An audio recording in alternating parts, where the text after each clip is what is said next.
Hey, good evening, everybody. Welcome to Urban Economic Empowerment Show. I apologize for being late, but I just finished the workout, and so I am. I needed a mental break. That's all that was. I mean, we got it in, so I needed just a little mental break. I had to regroup. I had to regroup a little bit today, so forgive us and stuff for being late. All right, let me get this link shared out so you all can jump on. Y'all seem to have had a very exciting day in the trading world. So, and it was super exciting to watch and hear and see how y'all were making it happen. I got a little action in, or whatnot, but probably not as much as most, but I'm super excited about it. So that's cool. We're gonna get into it, and yeah, just as you see, as the title states, do you ever think that you would see a 3,500% a stock run 3,500%? I'm gonna share my screen. I'm super excited to hear the fellas talk about it. Our sisters, whoever's gonna join me today, I don't even know. Let me get this chart open. Got a million things open, boy. That's what happens. You get something, you don't know how to act. You start you open up all kind of screens, you know, just don't know how to act at all. Let me I need to sign in. I thought let's see what's really going on this profile. Why am I unable to get certain view? All right, y'all, let's check it out. Let's see what's going on. Where my people's at? I know y'all around here somewhere. Let's see what's going on. All right, I'm gonna share the show. I'm gonna share the let me share the YouTube link, and if you're in the chat, this was oh wow, okay, all right, I see you shining up there. All right, let me leave this like this, and I don't know where I put my little connector for my mounts. I have to remember what did I do with it because I need to have my mounts. But in the meantime, in between time, let me share this link. You guys jump on. Let me see how the live stream is working out on the YouTube. Yep, I can hear myself. Peace and love. What's up? Here's the link. Hop on. Let's talk about it. All right, let's get it in. Let me share the YouTube in the back chats. So if anybody who is interested and they want to jump on, hey, look, subscribe to my channel. All right, go on and click my name. Subscribe to my channel. I want 1,000+ subscribers too, so I could go live. I'm gonna start doing some mini shows on my channel, kind of like what Garfield do. I'm gonna bite his little style. I kind of listen to him and watch how he promotes the credit repair and those 10, 15 minutes or less videos. So I'm gonna go ahead and I'm gonna do some of that too. Yeah, I'm gonna do a little bit of that. So I think I'm live on Facebook as well today, since I had some people tell me they actually tune into the show. So and I hadn't been going live on Facebook simultaneously. So I was like, oh, I didn't know you guys were watching. I didn't think anybody was tuning in on Facebook. So I had stopped going live on Facebook. But here it is. I'm gonna allow you guys to be on Facebook. Those out there who don't say anything, just kind of watching, tuning in, learning a little something, seeing how you could get into the market. I'm gonna show. I know there's some people who are interested in getting into the stock market, and until somebody on the panel with me. Oh, I got somebody on the panel with me.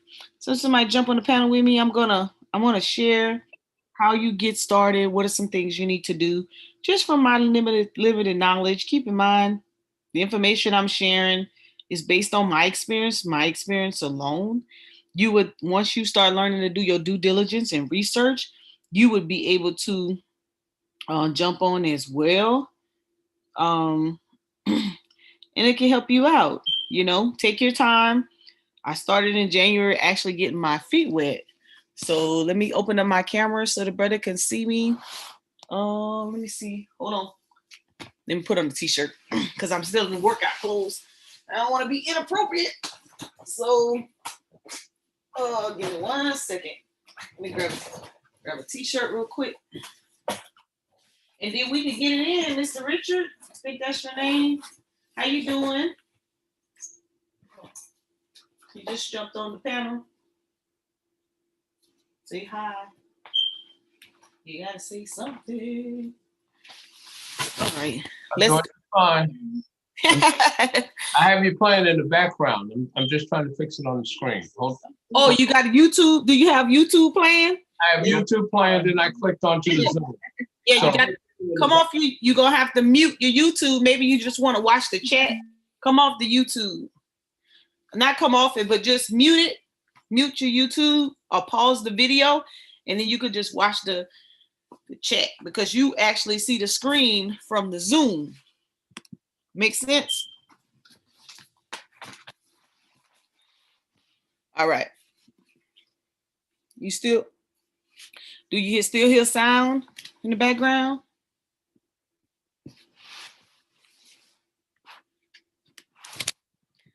Well, I'm just all ghetto today, but it's all good.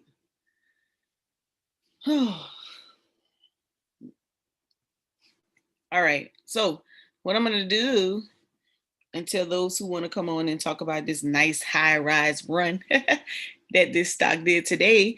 I know I have some new people that's actually watching. So what I want to do is just go into a little bit on how the brokerage accounts work. And I actually started my M1 brokerage account, but I'll go to Robinhood. All right. Let me just show a little something. My little portfolio looking a little crazy today. It's all good though, but I just want to show some people how it works. Let's see.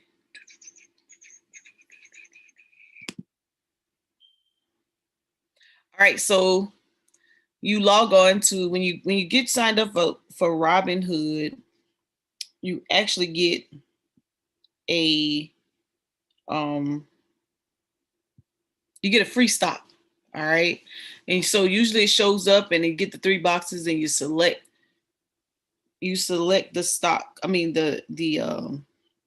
you select the one that you want. So it's kind of like a opportunity for you just to choose blindly. You don't get to see what you pick, but it's free. So you get that. All right. Let me do this. Let me go to it without opening up my account. All right. So I usually put out my Robinhood link, and I usually put out my stash links. And all of those you guys can actually tune in, and then I have my let me log out of this.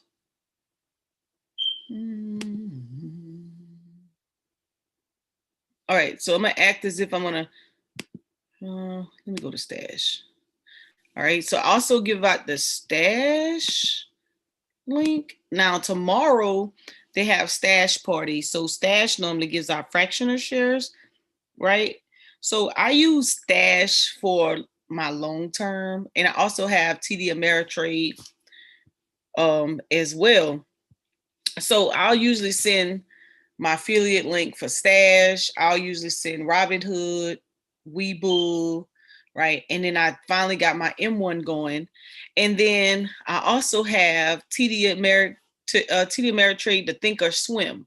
That one's not affiliate, so you don't get no $20 or no $5 or no free stock, but it's a really good app that you can use. It's a really good trading platform.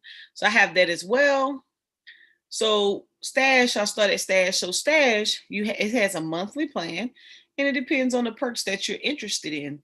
So when I first started, I started off with Stash, and I did the $1 plan. All right. So I had access to an investment account. I had access to stock backs, get paid up to 2 days earlier, and some financial education about stocks. Right.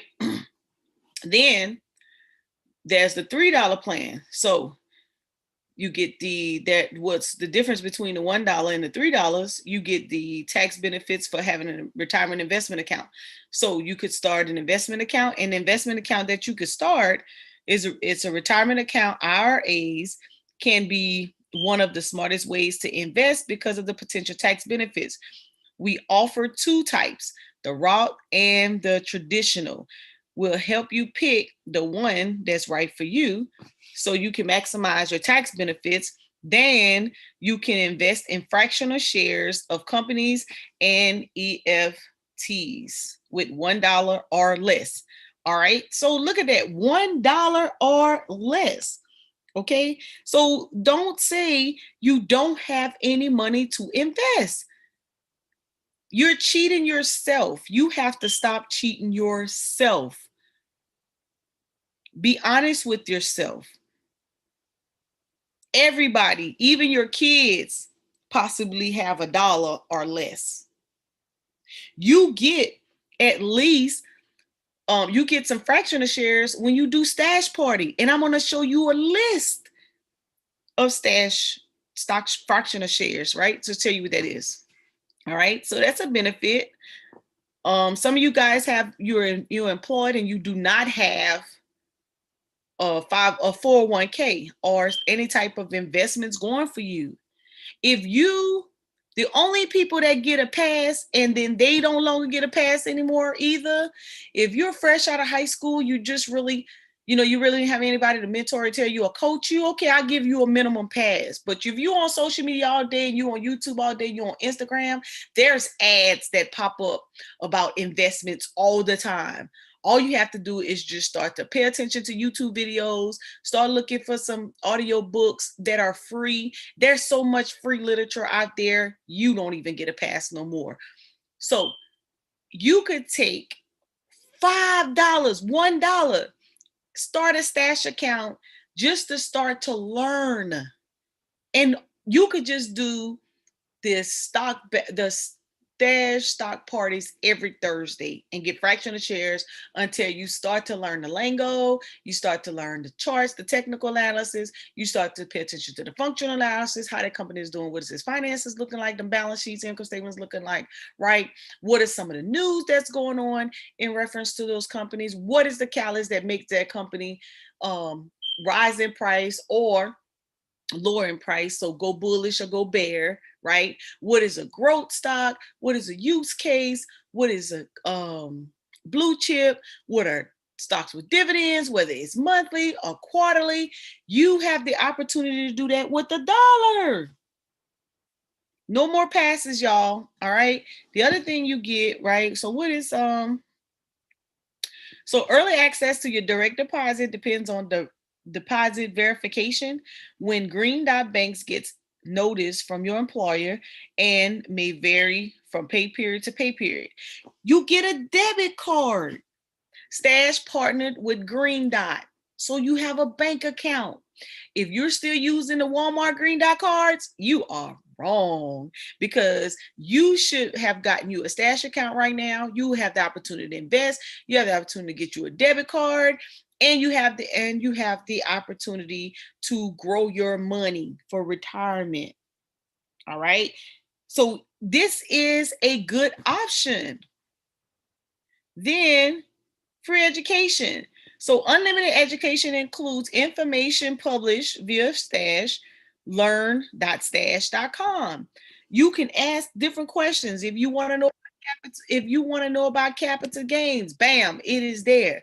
If you want to know about how does those retirement accounts work for you, damn, it is there. Stock back, what does that mean? How does that work? Bam, it is there. Any investment, terminology, It's there. It has pictures. It has videos. All of that is there available for you. So that's the $3. So what's the difference between the $1, the $3, and the $9 plan? All right, let's go. I'm glad you asked. The $9 plan, if you got kids out there, guess what? Now you get custodial accounts, UGMA or UTA. It lets you invest for children or other kids in your life. Once a child is old enough, they can use the money to pay for education and other opportunities. Bam! Some of you guys probably don't even know about the 529 plan, where you can start an investment account for your kids for education. That goes through banks, right? Or maybe through some type of insurance. Well, guess what? You can manage this and do this on your own. Man, how exciting is that to understand and invest and build and grow an account for your kids based off a couple. So you give your kids allowance, bam, I'm giving you $20 a week. $5 goes into your investment account, $15 goes to you. Trust me, they'll work a little harder because they want their whole 20. Okay, the more I give you, a percentage of it goes in your investment, rest goes to you. Once you get them into that mindset and to start to thinking like that, guess what? Man, y'all talk about not being financial literate. Y'all talk about not the school systems not teaching you economics. Well, they have put this in your lap. It's ready and available for you. It's user friendly. It's a click here, a click there. You could start off. This is a perfect time. Your kids are training at home. 9 out of 10, they're finishing their schoolwork early. Guess what? Pop open some stash. It already have the learning tools there for you. You can learn at the same time your child learns. Don't be offended. Don't be embarrassed. Don't be a hater. If your kids do better than you in the stock market, congratulate them. That puts them in a better position later on. All right. That $9, stay out of the fast food restaurants. Stay out of the shopping malls. Stay out of the nail salons and all these other different places. Expend $9, and guess what? Let's make some things happen. Let's see the success of your kids' future and yours, and let's put this thing in perspective. You don't have no more excuses, baby. This stuff is right here for you. You don't have to go see a financial advisor. You don't have to call your bank and get them the advice where you're going to put your money. This is opportunity for you to learn on your own at your own pace and make it happen for your household. And guess what? We ain't done yet. You also get a metal card. Just like you go out and you get those credit cards, I'm going to tell y'all, watch. Soon enough, Stash is going to be a trade line. Watch what I'm telling you. Watch what I'm telling you. I'm preaching better than y'all clapping. I'm preaching better than you throwing the thumbs up in that chat. But you ain't got to listen. You're going to get left behind. Nobody's going to care. Why? Because the tools are available. You should have hopped on during this pandemic when you have ample time, because you shouldn't be in the streets anyway to learn. Okay? Should be teaching your babies. It says, in addition to 2 times the stack back on all qualifying purchases, as a Stash Plus subscriber, you're exclusively be eligible for bonus stock back offers on certain purchases. And then you see the TNC, right? So bam, it'll tell you which ones, how much you're going to get. When you swipe, listen, when you swipe your debit card, you ain't getting no stock back. You're not getting money back on your debit card. When you stock your credit card, you might be getting cash back on your credit card. So that's a plus, all right? And a credit card is a trade line, keeps your credit in control. So you're good on that part. But your regular bank accounts, you ain't getting these kind of amenities. You ain't getting these perks, baby. You better come on and get with the program, right? Learn as you go. You got free financial education. I cannot stress this enough. The internet gives you no excuse. You're done. You're out of here. Can't complain about what somebody ain't doing for you and how they're not doing it, because it's here for you and you can learn on your own. And what you don't know, you pull up one of them PDFs, ask it a question. You pull up one of them PDFs, you open up YouTube, you put it in YouTube. Guess what? You can listen to it and you can read it at the same time, baby. All of this is there for you. Is nothing hidden, nothing you cannot understand, and it is in layman's term, okay? You can't say you can't understand it. You don't understand the wording. This stuff is so elementary, you have no excuse. And then there's a monthly market insight report. Bam, the monthly market insight report covers financial markets, sectors, industries, and the economy. The report aims to provide you with education and other information investing as well as data. You know what? It's time out for sitting up there. Let's see. It says data, statistics, and or written analysis. It's time out for saying, I can't do it. I don't know it. I don't know where to start. Nobody never told me. My mama never knew. My grandmother never passed it down. We don't have anything. I'm the first generation. Where do I start? Honey, you start now. This is just one. I'm going to go through every one of my accounts. I'm going to show you guys. I'm going to be transparent. You can't call me a scammer because it's my money. I ain't even ask you for none. I'm not even asking you for none for telling you this information right here. I'm giving it to you because y'all sit back, y'all complain. What we know, kind of content we not giving you. You want more of this, you need more of that. And then as soon as somebody go live and they give you real live scenario, inside, uncut, raw data, you sit and say, I'm not ready yet. My life is not in order. I'm at a place in my life, I'm trying to get things together. If you don't take out that damn dollar and start that stash account, you get $20 for just opening it up and putting the dollar in. I don't know what to tell you. But what I will tell you is this. Bam. Monika's not available. Chris not available. African Emporium's not available. Brandon's not available. Thunder's not available. Andre's not available. Marquis not available. And Anjai's not available. Deshaun not available. Camille not available. Eric, the Stash God not available. Guess what? You can go to educational tab in your stash, and baby, you could get it in. If you haven't figured out how to make time, let me help you out. If you're in the middle of a doctor's appointment, guess what? Whip out your phone, get the hell off of Facebook and Instagram, and educate yourself. It's there for you. You have no more excuses. This information is here. All right? It'll tell you about savings and budgeting, investing, managing your debt, credit, insurance. Okay? It'll tell you about finance and culture.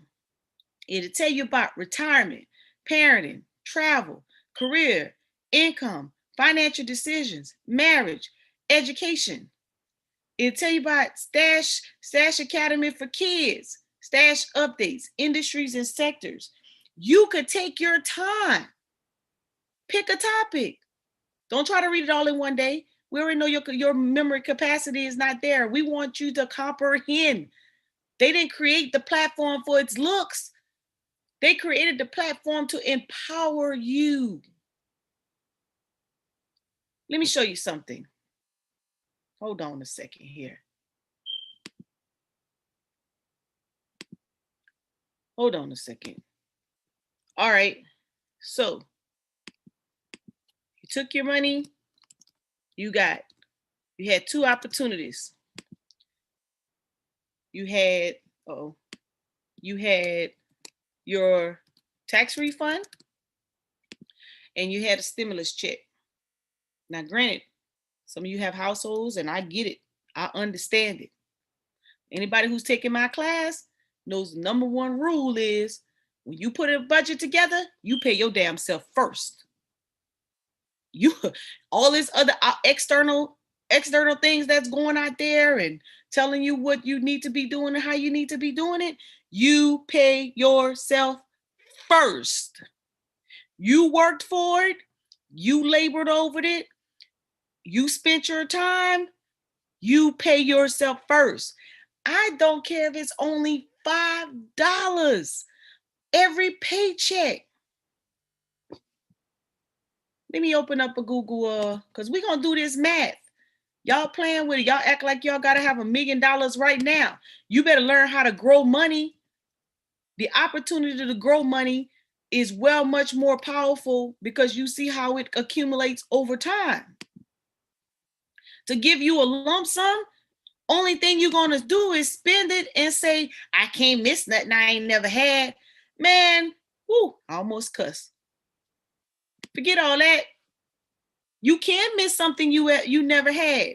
That's why you're in a situation you in now. Because you're missing what you ain't got. And you ain't got it because you ain't making disciplined decisions. Because you're not interested enough. You're not interested enough because you're too entertained. And it's too easy for you to feel good about entertainment versus you feeling good about training, about due diligence, about doing research, about strategizing, about planning. Get that together. When it comes down for you getting your dollars right, the only thing you talk about is that, man, I feel like. If you don't bring them feelings under control, how about you feel and go do some yoga where you could try to get your mind under control? How about you feel and go work out, go run, go walk, go watch the waves in the ocean, go feel that until you feel good enough to open up your eyes and ears and your mind to be able to receive some of this information. You could take $5. I said that, right? $5.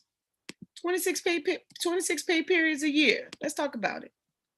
Let's go and get this right. My buddy, let me send him the link. My buddy always fuss about us being able to correct our own situation. Sick and tired of people whining and complaining when we can correct our own situation with $5. I'll be laughing at him. It'd be funny because he'd be mad about it, right? Every pay period, I'm gonna keep it low. I don't even want to talk about how of the high dollar amount because y'all get when people start talking about $100, $1,000, $2,500, $5,000, y'all get in your little feelings because you haven't figured out how to take them feelings and put that shit on the shelf. You haven't figured it out yet.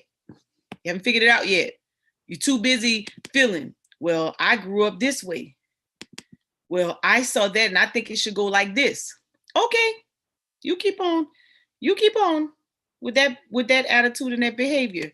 You're gonna find yourself at different ages saying the same thing and watching your friends pass you by. The same people who started off telling you where you needed to get somewhere, you need to start somewhere. You don't need to wait. You need to get started. Okay? You have no excuse. You can use $1. Since you only want to use $1,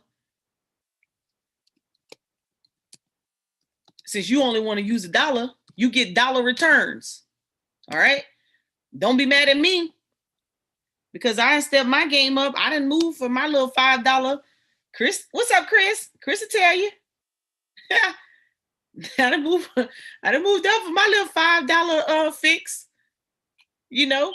So don't get mad at me when you see me start posting and I'm making more than $5 a day now because I done got over my anxiety of that $5, right? What's up, Chris? What's up, Mom? Right on, though. Right? My fix. Hey, listen, my fix is over, right? But let me help you. I want to keep the dollar amount low.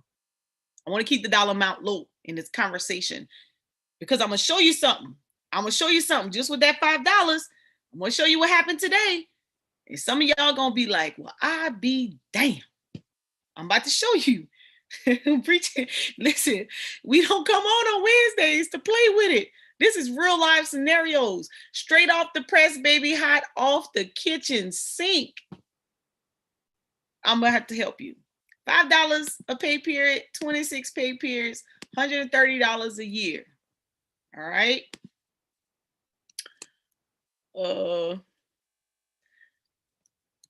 Months per year. Oh, hold on. Years, total years. All right. So since you want to play around, right? This your scenario. This ain't mine. I'm past this point. This your scenario. This your little $5 scenario right here. Since y'all act like that's all you got to better your future. You're the one that's getting older. You're the one that may, you know, one or two things right now. You got like health insurance. You don't have health insurance. You're the ones, your kids ain't gonna be there to help you take care. They're gonna throw you in a nursing home. Nursing home gonna treat you bad, right? You're the one that needs to make the decision on how can I save some money right now to make sure that when I do get older, I can take care of myself, stay in my own home, and pay somebody to come take care of me. All right. So you decide how many years. Let's say 5 years. People like to toss around 5 years, right? Where do you see yourself in 5 years? This is your scenario because you want to play with it. Okay. So since you want to play with it, that's $130. Oh shoot. I messed up my little thingy. Who just popped on? Hey, Monica, this is Deshonda. You know what, Deshonda? I want to apologize to you the other day because someone was in my chat that I didn't want on the stream, and I thought it was and you know, because they call me a scammer, so I thought it was them, and I couldn't decipher. And I was like, man, I wonder if that's her, and I don't know, but I don't want him to come on and say something stupid. Right. So I apologize, didn't let you on. No problem. No problem. Okay. All right, and I'm on my little rant right now, so just hang tight. Okay. So this your little $5 scenario that you only want to save per pay period, and we cool with it. Let's roll with it, right? So $5 times 26 pay periods, that's $130 a year. So your little 5-year mark, where you see yourself in 5 years, right? So you take your 130 times the 5 years, so you save $650, right? This is savings in 5 years. This is if you're too scared to touch the market. All right. This you too scared. You're gonna put it in a little stock, put your $5 there, let it just sit there. You're gonna do $5 per pay period. You know, it may grow, it may not grow. It may stay the same. You know, you get your little $130 a year. You started somewhere. 5 years, you got $650 sitting out there somewhere. All right, that's you. That's how you rolling. Now, that same $5. Watch. This is funny. Let me go back to Traderview. All right. Let's see. Where is it at? Here. All right. So on September 23rd, when was that? Yesterday? September 23rd, you could have bought SPI Energy Company Limited for $4.80. Guess where that stock went? That stock went to $46.64. I'm preaching better than y'all clapping. Don't worry about it though. You'll get it. $5. But you have not started your brokerage account. Why? Tell me why in the chat. Tell me why. Okay. This is what you could do with your money. That stock went up, and I'm sure Chris, Sister Deshauna, Brother Aquaporium, when they jump on, they're gonna talk about it and they're gonna give you the ins and outs of it. That stock went up over 3,500%. Somebody open their mic. Oh, that was me. Sorry. Go ahead, sis. You want to say something? Yeah, that was a runaway today. That was a runaway. Yeah, I was like, what was I doing? I was doing my regular job. I could have made more money than my regular job if I was paying attention to this SPI. I missed this. Yeah, yes. So, yeah. I got in at $10. I got in at, there go Brandon. I got in at $10. I think $10.20, somewhere around that point. Right? So I made a couple bucks. Okay. That's all that matters. You walk away with something. What? More than if I would have just watched it. Right. Right? A $5 scenario. Let me open up my Robinhood. Let me put it in here. And I'm sure they're gonna. What's up, Brandon? Hey, what's going on, Mo? What's going on, everybody? What's up? Look, hi, Brandon. So What day is this? What day is this right here? Oh, I suspect it's today. That stock was at $3. That was today. It was $3. Yeah. $3.28. Even if you didn't know anything about trading, anything, you could just say, you know what, more, I got 5 on it. Now I say, I got 5 on it, right? I got 5 on it. Put it on there because I don't really know. I don't trust that. I don't really know how that's going to work. Okay. You put your little $5 because you started your little account today, and bam, all you have to do is watch it work. Look at that. Watch me work. Watch me work. Watch me. Watch me work. Right. Look at that.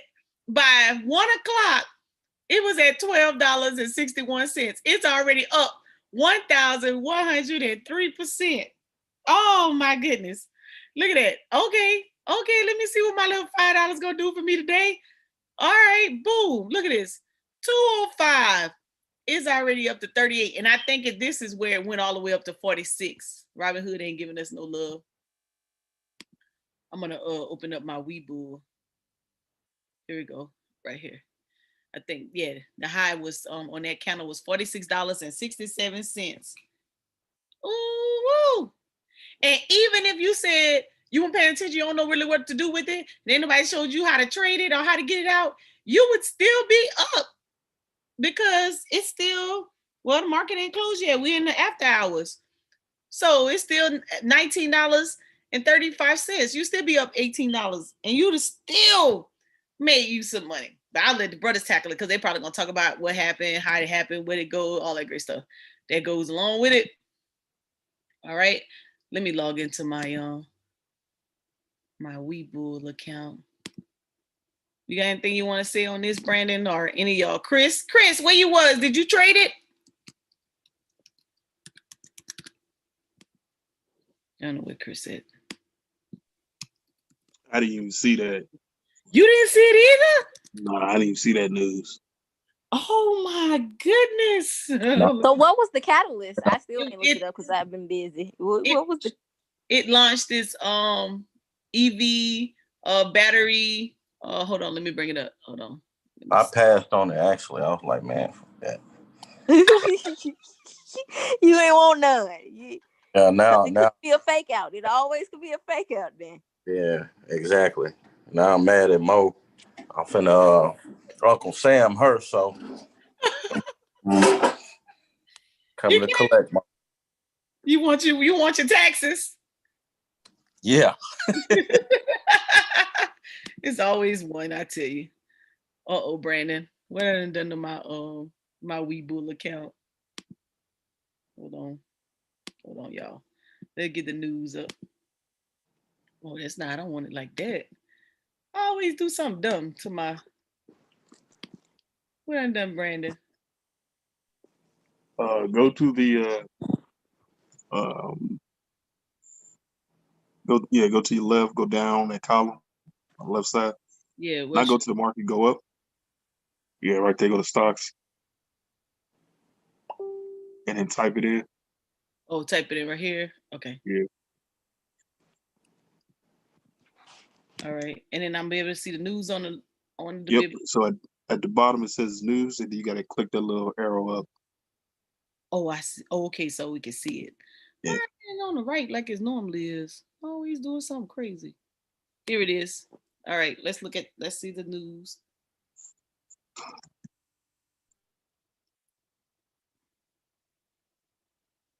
Oh Lord. Here it is right here. So it launched an EV subsidiary. So let's see. So those of y'all don't know what that is, let's click on it. All right, there it is. SPI Energy skyrockets after launching EV subsidiary. So it launched its wholly owned subsidiary. Hold on. This thing going crazy. What's going on? Edison Future for designing and developing electrical vehicles and EV charging solutions. Right? So it's a battery. Some type of battery. So that's the catalyst. It launched that today. That's the catalyst. Just the launch? I've seen plenty of launches. What else do they got what else do they have in their arsenal? What else? Let's see. Based on Silicon Valley in California, Edison Future complements the company's current suit. Hey, here go the mastermind. He'll tell us. He'll tell us. Hey, brother African Emporium. Let's see. He's coming in. It says it will partner with major manufacturers as necessary. The global sales of EV peaked to 2.1 million in 2019, exceeding record sales in 2018 and accounted for 2.6% of global car sales and about 1% global car stock in 2019, registering a 40% year-over-year growth. Yep. Global infraction for EV charging grew 7.3 million charges in 2019. But I think the launch is what is just the launch. Hopeful. They real hopeful from $1 to 46. What? I think most of that was just the hype. Like, let me get in this while it's running. Well, it ran. But after I saw somebody said they got in at 4 and they got out at 44. I was like, you had a good day. Depending on how many shares you had a good day, you know. Yeah, brother African Emporium, I think got in down at that point. I got in at $10. Yeah, it was still good. I mean, just if you had a number of shares, that was awesome. What's going on, everybody? Peace, power, and profit, family. Uncle Johnson there to the panel, also the chat. As always, got to come on the right way. Salute to everybody for the urban economic empowerment show, I should say. All right, I'm about to throw in my little plug, right, for my little channel. No, but I hope everybody's having a great day. I mean, y'all know I'm on the way from this water, so I kind of cut it on, I guess midway back, and I heard Sister Mo going in. I was like, oh boy. I was like, she was stepping on all kind of toes, fingers, and necks, everything. So I got excited in the good way because again, everything you said is truth to power. It's no wiggle room from around it. You can't escape it. Again, we are in a position now where we just have to take our own, life, by the reins, so to speak, especially when it comes to finances. You can't be so dependent upon other people to feed you, clothe you, and shelter you. And so investment values and investment vehicles, I like to call them, right, they are definitely, they're at our disposal. And what she's saying, far as this one particular stock, I'll go in more debt when I get home, whatever. But, these are the kind of opportunities when they arise. That's why you always hear people say that, no need to get ready when you stay ready. See, that's truth to power. You can't always be in get ready mode, right? You're never going to accomplish that always being in get ready mode, right? You have to stay ready, right? And what do you, how do you position yourself in that, in that kind of posture to not, never be ready, right? That's important, right? It's indicative of what this show is all about, coming on and showing you ways to procure capital, how to, strengthen your financial prowess, how to, safeguard your, your business, your finances, whatever, right? And so that's why this channel is invaluable, especially when it comes to this, because again, here it is where, you got, in my mind, I say all of us are exceptional, but to most people out there, we're just, lame people, as they say, man, lame people, they talk about this all the time. I'm like, okay, no, whoa. All right, we're trying to provide tangible value, right? For your viewership, right? Something that you can take and go build with it. Right? But now, again, people starting to realize now, man, okay, them guys must be up to something over there, right? And it's starting to show. Again, the fruits are starting to bear now. So, again, this is just one of many stocks that have done this before in the past. But again, like, I've been saying, if you stay ready, then you don't have to worry about getting ready. And clear as day, again, you got a stock that was at $1, literally $1 yesterday, right? Jumped up, it's about $3 and change on the pre-market, kind of spazzed out from there to the 4. I got in around about 290 and around about I want to say like 320, somewhere around there, right? And I just kept, I kept adding a little bit, like in most cases, you want to make sure you fill it out right. Again, it's a stock that's obviously up on some kind of news. It's solid news for the aspect of the space. It's still a lot of what hypes around it, like our sister Shonda said. But more so, this is somewhat of a subsidiary, but pure play on what they're trying to accomplish, right? Because everybody want to get in the EV space today. And veg backing off that, you had Governor Newsom out there in California, for all my California folks that's watching. Well, y'all know he dropped the mandate today. He pretty much said by 2035, he wants to make California a completely electric vehicle state, right? So how beneficial is that going to be for, again, people having those vehicles and then needing the batteries, the charging ports, the things of that nature, right? So again, the use case, as Sister Shonda says, right? It's the people who were selling the shovels during the gold rush who made all the money. Exactly. They made the first $1 million was the shovel, Right. So we have to start thinking a little bit outside the lines, outside the box, and realize how to find value in the most weirdest places. Right. So again, we got all this creative mindset, values and I'm sorry, go ahead. All right. Oh, go ahead. I'm sorry. Yeah, I was just saying we got a lot of creative, value that we always bring, to the discussion when we have, normal, talks on the channel or other various channels that's within, our little spectrum that we kind of, hop around on. But here's a great opportunity. Now you get a chance to really put that, that kind of intellect to use. You just following primary sources, right? The biggest thing on this channel is what? Source up or shut up, right? Well, what do we do every day in the stock market, guys? That's listening. We source up, right? And we go to the most, simpler places, right to Google. Right to Google. Doesn't require you have to be digging out in somebody, extensive libraries, this, that. No, you go straight to Google, query these names, these companies, these opportunities, and you get at it. And so again, $1 all the way up to $46 today. Right? Again, you hear, the various testimonies, people saying, I bought some, I got a little bit, I didn't touch it. It could have did this and that. And that's the one thing I love about the market, because we have the privilege, if we choose to, let that marinate for a moment. We have the privilege, if we choose to, make money whenever we want to make money. That's a power that no person can ever take away from you once you learn how to, again, feed, clothe, and shelter yourself. Void of a Mr. Charlie, void of having to spend 4 years in college, void of going into debt to try to find a way to get out of debt, to only find yourself back in debt. And if you learn how to put your money to work for you, again, I don't want to go on my soapbox moment, but again, these are things I say all the time anyway. So just like normal conversation to me, right? This is normal for me. Right? My thing is that I'm just happy more people are starting to hear it now, and they're starting to take a chance on themselves. Not me, not Sister Mo, not Oprah Garfield, not anybody on this panel. They're starting to take a chance on themselves, because this is your money that you're putting to work, not my money, right? Not Sister Mo money, anybody else's money. It's your money. Right? And what better way to be able to do that is by, again, hanging out with people who have your best interest in mind, because of course we do. We're not selling you in the market, so we don't have no hidden agendas, right? We see the same things that, you see when you crank up your little charts and stuff too. So it's an even playing field from that perspective. Only separation is what? The knowledge, right? And we did that through our study habits, our discipline, due diligence that requires us to be good at this, and get better as we always, do in this industry.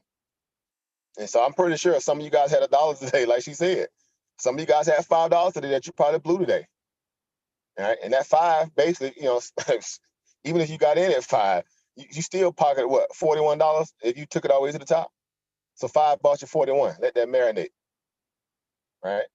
And again, I kick myself a little bit too. I mean, I only bought 100 shares. I should have bought more. It's always shoulda, coulda, woulda. But I understand this as a person who's business minded. All right, serial entrepreneur. Right, a bird in hand always beat one in the bush. Right, but after that, mm-hmm. on the dip, it was at on the 22nd. It was at 69 cents. right. That's what I said. Thunder baby right here on that 40. Right, I was being generous. That's why I said $1, because that's literally where Wall Street really began to look at it. Because like I'm always saying, people don't really pay attention to stocks till they really cross that dollar level. Right, it's the hardest thing to cross. Is a whole dollar mark on a chart. When you at 98, 68, whatever, you cross $1. That means it gets people attention, because they have scanners set to kind of trigger if a stock cross over $1. It's been trying to do it for so long. And again, in this stock, they had the perfect setup. It had a decent share I mean, it had a decent float. Obviously, in that case, a very low float stop, meaning there was not a lot of shares out there available to be traded. It had enough short sellers that were still trying to short it, so they got squeezed, times a gazillion, right? But nonetheless, it was a perfect setup. And these scenarios, when they come around, again, like I said before, you have to stay ready, right? So you can take advantage of it when it happens. And so that's exactly what happened. So again, my average ended up being around about $3.87 because I added into it. And I sold 80 shares, a little bit over $15, and kept 20, right? And then, of course, that's when, I began to get a headache and heartburn and ulcers and everything else started kicking in when I started going all the way up to 46. But I held those 20 shares pretty much all the way up into the 40s.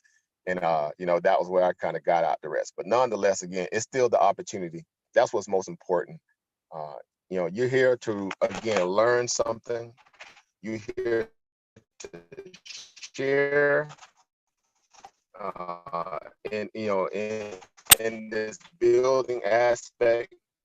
And from that, again, go out there and pay it forward, right? You got to go out there and pay it for us. It's kind of what they do with your little project is, little projects and stuff. It's that kind of day, right? Because people get a chance to see it, firsthand. So, power and profit to everybody. Again, get excited about this opportunity, and let us help you. Yes, indeed. Let me know when you're at home and you're ready to share. Yeah, so I got in at $10 and some change. So I rode it all the way up to that $46 mark because the first time Brother African Emporium posted, I was like, oh man, I'd have missed it. It was like at $9 and something. I'm like, oh, I know. Actually, I posted at 6. I posted it, me, because when I get the movement, I try to share what I can. So the first post I sent out, that thing was at like $6. So no more than like about $2 and change where I got in at. And I just, like I always do, I always demonstrate and not compensate. I posted at every step of that trade. Wow. From the $6 to $9 to $11 to the $15. I explained what I did when I sold 80. Then after that, just wrote it all the way up to 46. And pretty much showed everybody what I was doing. And what was again the value of why I was doing it for that for that reason. But again, it's those kind of things. Man. Like you said, so I think somebody put in the chat, if I had put $1,000 in it, how much I would have had made off of it. Well, the stock, produced over 3,600% today in a day. 3,600% over that at the peak, I think.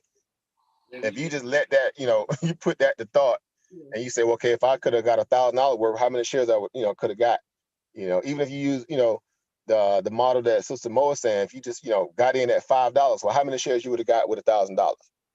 Anybody. Right? Somebody throw that number in the chat, right? Because this is how you learn how to get excited about the opportunity. Because this is the only thing that's going to get you interest. You got to be able to see how the numbers turn over, right? Because black folk love money, right? So that value of shares that you would have gotten with that $1,000, again, under some obviously, some good guidance, whatever. Again, you being able to sell over $40, you could do the math on that. You just do that. Yeah, $8,000. You said 8,000? 8,000 off of that 1,000. Off that 1,000. If you wrote it from 5 to 40, 45. See? So that means that's an $8,000 bag you was able to procure off 1,000. And you did that in about 4 hours? Somewhere around about 4 hours when it hit his peak. That kind of opportunity. So I'm just gonna say, hey, let's go, guys. As I always say, let's go. Yes. Patrick said he had 2,000 shares, but he got out early. He got in at $3.82. Wow, that's awesome.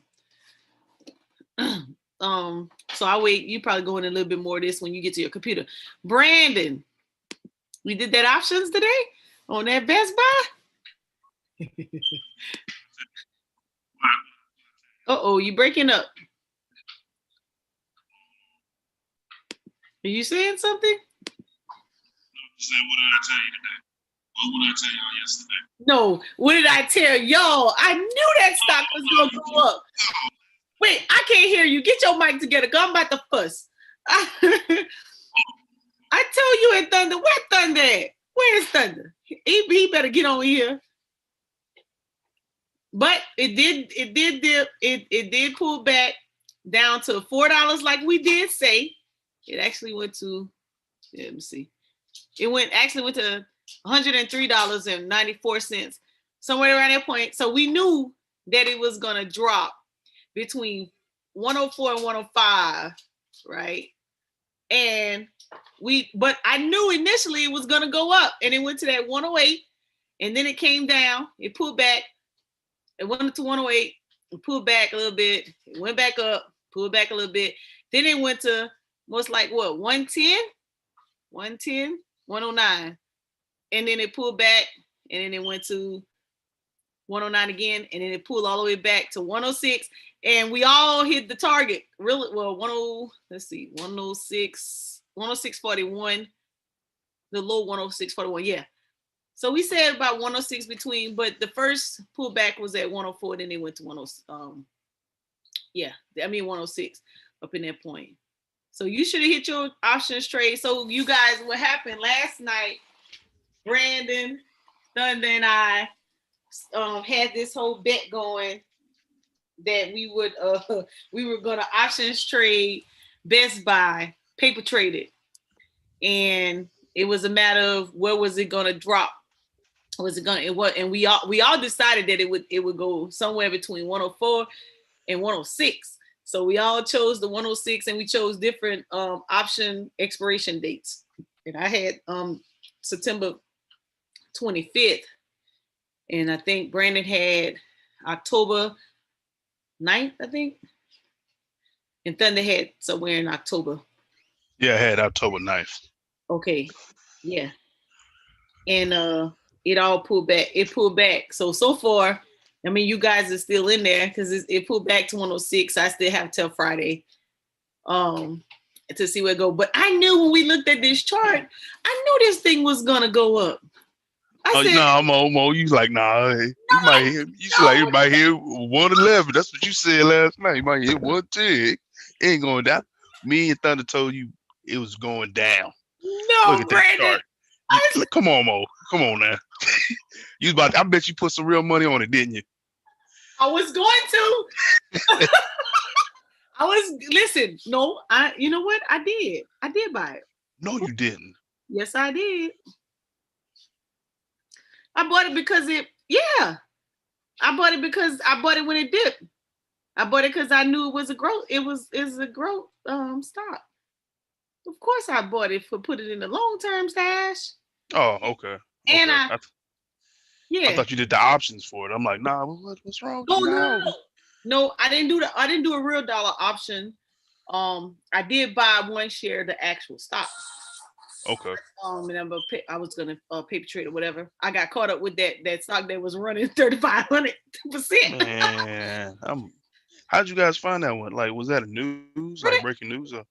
It was. Look, let me open it up. And it was on weBull's top gainers list. It was on weBull. Brother African Emporium probably got it from the Black Scanner, but it's on the top gainers list on weBull. And it was just going. And I seen Brother African Emporium post it in the chat, and I was like, what is that? So I was like, okay. And when it got to that $9 mark, I was like, oh man, it's already at the top. I'm not gonna get in. And I ain't say nothing. So I looked again. I was like, whoa, them numbers still going. Oh, let me get me a couple of them. And I just stayed in. You know me. I'll spend a couple dollars, and I stayed in too. And I just watch that Brother African Emporium just make all his dollars. Then he starts posting SPY options, and he talking about fishing money, gas money, this and that. I was like, oh, if he's talking, it must be still going up, and that's how I got in. And like I said, even if you got in and you just stayed in it, the stock is still at $18.30 in the after hour. All right. So yeah, it went off for this news. I think it's gonna run up again. It's that battery. What's the news? Hold on, not that one. Well, not this one. It went up on that the launch. Hold on, let's see. I had it up earlier, but yeah, I know you're gonna talk some more. Oh no, this is Best Buy still. Oh, that's why I don't see it. Hold on, let me go back. Yeah, I just want to also add to that to that aspect of that stock SPI as well. again, for some of you guys may or may not have heard the news far as Nikola, right? Obviously I know a lot of the traders know.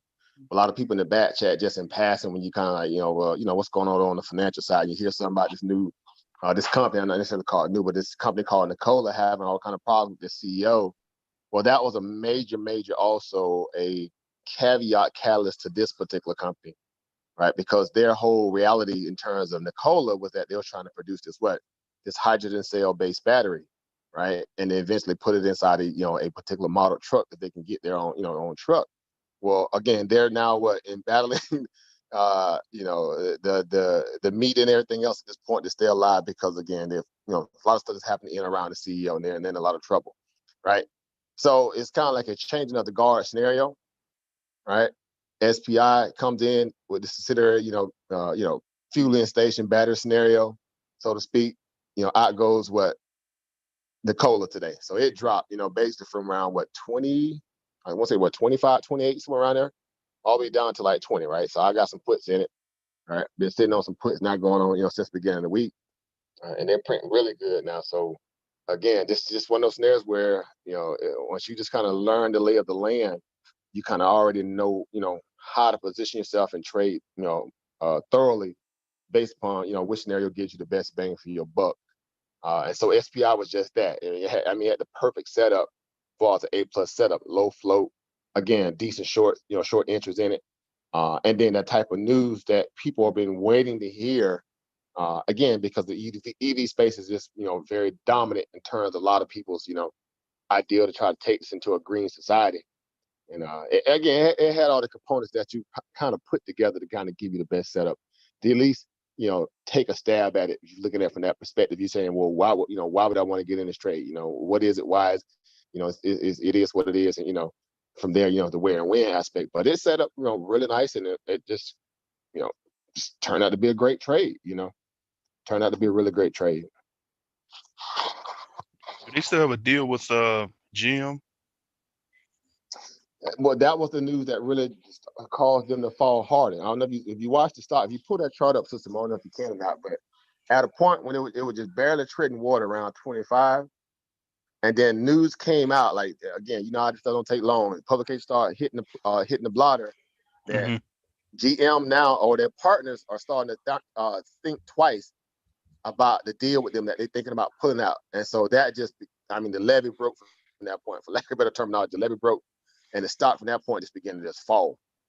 And, it just, after that, it was just lights out, as far as, people that were still sitting in it from that 30 level, 28, 29 level, the stock was already kind of sitting in purgatory because of the fact that the CEO was very, he was pretty much a thorn, in the investor side, and pretty much those hedge funds who were still trying to, get, something out of the stock and salvage it. Well, this really ramped up the rhetoric surrounding the fact that this was more of a hype play. He didn't necessarily have nothing to bring to the actual market, right? And then last night, again, whether it's newsworthy or not, he had a situation with his cousin that hit the news. That really got wild. His cousin saying that in 1999, he sexually assaulted her, and it's all over Twitter. So the publication picked it up and ran with that. So they were just more of them attacking his character much as possible at this point, which obviously weighed on the stock with him having to resign. And now he gets to walk away kind of like how Dennis Muhlenberg did with Boeing, with a golden parachute, but with no product and no profit for the company. So this is kind of the sickness of the markets that just like, okay, the guy came in, he hyped a great product, he got some shell stuff, like some little, figurines, and now he gets to walk away with $3.1 billion, literally. He's walking away with $3.1 billion. So that's still pending because the SEC and the Department of Justice are now starting to investigate this. They can put us, like they do, they can put a hold on it and do everything they can to stop it, right? They've already stopped $166 million that he would be getting, right? They stopped that much, meaning that, the terms of the board of directors, but the $3.1 billion is already pretty much his, unless the Department of Justice or SEC obviously come in and say, no, because, due to the nature of this, that, and the third, that money finna get forfeited. So crazy, right? Right. We need half of that back. Right. You think all of the shareholders that lost all that money that bought in up there around $80. right? Ooh, yeah, that one there. That's crazy. Oh yeah. Sister Mo, you there? I'm here. Oh, I thought you were gonna pull up those charts. Oh, which one? Which one? You ain't on your post. You ain't on your post. You supposed to be demonstrating. Sorry. We talk about this stuff and the people in the back there like, man, we just trying to get new to this stuff. I ain't show them as nothing. Wait a minute. Hold on. Hold on. Which one y'all? Anyway, so I'm gonna get logged on in a second. Which one y'all on? Which one y'all talking about? I was helping my brother with his stash account. We're talking about the Kayla, the last. Okay. Yeah, they failed today. I was just saying it's somewhat more like of a change of a guard. Yeah. Now SPI, they caught the hype that Nikola's losing, and so a lot of people began to leave that stock, Nikola, and flee over to who? SPI. That's why it really began to just pick up at certain times. If you watch it literally throughout the day, when that news came out about GM thinking about pulling out the deal with Nikola, that SPI stock really began to even run harder. So it was just my understanding that people selling their stocks over there and coming over to SPI. It's crazy how this stuff works, but again, we always talk about this behavior, right? Yeah. Patterns and investor sentiment, and that's how this stuff happens. Right. Yeah, that's that. What else went on? I thought Angela was gonna jump on. Then y'all, some folks made some. Oh, okay. Mumu want us to pull up MRNS. Let me see what's popping. Mumu, jump on the panel so we can hear what you're talking about.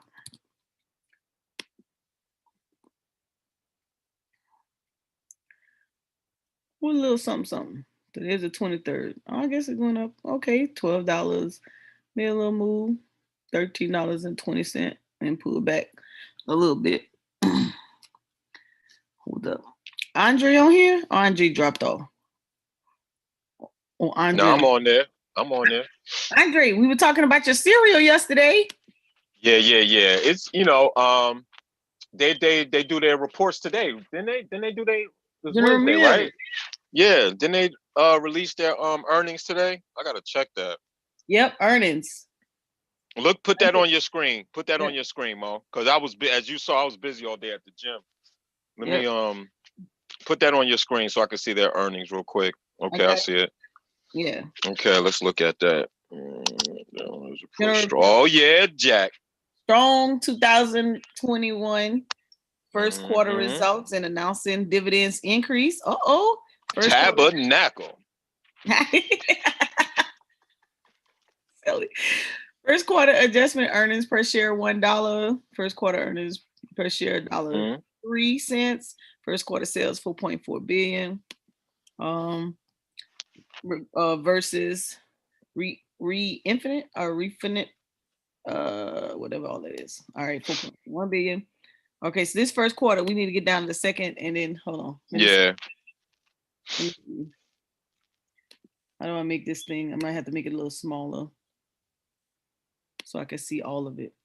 A 4% quarterly dividend increase? Man, God is on my side. Okay, here we go. So the fundamentals of our business are strong. Net sales for PET segment increased by 6%. Net sales for convenience stores and food service segment declined by 12%. And then General Motors expects the largest factor impacting 2000 will be relative balance at home versus away from home consumer food demand due to the COVID. Yeah, that's understandable. Still having net sales growth in fiscal year 21 will be positively impacted, and then adjusted operating profits margin decline. But it had so let's see what it increased as dividends. So let's go see about that. Let me look at let me see that real quick. There you go. Bam. Hold on 1 second. All right. I'm gonna see if they posting it on their profile. Let me see.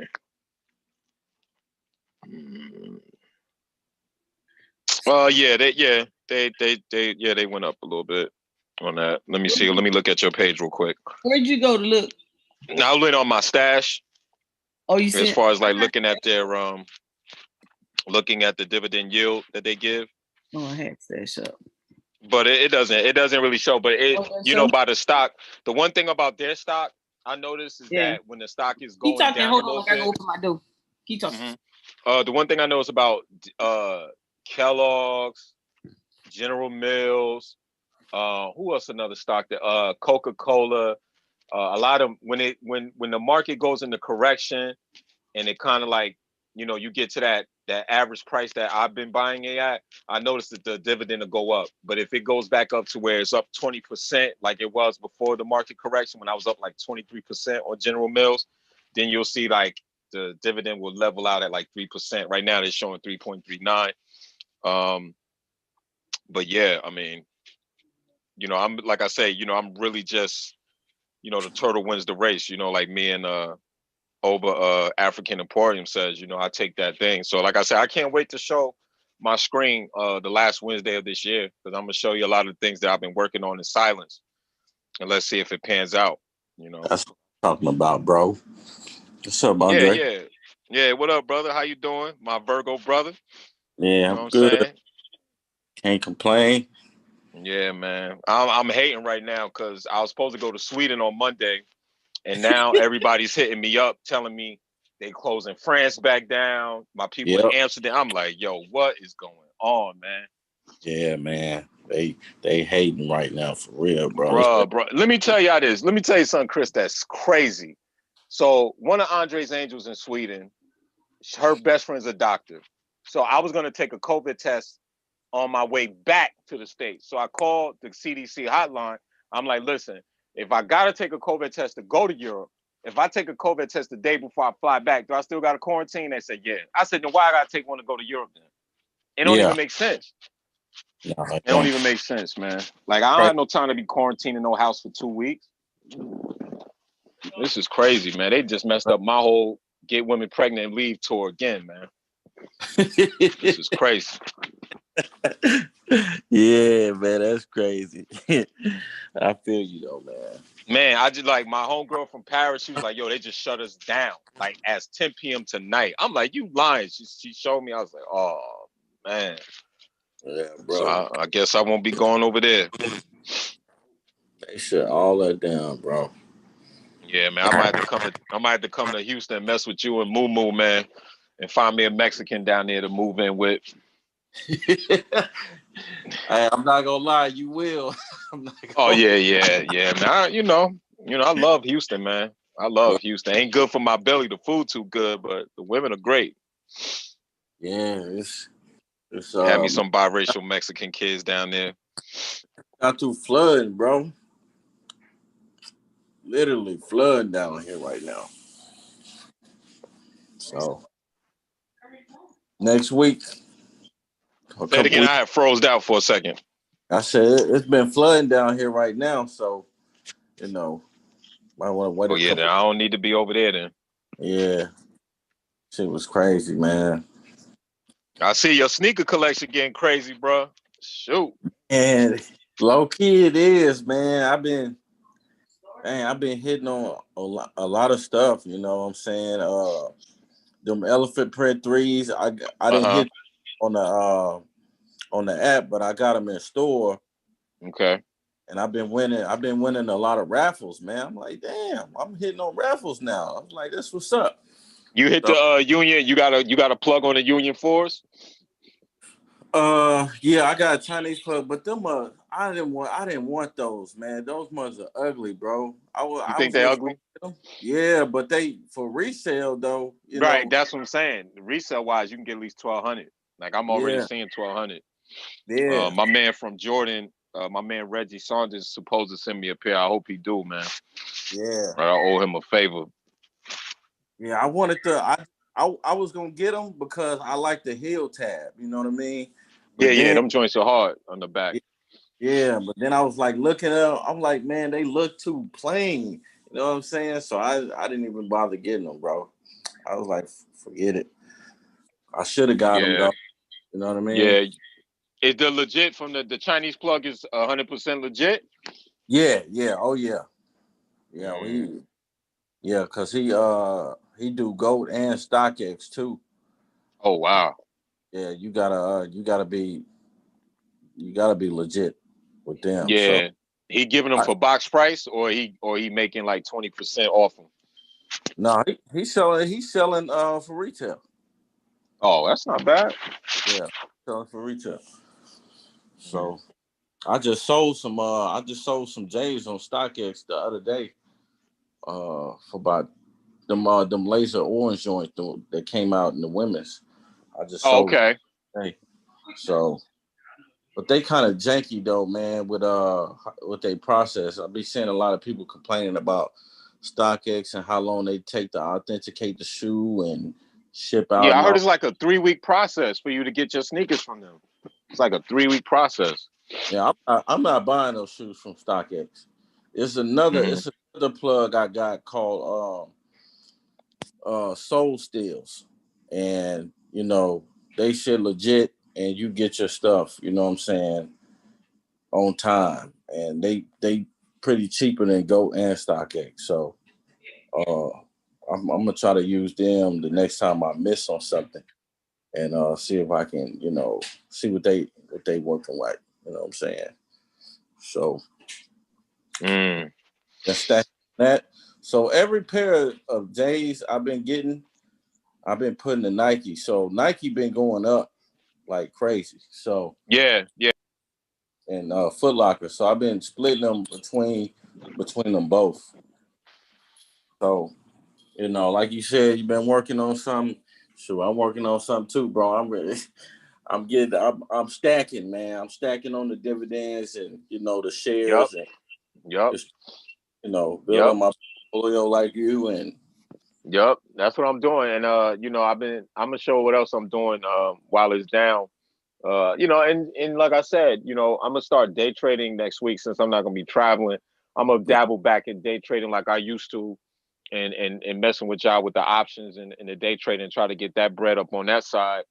But yeah, man, now that the market is down, I'm kind of glad because now I see that Uncle Polite is making videos saying get your money while you can. He's on his retreat missions now. Now he's like, yeah, because like when you run out of that information, when you're not really doing it, when you see the market going down, it's like get your money real quick. Yeah, I hear you.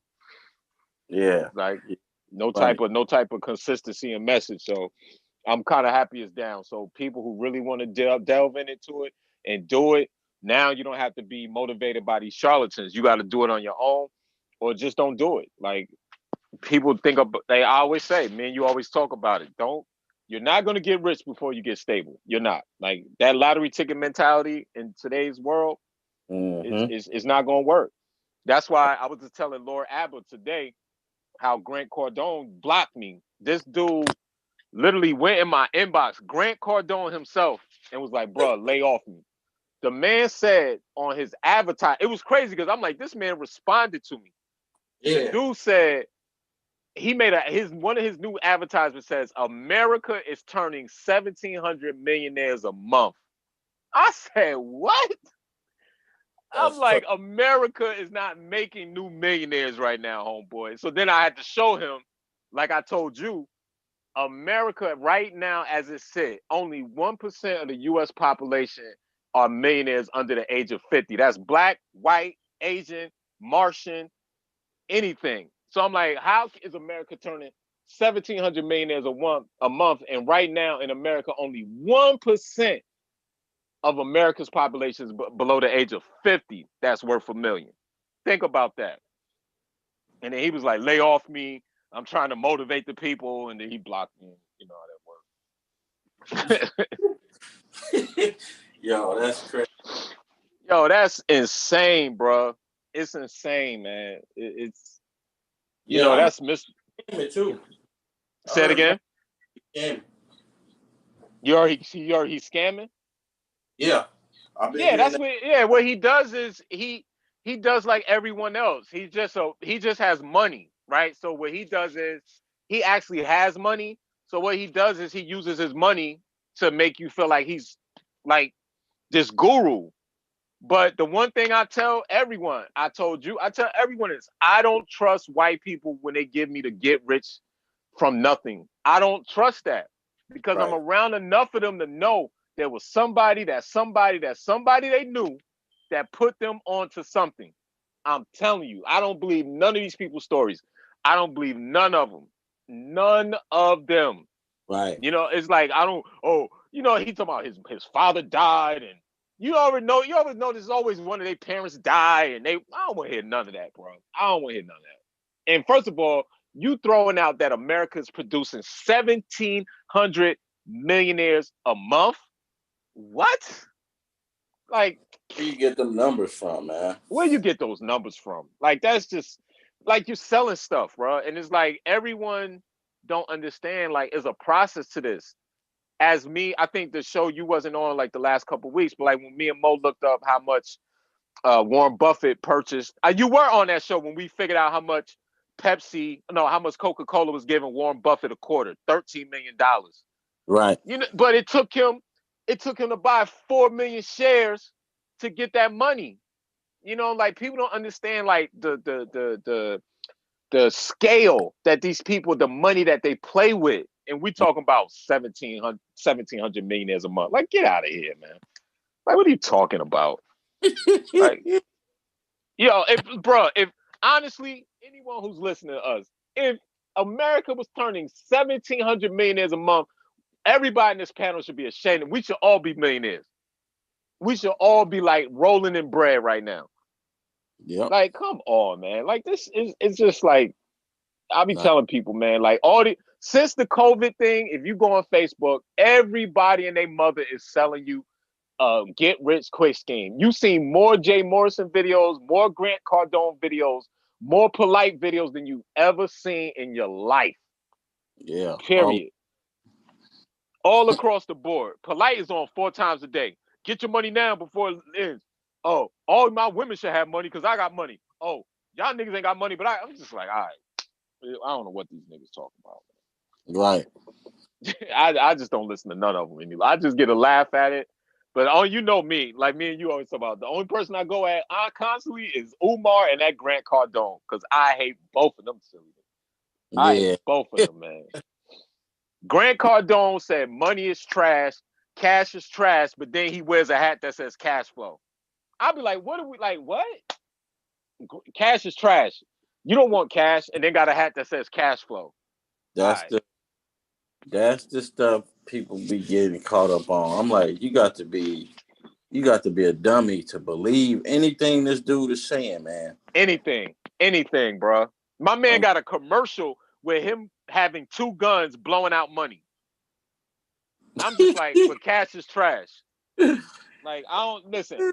My new challenge to anybody that's rich and y'all keep telling me the dollar's trash, give me your money. Thank you. That's it. Cash is trash, give me your dollars. Give it to me. Yeah. That's it. If it ain't, yeah. Give it to me. Give me your cash that's trash. I'll take it. Bro, the pump fake. You know what's crazy? Yo, think about this, Chris, not to cut you off. Think about this. Yeah. Cash is trash, but I'm charging you cash for a course to give you millions. But cash is trash. So I'm going to charge you money so you can learn how to get cash, which is trash, to be financially independent. I don't even understand the hustle no more, man. I don't either. I don't. Snake oil salesman, phony. All of it, man. All of it. Like I told somebody in Polite video, where was Polite Rafe 3 months ago before he was teaching you stocks? When he was before he started selling you classes. Where was his Rafe? Oh, man. And then you know what's crazy? I said, when was Polite wearing Versace scarves on his head? To show me a video 2.5 months ago, before he started selling you classes. When was he wearing Versace scarves on his head?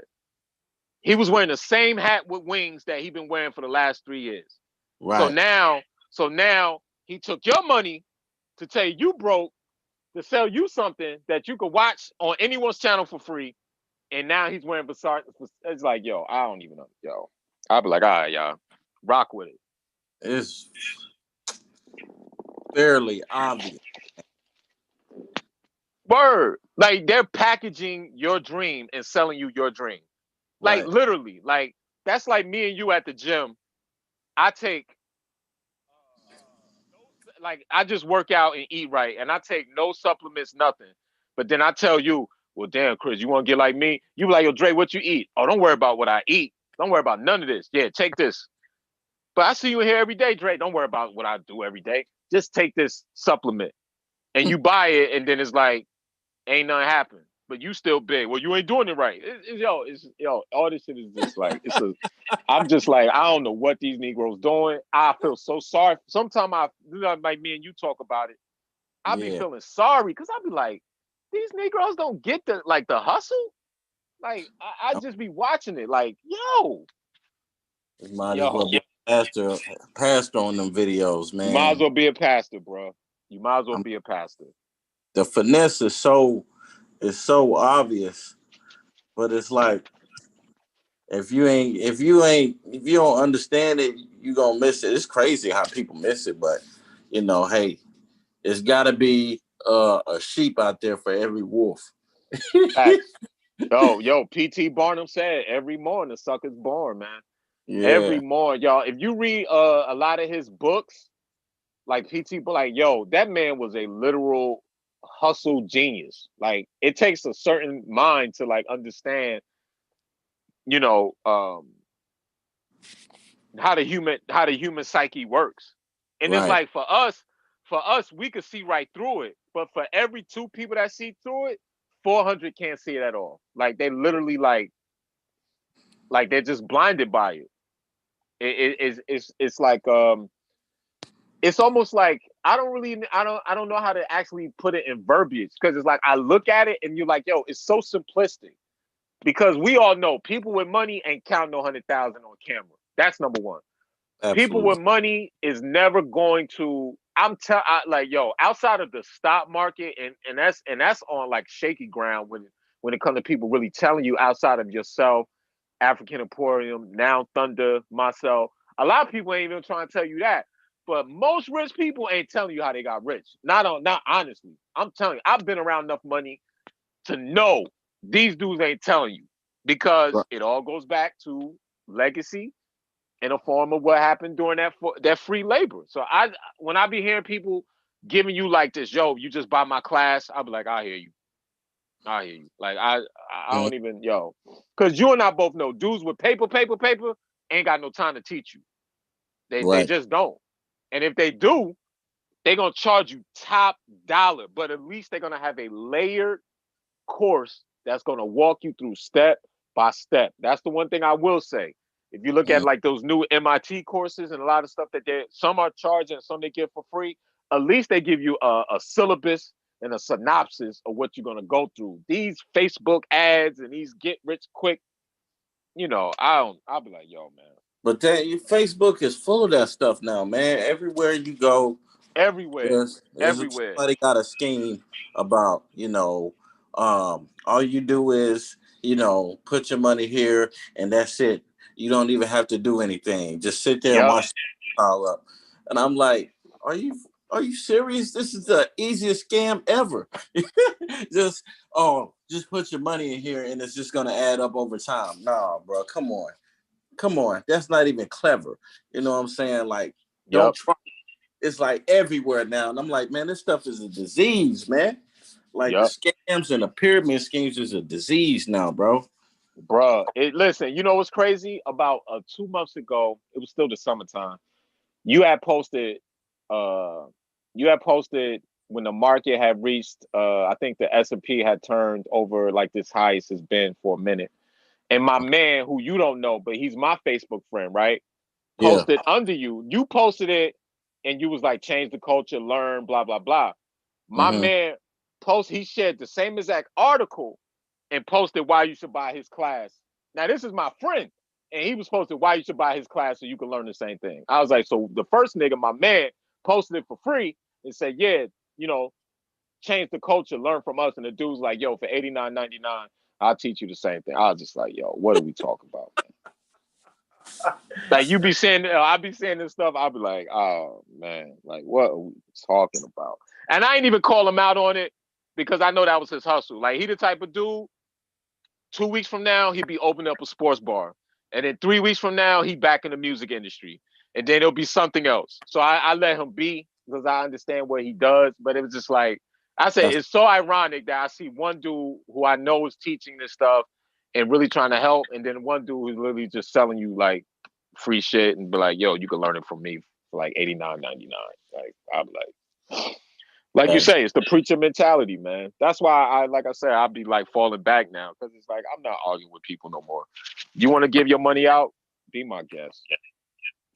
Yeah, that's crazy, man. Damn, bro. I don't know why it's like that, man. And you know what's crazy? Most of these people who put their money into any of these people's courses never eventually like invest their money.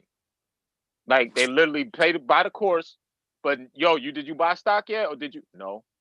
Then why did you pay $500 for a man's course? Like it's just like it's out of boredom. Like, and I don't know, man. But that's enough of my rant.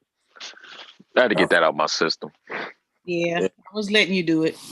Yeah, I'm sorry, Mo. You know, like how Capricorn minds work. Once we get like it's like locked in on something, we just hold on, Mo. Hey, shut us up. Hold on, Mo. What, Chris? Wow, you gonna come at me like that? You know, I always have to be prepared when my boss get on. What's that? Jeez, I don't know what's gonna come out of him. What's up? Okay. Don't let no Virgo boss you around, Mo. That's it. I'm close. Hey, only on the internet. He know. I would never want to boss my sister Mo around because I wouldn't need to do that. You know why? Because one, Mo is a grown woman. For two, I ain't got no reason to boss Mo around. Now, will I get on her for something? Yeah, I get on her for that. But Do he? Jeez. You know what though? I'm happy to say that, you know, I was able to move from my $5 per pay period. So I'm appreciative of my brother. He can give me guidance whenever. I'm ready. Yo, that's beautiful, man. Like I said, we all remember when you first started, Mo. So you have aggrandized and materialized this into like you're a walking, talking testimony of your own self. So yeah. Yep. I want to be I want to be literally a walking, talking testimony. You are, man. Listen, ever since you joined the Andre School of Financial Literacy and Claiming Science, you've been a new woman, man. You know what I'm saying? Because you know, yo, Chris, because you know when me and the wives eat dinner, I put my belt on the table to let them know, don't act up. Even though we're eating supper. I eat with my belt on the table. Yo, man, you wild, bro. God, he said ever since you joined the school. Man, what? Hey, listen, well, we got a couple powerhouses on here. We got Deshaun on here. We got Angel killing the options. Yeah, it's my sister. Oh, go ahead, Chris. Tell me what you was gonna say, and then I want to bring her in because she did the options on something that I ain't know. No, I was just gonna. I didn't know you was hiding off in the background, ducked off. You know, listening to everything we were saying. Shoot, we thought nobody else was on here because, shoot, we was just going on and on and on. You know. Yeah. But Brandon on here too. After the report, yeah, it's a full house, man. But you know, Brandon, he just be chilling. You know what I'm saying? Shoot. Brandon been talking in class lately. You've been missing out. I found out Brandon. You know, that's our Tuesday night class. We can't spill all our goodies out. Yeah. I had to leave yesterday and I'm mad. I had to get off the call. But yeah, I was talking that real talk with the soft skills. Yeah. While y'all was having class, me and DeShonda was online with over African Emporium in our class. Oh, y'all were training. Hey man. A little something. Right. About all the details, you know. No, where's that? What was that company? Sister Shine, what's that company you did that options trade on and got that big bag? Oh, so no. No. She said no. No. So as I told Willis yesterday, see, I have a problem. On the front end, I'm strong. On the back end, I'm greedy. I'd be like, hold on, I can get $10 more. Hold on, I get it. And it goes bad. No, so I had an Apple option, a 110 Apple option, and it was in the money. I mean, I think it was up to like 160, and Apple went back down. I didn't sell it. Mm-hmm. So yeah. Lesson learned. That's all I'm gonna say. As I told Willis, I said, yeah, I paid some tuition. You paid some tuition. Angel, you did an option on who was that? She did. What's BLK? I think it was. I had Nike. Yes. A Nike call. Oh my gosh. That was the big one because it was like 400 and change I got for that one. Chris, did you see that? Yesterday, Nike went up in the after hour. Yeah, I've seen it. I've seen Sister Angel. She got that big bag over there. She don't want to share. Uncle Sam got to collect I have to learn how to share. Yeah, Nike took off in that off market. Yeah, Nike took off, man. I bought Nike too. Monica, if I had like more than one, it would be nice. Hey, shoot, I took it one. You know what? I bought it the day before. I knew it was gonna have some price action, right? And I put it. I said, "Oh, this is long term for me. I'm gonna put it over here in stash." Yeah. Oh my God! It's still long term, but I didn't benefit from the bullish run. I didn't benefit at all because it didn't take. It was still pending. Oh. Yeah, so I bought like 15 shares last week when somebody posted the earnings that it was coming this week. So I was just like, oh, okay, let me just sit on it for a little while. Yep. All right. So for those of you guys out there who want to know what that 15 shares look like, hold on. Yes, sir. Let's see what that price was at. When did you buy it? What day? I don't even. Okay, let's just say it was at 111. Yeah, it was about 110, 111 last week. All right, so she got it at, let's say 110. She bought 15. Yep, I did buy 15. Yep. I don't know who calling me, but y'all can't talk to me today. That's all the money I had left in my Robinhood, I think. Record. Okay. So she spent 16 and it went to 130? 132, like 132. Yeah. Now, if I'm doing this wrong, brother, African Emporium will check me. I think you subtract. I've been in Nike since like $56. That was about 2 years ago. Nice. What? Yeah. That's a nice cost basis. For that. You know what I'm saying? I had a lot of homeboys that were, sneakerheads. Andre know this, right? Yep. Good money. And I'm like, man, you know how many shares you can get for, just one pair that dropped. 200, 205 time with tax. Right. You could have got at least 4 shares or about 3.5 shares. So did you get a Nike doing the COVID pullback, COVID drop dip, or did you? Of course, because it dropped down like $50 again. It dropped down to like 66. Yeah, why not? Everything's on sale. Like right now. Yeah, exactly. That's what I'm doing now. Everything on sale. I'm discount shopping. Right, like Apple right now. If you didn't get Yes, Apple, sir. Right. Well, right now it's like you discount shopping at Neiman's. Like it's discounted. It's still high. You see what I'm saying? Preach. Tabernacle. You right. Yeah. Right. Yo, that's all I've been doing. Like, hey, yo, Chris, like the white boys that I be schooling at my job on stocks. I'm like, yo, y'all buying up Apple? No. I'm like, okay. I'm like, okay. Inja, you bought yours. You bought it right here, or you already had it? I didn't have the Nike because I had Nike before, but Nike was up and going way down, and I wasn't, and I probably sold it. Mm-hmm. So I only did an option. Mm-hmm. I only got an option for Nike. I did it September 23rd. Nice. Mm-hmm.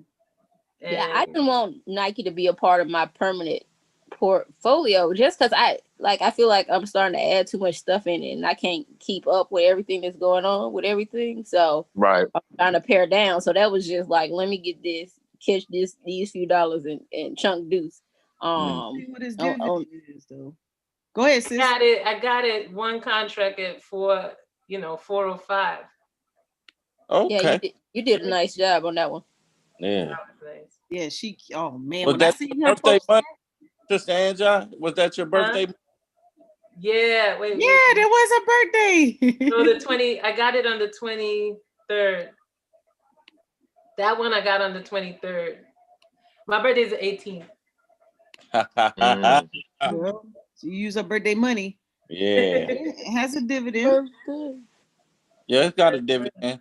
But, you know, me and Andre, we kind of see the same. We see this the same way, you know what I mean, when it comes to the dividends.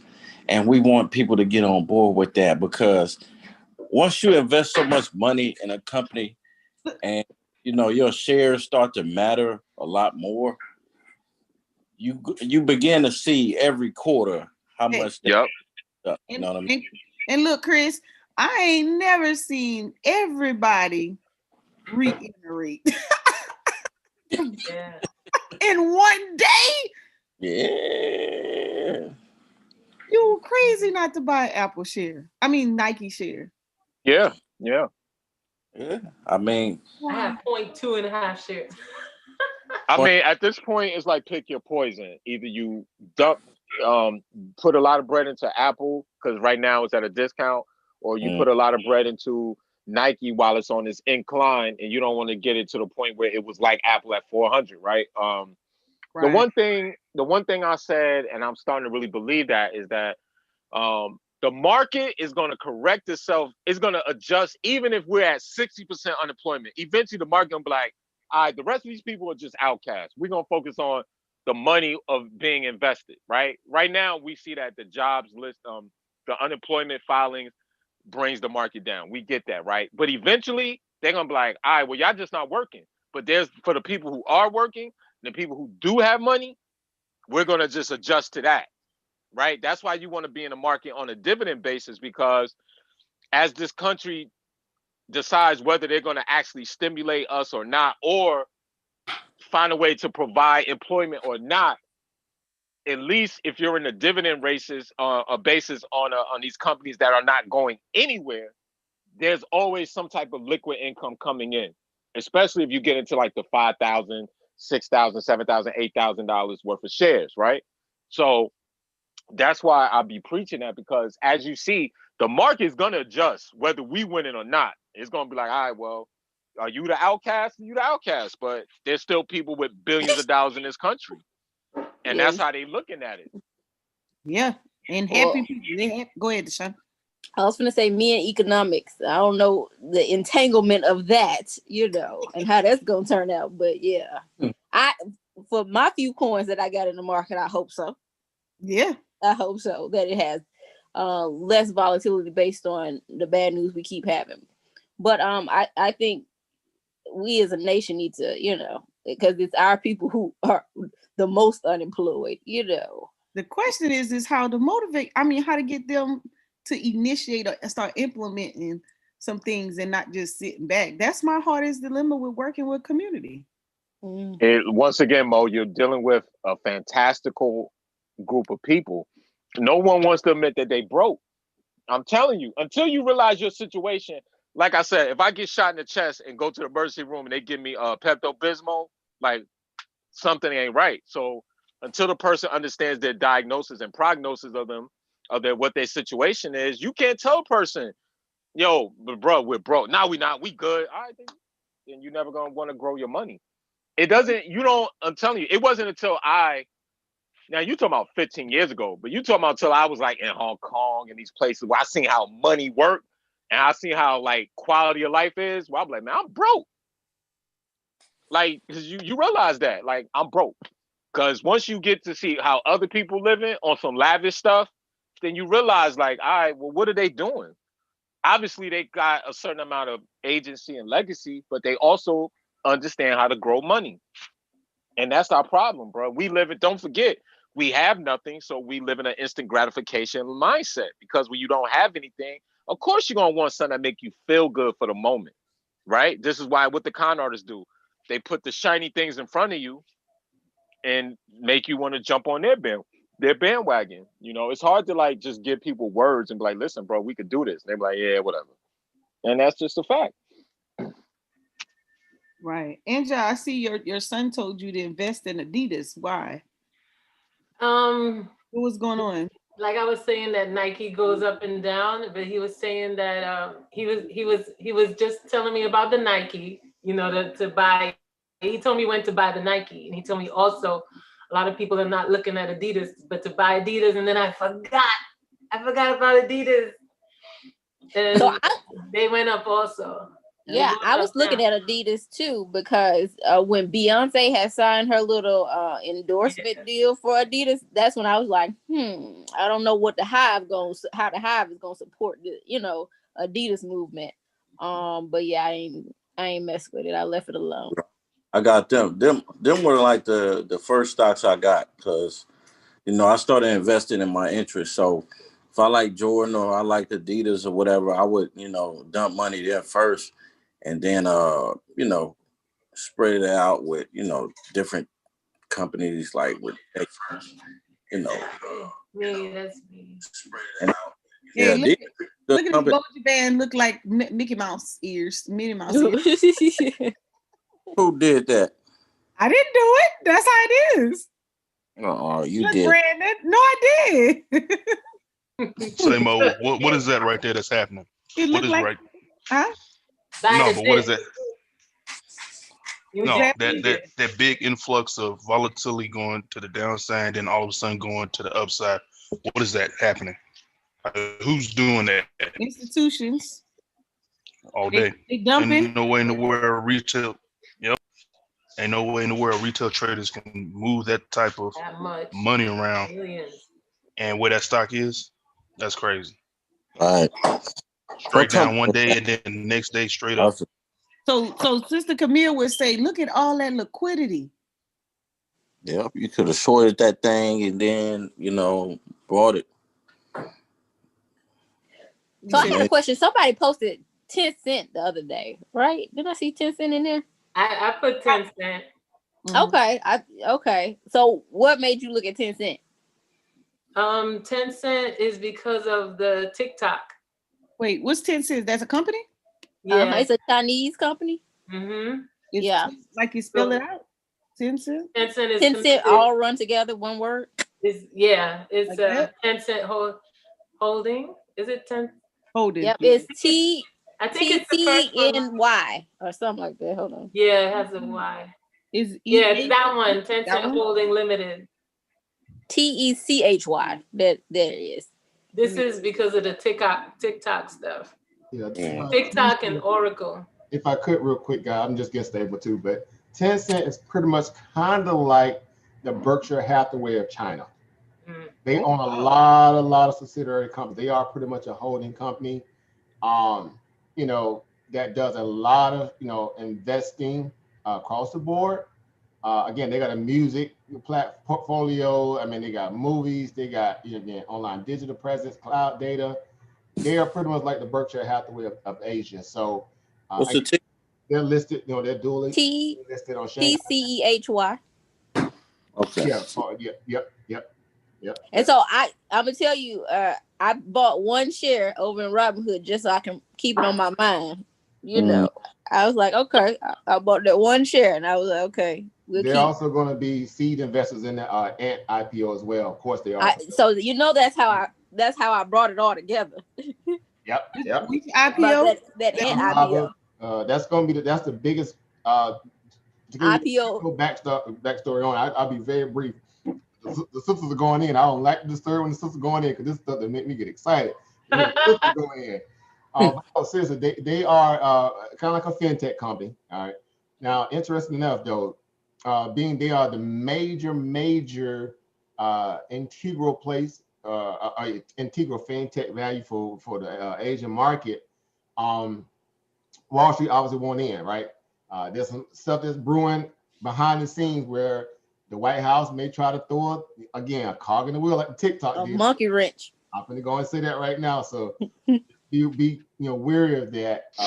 They're discussing it tonight. But nonetheless, again, it is a phenomenal company in terms of what it can do for a scale. Being able to canvas pretty much all of Asia, then particularly Europe market, and events that they can get into our markets is going to be great. They're talking about pretty much the biggest IPO valuation to date on record for any publicly traded company. So that's more than the Saudi Aramco oil play, which I was touting for years before they actually came public. They're going to have a valuation pretty much bigger than theirs, which is crazy. So oil and fintech, right? Let that marinate. All right. Wait a minute, this is TikTok? I'm sorry. Go no, ahead. this is Ant. It's Ant. It was related to all of that. TikTok. Because you can't buy TikTok, right? I don't think you can buy TikTok. No, TikTok is not it's owned by ByteDance. Now here's the deal. If they do get the deal, if it goes through in the TikTok deal, they are then going to send it public. Oracle and Walmart together, they're going to post it as a separate entity company, and they're going to obviously publicize. Now, that IPO alone as well going to be right up there with that of probably like an Ant to a degree. Right? They already talk about 60 bill for the value, so they know they're going to ramp it up a lot higher when they do the underwritten aspect of it. So those are two I would definitely say keep your eye on that. Now, and another one real quick before I get off is Airbnb at some point is going to come to market, so keep your eye on that one just in case, because again, that's one the hype been surrounded for so long. They might make it a trade for the day, who knows? But just keep your eye on that one as well. Well, like the IPL game ain't going well for me, right? I put in a request for Snowflake shares. We talked about this. They did the okie doke, and they changed the price at 10:15 when I was already asleep. And you had to go back and confirm your shares. Not that I was gonna get any anyway, based on the allocations. So but I still I wanted to at least submit it so I can be like, oh, they ain't give me none. And then I tried to put in for that Good RX IPO. Zero share. I put in for 200 shares, 0. Yeah, wow. So the IPO game is not going well for me. But I did notice, and this is just from my brokerage account, they were like, yeah, you'll get banned from the IPO if you sell it within 15 days. I was like, oh, hold on. Wait. Wait. So I didn't know they had restrictions on it. Yeah, it's called like a preliminary lockup period because they have to be able to allocate for those shares that they offer in a prelim scenario. They have to be able to account for them, right? And so they would much rather, in this case, if they're going to give you the ability to get in early, that you hold it so they can make sure they have those shares accounted for. When they obviously at that point, they may start offering options too. Typically around about 15, 20 days, they start offering options for some of these stocks. So it's a lot of, I guess. But that was what you call a nugget or whatever you call it. I can't remember, but I was like, okay, so 15 days after some of these other IPOs, you see when people want to let stuff go, they can start trading it. So you start seeing some fluctuations after 15 days, if that's the case with a lot of brokerage companies. Right, and that's the whole purpose of it. They want you to kind of sit through the, the what if. The discovery period. That's exactly what it is. Exactly what it is. That's same with Nikola. Their lockup period ends December the 3rd. Under the stuff that they're dealing with now, you can always guarantee they're going to drop everything in the kitchen sink and the transmission on that date.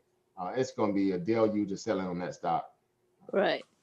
So, and one last thing before you leave, Willis, about the Ant. So I called the brokerage company. I was like, yo, how I can get in on this Ant. And they were like, so we can't do IPOs. You can get it after it hit the market, but we can't do IPOs. And then they said, it's a 30, because it's going to be on the Hong Kong exchange. It's a $32 fee per trade. I was like, okay, that's a strong fee. And a 1% currency transaction fee or whatever, currency exchange fee. I was like, y'all trying to scoop up all the coins off the side. But yeah. And I thought about Anton again. Yeah, and that's what I'm telling you. So you guys do have access to international markets. The thing is with most brokers, you do have to go strictly through what they call the order desk. You have to call the broker. Like if I've traded stocks and I was in Canada, I've traded stocks, on the TSX. I traded stocks on the Israel exchange before. Again, you have to go directly through the broker at that point, and they will, charge a kind of like a trolley fee or whatever they call it, But yeah, and again, in a case like that, like the Saudi Aramco one, right? When I figured they weren't gonna come to American market, they were just a whole lot of bureaucratic tape with that, and they just unleashed it over there on theirs. I was very, very, very, close to doing that one, as well. But I was like, I'll just wait because eventually we'll come to American markets at that point. But yeah, you can go cross these boundaries, guys, and invest in some of these companies that you may, find or see whatever that's on a different exchange. So just nugget information to put that out there, guys. You guys definitely do it. Right. Right on. It's just purely exploration for me. I was just interested. Like, how does this happen? I saw the little option. I was like, how do I start doing this? Not that I'm going to dump any money in it, because I ain't paying. If I'm halfway paying attention in America, then I definitely ain't paying attention to what's going on in China, or Hong Kong. Paying attention. Just know this. They follow our markets. Everybody on the planet follows American markets. We are the most liquid markets on the planet.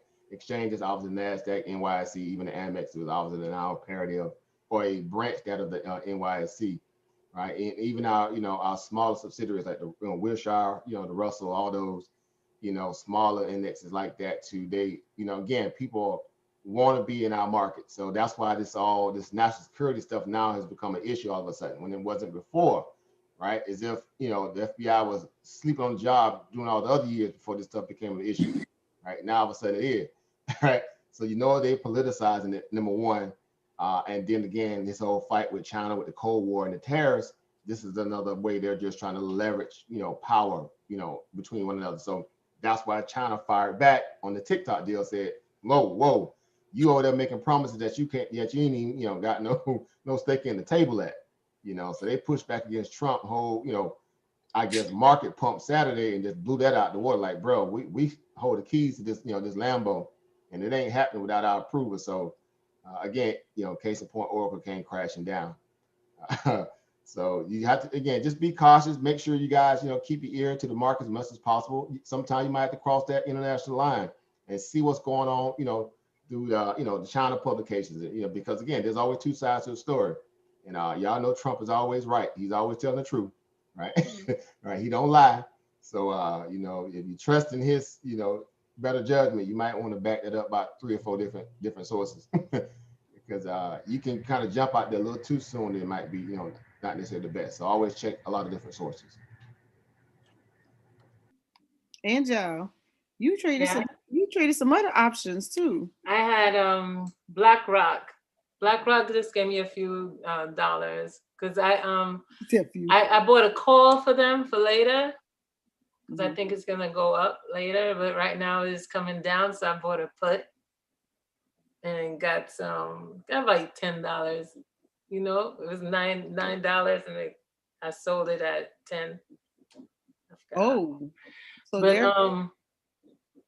and what else did I do? I got a few things. Oh, let me see what the next one was. I'm gonna pull up the. If you want to share, I'm sharing. Go ahead and share your screen. I like when y'all get your hands dirty. Let them get their hands dirty, Sister Mo.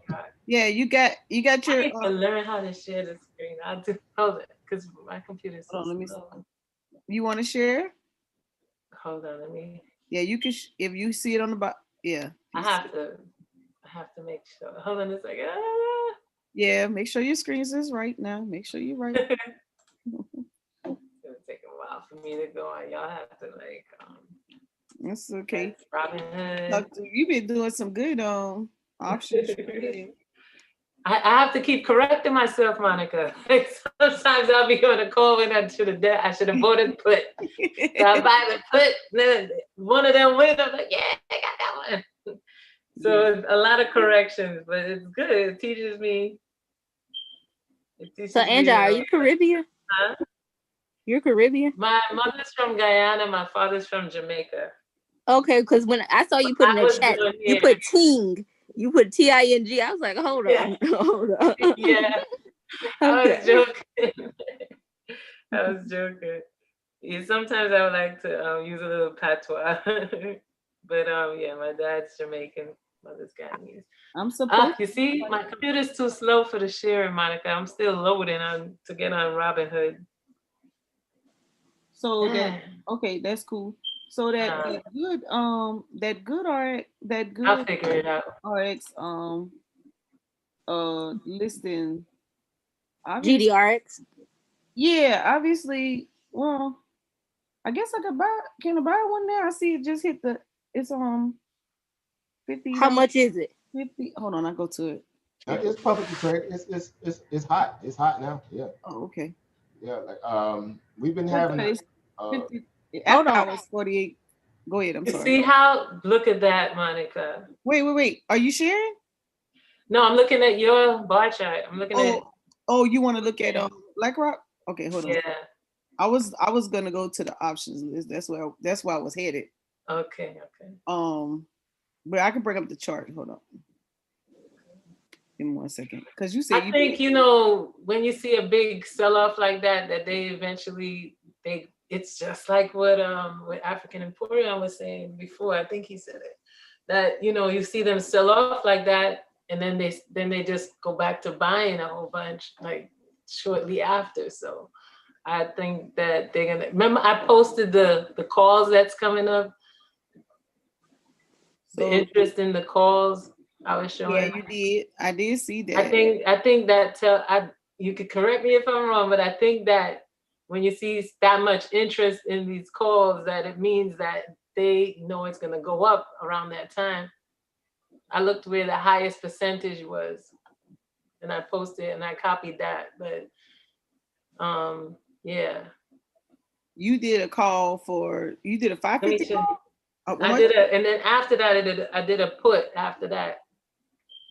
Because I saw the trend going down, even though even though they have these calls happening, I did a put for today just to take some change, just to take some ice cream money. I like how you say ice cream money at Brother African Little change. That's all, Monica, I'm only doing one at a time. But, me too. When I learn, I did. Some of these 111s are very expensive. Brother African Emporiums. Golly. Hold on. Let me do the good. It is so expensive.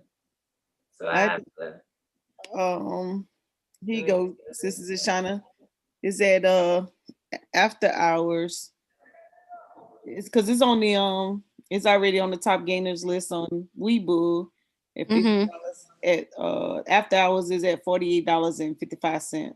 Okay, so it started out at the first message I got said it was going to be between I think 22 and 28, and then it was supposed to go live this morning or at midnight this morning, and then I got a message saying they wasn't.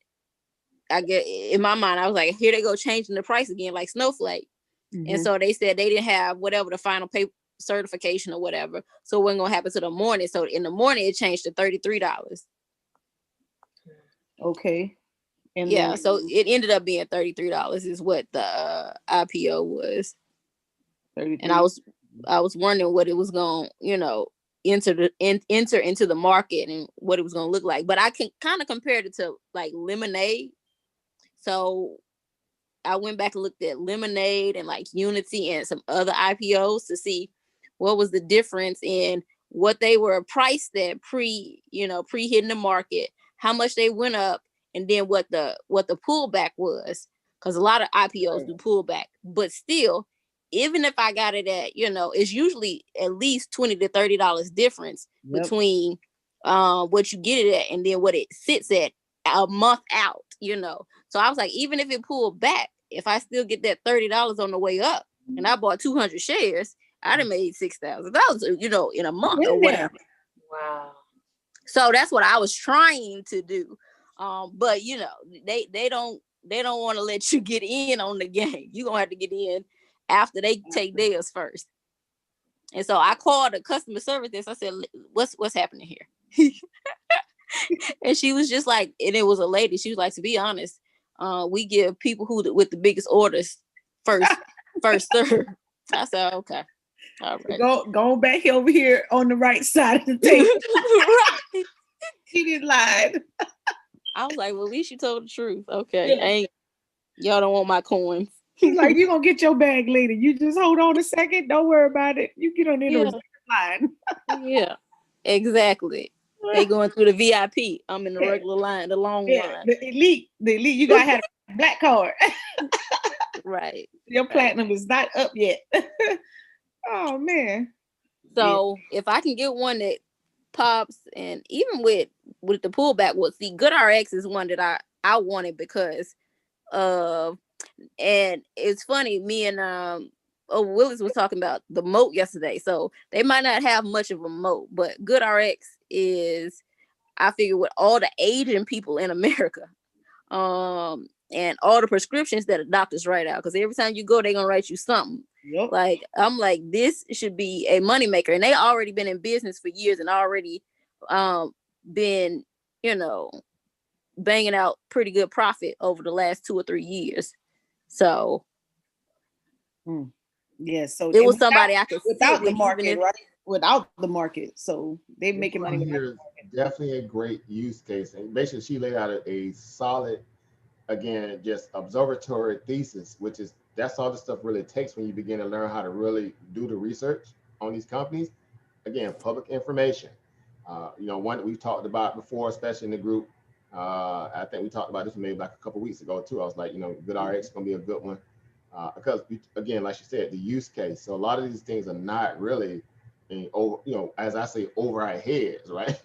We're just, needing to kind of spend a little bit more time and get used to, what are the things that you would think somebody else in the market will find to be very useful, right? Again, there's always a scenario where you're trying to build a better mousetrap. That's what business is all about, right? Who can build a better mousetrap? There's nothing really new out there. It's just, personalize it to their value, right? So really, really good opportunity here. And GoodRx, just keep your eye on it. I was like anything, it's coming into the market at a time when the market's obviously, kind of in a downtrend. Nonetheless, it's still new, right? So again, people will still try to crowd the newness of some of the stocks that feel like they have a good, growth, aspect, and it'll still, hold its weight and gain. Right. Really good opportunity there too, guys. Yeah, and I actually, even before the IPO, so my aunt, she was just like, oh, I went to the pharmacy to pick up my prescription, and they told me it was $400 or $560 with her insurance, and I was like, did you go on GoodRx? And so when it hit, I was just like, I'm already promoting them. I might as well own a few stocks, So. And they do save, and I told her, I was like, it's $150 cheaper. I mean, it still ain't cheap, but it's $150 cheaper. So I know they at least saving people money. That's money. What you talking about? Man, I take that 150 and put that in the market and buy that medicine off them games. Right. I better learn how to hustle. I better learn how to hustle one way or the other. Right. So I mean, I was like, it's not a sexy stock. It ain't no gaming or Snowflake, but I think with America how it is, like big pharma, but then big pharma could be an issue because some of these pharmacies or pharmaceutical companies aren't wanting to play. They like, no, you just gonna have to pay this $700 or you just gonna be sick, so that might be a challenge for them getting the partnerships and stuff they need, or certain drugs that are not going to even be like, you don't get no discount, so I think they'll do good for scale, because the fact that there's so many other, pilot players out there, or, people who are just, getting their feet wet, and they want to get acceptance, because that's the biggest thing with any biotech company. They want to be able to get their insurance coverage, right? Be it Medicaid, Medicare. Right. They always look for that. Again, that's what I'm dealing with right now with, the little company I'm in, AGRX, right? The little birth control play. And they are so solid in terms of the science that it was able to, produce with the product, that it was just pretty much a given for them, right? They didn't have any pushback. Their only major competitor is only one other company. I was telling y'all that there's only 2 companies in the entire America that sells birth control patches. Ain't that something, ladies? Only two, and the one I'm in is the best one. It's the best in breed. It's better than the legacy company, which is MonikaLamb, which used to be Ortho Ever Pack. Remember they got Ortho Ever. Yeah, I was trying to figure out what the name was. I remember. They got bought out and they had to change the formula because the formula was too strong. It was causing women to have all kind of problems, right? I remember. Right? Mm-hmm. And so AGRS took to the next level. Is half the dosage. Again, even the patent on the adhesive that they use for the skin, so you don't have that issue. Again, it's a great product, basically. So any issues getting covered for insurance. So they're now in their production ramp now. They're starting to finally, they got the FDA approval. Now they're starting to go through the whole production ramp scenario, right? And then by next year, obviously Q1 of next year, Q2 of that fiscal, that's when they'll begin to really start to reap some of that, that profit. So again, but in most cases, like I said, there's only two. So either somebody gonna buy them out like a bigger company, a Johnson, Merck, or Pfizer, or even their competitor. In this case, will be MonikaLamb, right? Mylan or MonikaLamb, however you want to say it. So they're in a good position here. One way or the other, again, so y'all know I've been in that stock since 50 cents. And I'm in it like about 4 different accounts. But the lowest one is 50 cents. Check it out. So did they get Medicare approval? I mean, Medicaid approval or whatever already? Yeah, they already got the Medicare, and I think they pushing, because obviously Medicaid is that's Medicaid, Medicare, one of them. Yeah, Medicare for the rich, Medicaid, right? Medicare for the rich and Medicaid for the who? The little people. Low and moderate income. Right, that's why they make that name. Oh, you got jazz it up a little bit. Medicare. No, excuse me, sir. I got Medicare. When I'm tight. Oh, I got Medicaid. That kind of. What up, family? How y'all doing? Got the credit doctor on the phone. Hey, Garfield. Peace, man. Happy to have you on. What do us the honor?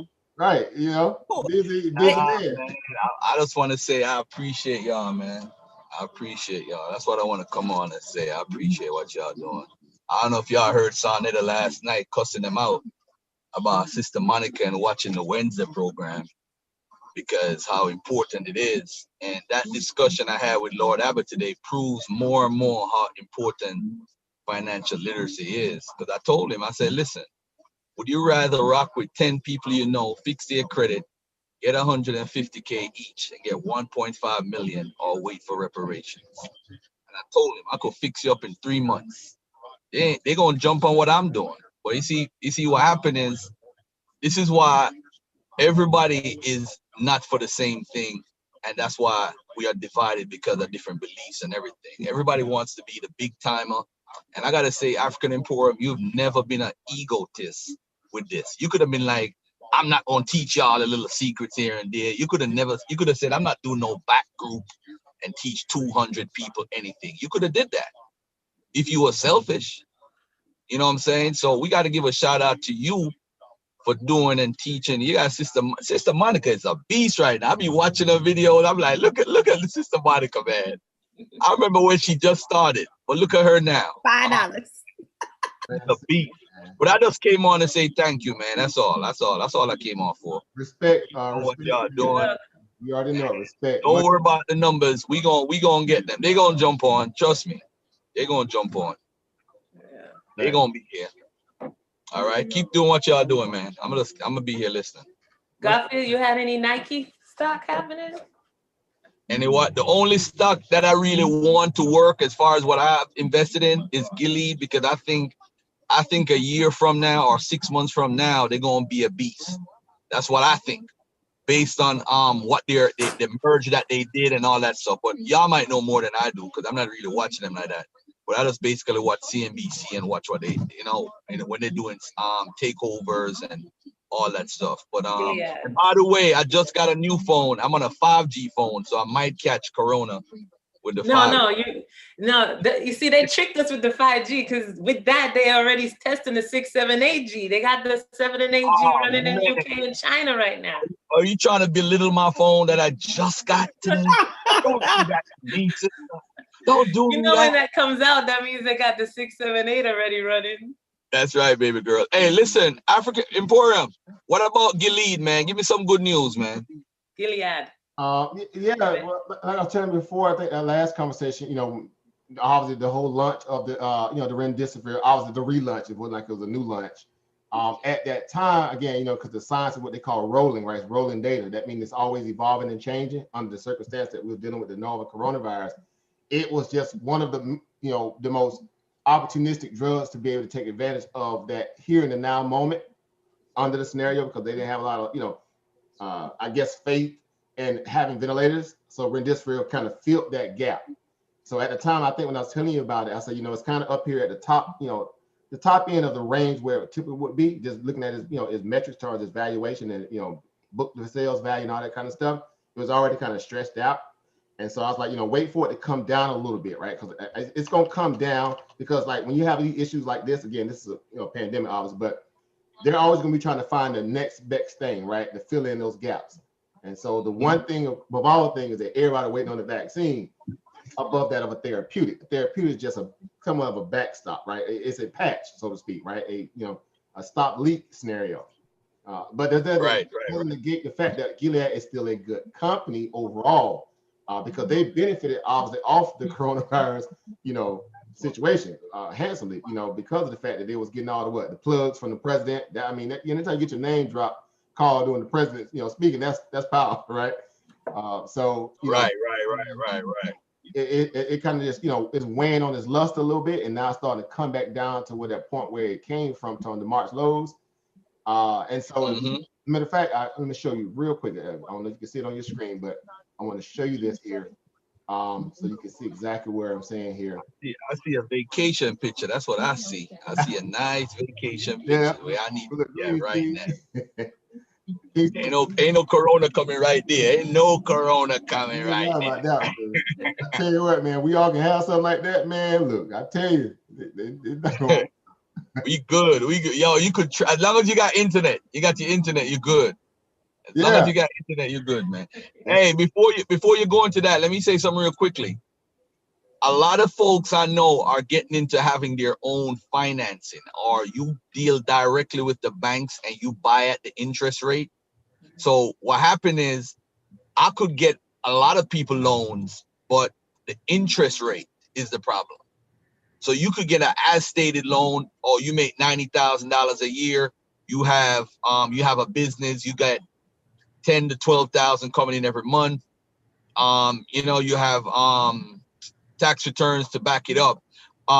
You could get as stated loans no matter what your credit is. You could be at 550, but the interest rate is how they make their money. So you got a lot of independent banks now that are just buying the money up from the Fed or whoever and just reselling it, because there's companies out there paying me 5% of the interest rate or whatever it is. I'm getting 5%, and I'm like, wow, that's a lot. Usually people pay you a point. Now, but the thing is, they want to charge 19 to 24%, so they're making a lot of money. I'm telling you, family, we just been so miseducated about financing. It's unbelievable. Earlier, I spoke about there's a credit card that's just based on your income. They're giving people 15, 20 grand, and you'll never get that. And that's based on your income only, but they don't use your credit at all. They don't use your credit. So that's the wave of the future. And when I was speaking to Boyce Watkins, I was saying to him, there you go again, locking black people out. Because how many black people making over 100,000 a year to get qualified for 20,000, or got $50,000 in the bank? How many black people you understand? So they're locking us out. They're like, oh, we ain't got to use your credit, but we locking you out, But anyway, family, I'm going to get off and jump off. Go ahead and teach it. I'm going to watch the video. I'm going to listen to you right here and just do what I got to do. All right. Thank you, my brother. Thank you, sis. Thank you as well. Thank you as well. No, again, guys, like we've been saying, it's good to always have, different, lanes, I should say. That's obviously this is what this channel is all about, when it comes, to urban economic partnership, because we discuss a plethora of different things dealing with all things finance. And so again, Andre said it best. Y'all heard Dr. Boyce Watkins, if you followed him before, but definitely Garfield, again, you can't build a bridge, until you find out first how to get all the materials you need to do that first, right? You can have the dream, but you still need to have, the building power to do that. So, being able to kind of clear up your back end in terms of your credit, your financial, clogging, so to speak, overdue bills, things of that nature. Well, that's a major part of financial literacy, right? You can't, again, try to do something that you ain't got nothing, to do something with. And so that's important to realize that, and how to shake and move in the industry, and to take advantage of these moments like credit leveraging, and again, the trade lines. Those are very, very, important, factors. And you being able to find money too on the back end to even get into investment, like Sister Monica's always saying, right? Showing you how to find that loose change, right? So it's again, I always get excited when I talk about it, because I know eventually we're gonna build a mini brigade, right? It's gonna be a mini brigade of people out there with all this new access to capital, and that's gonna scare a lot of people. It's gonna scare a lot of people, right? Because what's gonna happen is they're gonna start looking at you crazy, like, okay, well, you ain't got time for me, you ain't got time for this. I see you always focus on getting your money now, and or what I'm supposed to be doing, right? That's what's so funny about it. What are you supposed to be doing? You're trying to build something for the future that you can pass something on to what? Those coming behind you, our progeny, right? Again, it's time out for passing on what? Cookbooks, Bibles, and brooms. You can't liquidate that. I'm sorry, right? You cannot liquidate that. You need assets, and people who benefit the most under this pandemic are people with what? Assets. And the banks are only going to favor you over somebody else if you got what? Assets. That's why they look at you different, right? You tell a person that you got stocks and stuff like that, that conversation changed. A light bulb goes off on that person. They're like, oh, excuse me. No, the Grey Poupon line is over there, ma'am. You need to go to that line, because we know you solid, right? And so you heard with Sister Shonda, her story. She called that broker, was like, hey, I'm trying to do this, that, and the third. And the people like, whoa, how you know all this stuff? That's Sister in the game, right? She in the game. Right.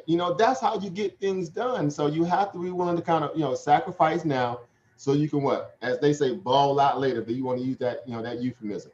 So what we're doing now is just trench work, right? Showing people how to take $1, right? Or make $1 out of what? 15 cents. I better come on, people. I know y'all grew up on that old school, right? And literally, we just saw that today again. Not getting off top, but we saw that today in what? In that stock, right? SPI. It went from $1, opened up round 3, and went to $46 today. From $3 literally to 46. Again, all you had to do is what? Be ready, not get ready, not thinking I'm gonna do it, but just what? Stay ready, so you can take advantage of those opportunities. So that's why this stuff is important. So again, real quick, just and keeping up with over Garfield was saying for the Gilead play.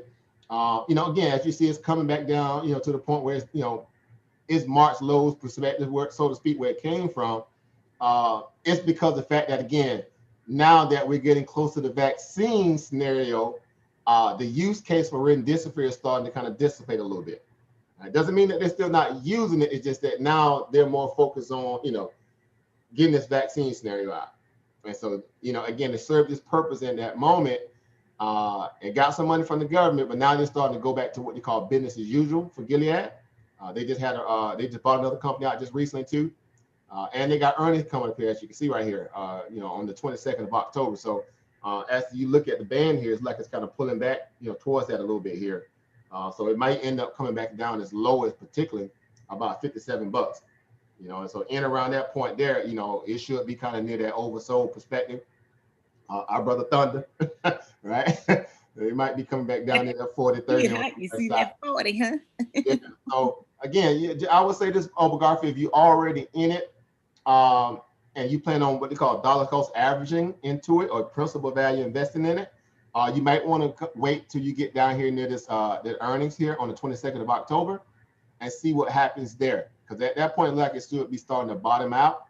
Only because, again, going back at the chart here, you see a lot of support here, literally at that point right there. Let me draw a line on that so you guys see what I'm saying. When you say support, that just means a lot of people are buying in at a certain point, and they're just sitting in their position, hoping that they don't really go, any lower than that perspective, right? And so that's what you got a lot of kind of, bouncing off this little area here. So if you take it all the way out here to the 22nd, you're sitting there again, like I say, around about $58 to $57 particular in this position here. That's when I'll begin to think about adding to that position. And over time, again, Gilead still, it's one of the top, top companies out there on the biotech scene too, or just, in that perspective, pharmacy as a whole. So, But yeah, just keep your eye on it. Don't do anything special until it comes down here. Let it come to you. Again, we like to buy low, sell high. That's the mentality of always. So we'll keep an eye on it for you. And if anything come out the pipeline, we'll alert you as well, so you'll know.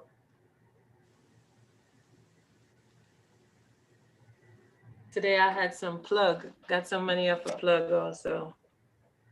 Plug? Yeah. Who didn't plug, Brett African foreign? Plug is always volatile. Get a little. Ooh.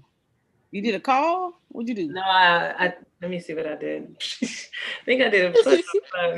I think it was a plug. I got some plug too. I got in plug myself personally around about $7-8, and then I added to it, and into the 9s. They had an earnings, as you can see here. This is earnings, and you see this E here. That's an earnings. Pretty much timeline perspective. They beat on that earnings. They did really well actually. It gapped up from 9, as you can see here, and went up as high as near 14 and some change. So now it's just pretty much starting to consolidate again in the chop zone for the next move. Now, interesting about plug. Plug is in what space right now? What is EV? Yep, exactly. And so they're also trying to be. They were also, I think, a facilitator. They're trying to also do some business with. What is it coming? Not the post office. That's Workhorse, but they also. I think they're also trying to do some business with another carrier company too. Right, so they got their irons in the fire. You can go do the research on it again. This stock here was trading literally at $1 some change. Couldn't make this stuff up last year. Yeah. It was at $1 and some change last year. The charts don't lie. What y'all see right here, $1.73. I was trading all the way back then when it was down even lower than that. So I know this company pretty well. But it basically went sideways for a good portion of about maybe about 7-8 months, and then it began to kind of slowly break out because of what? The whole EV news, right? Tesla. Nikola, right? Neo, right? Those stocks began to rule the roost, and now you have this whole new wave of ESG investment. I was talking about ESG investment about a year or so ago, Sutsmo. Yep. Last year, I was talking about start looking at the ESG type stocks. Right? Some of you guys may not be familiar with that. All that basically means just environmental, social, and governance. That's exactly what you're dealing with right now in the social upheaval. Tree huggers. Again, sis. Tree huggers. Worse. Yeah. Right. Right, they down with fossil fuel and up with electricity, right? That kind of stuff, right? And so again, it's not far-fetched to think that now that you got the governor of California that came out literally tonight and said what? By 2035, he want the entire state to be electric vehicle rated. So I mean, that's crazy. Just think about that from a use case perspective. Who's gonna really take the main, the main share of that market? And so that's why everybody rushing into the space, not just because of that publication, but the world as a whole is starting to move towards what? More cleaner energy, right? Because now the whole, issue with, y'all know climate change is starting to really set in. But for us, we as investors, right? We don't invest with emotion, we invest with what? Our mental prowess and our research capabilities. So we're always trying to find the next best thing before it hits the public market, because that's how we get front loaded to get in the game early. Right, so plug, stay with her. All right, I'm just going to tell you outright, because there's only good things can come from this, for the fact that we're starting to ramp out that EV space, just the electric, battery space as a whole. What it's going to do to the power grid over time, it's going to, obviously now move into what? Home spaces, right? The generator space, right? Solar panels, they're going to eventually come back to, fruition. Like there was really people trying to get excited about those, but you got a good one if you just stay in this one here. Right, as you can see here, going back on the chart here, them numbers don't lie right there. This stock was just sideways for a long time, literally for for a few years, and now it's in its breakout mode, right? So good trade on this one here. Yeah, I bought a put actually around 12:30, and that was 73. That was 73, and I sold it at 80. Nice. At 219. That's when it was complete. And that's important. A lot of people don't understand that. We've said it on here before, but I have to reiterate: you make money in the markets doing what? Going up, or down, and also going sideways. All around. Yeah. Let that marinate for a moment, guys. You got to really understand what that means. That means you making money at all facets of the market when it's open. Up, down, and even sideways. So you're never in a place where you're kind of, stuck, right? You can really benefit, and it could be a stock that you're in on a long-term perspective, But you also can make money on his what? On his downturn. They call it what? Start with H. Oh, hedge. Right? You're hedging, right? You have to learn how to hedge. That's just another way to say, okay, I'm gonna make this money, on another scenario, on a side note, and then I'm gonna turn around and infuse that cash back into my what? Long position when it starts bouncing. Exactly. All it is, wash, rinse, repeat. So you're letting the profits, feed your investment. House money, as they call it, right? And so it's important, guys. So we're gonna touch on a lot of this stuff as the time goes by. And again, this channel tries to cover a lot. It's a lot to unpack, right? And somewhat of the time that we have allotted, but we've been going hard lately. We've been on late, but it's a lot to unpack. But we're happy here to share, answer what we can to help you out. So yeah, so nice play on this one here, Sister Angie. I think it's a really, in my opinion, I think it has a good growth perspective in it, and one that you might want to keep on your radar unless it proves you wrong. Thanks. I have a little bit in there. Yeah, plug is a nice one. Thanks. So what about look at IGMS. You can. Over Willis. So this is a biotech company, biosciences. Mm-hmm. So this is the daily chart. I was just trying to get a little backstory on where the stock came from. As you can see, this one, the IPO last year, and I think I might have seen it move about a time or two in my own right. I never traded myself personally, but as you can see here, ever since the IPO here, going back in September, around my $17 and change off the low, it rounded out, came off the bottom. Off this little pullback here, and ever since then, it's just been in the natural uptrend. Again, you have some flash crashes, as you can see here, but again, this right here is indicative to the pandemic. That's why. Well, I was going to say, what isn't that the pandemic? Yeah, this is. Yep. Everybody got. Most have that. Right, and in this case right here, like anything, I'm always saying, anytime a stock separates farther away from its moving averages, what does the moving average act like? Magnet. A magnet's going to pull it back to it. So anytime you see this kind of level of separation, always expect there's going to be a pullback, right?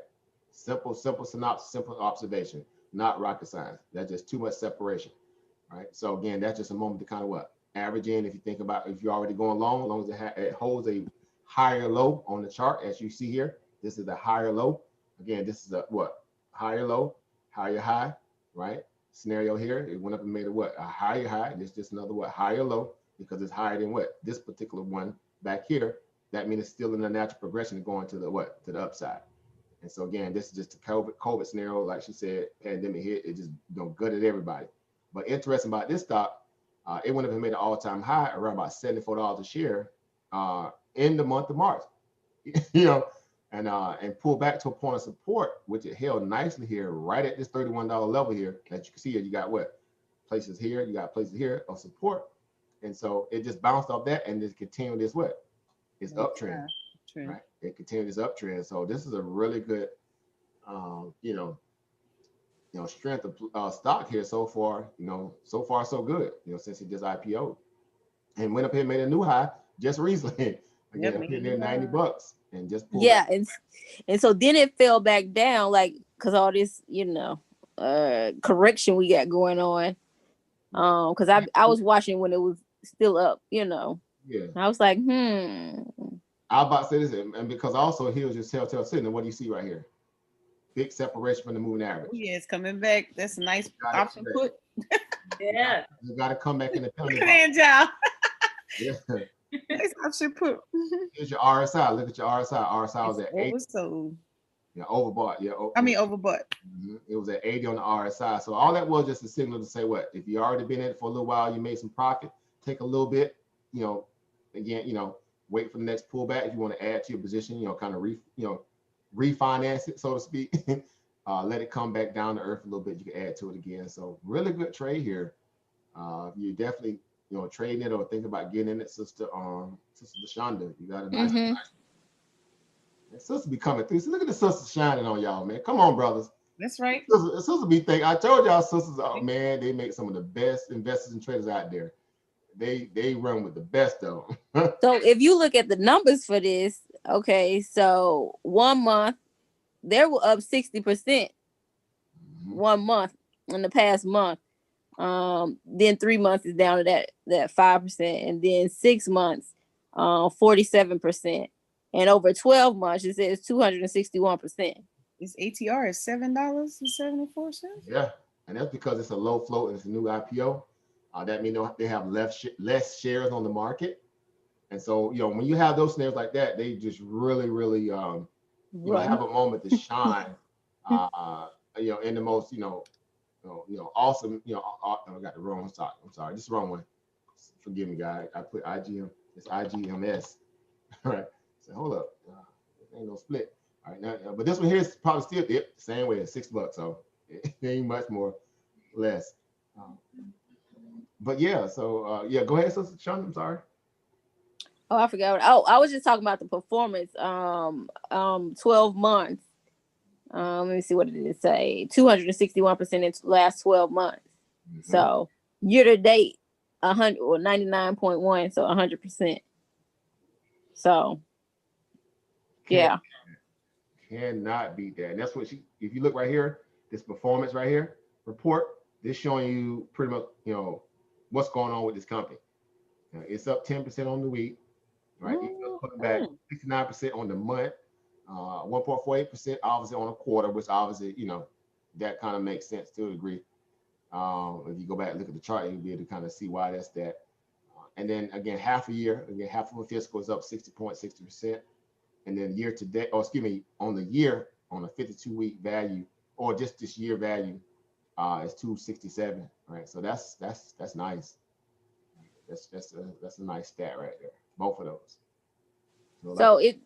So when you look at the bar chart cheat sheet, it says the level of support is at 72. Right. The first level of support is at 72, and then the pivot point is at 79. So it might be in a good spot. Wait a minute. You just taught me something. Where you getting that info from? I guess I'm on the app. I don't have a computer. Yeah, the bar chart is cool. Where you it's on the page or the part that says traders cheat sheet. Mm-hmm. Oh, I see it. I see it over here. All right. Yeah. Thank you. Mm-hmm.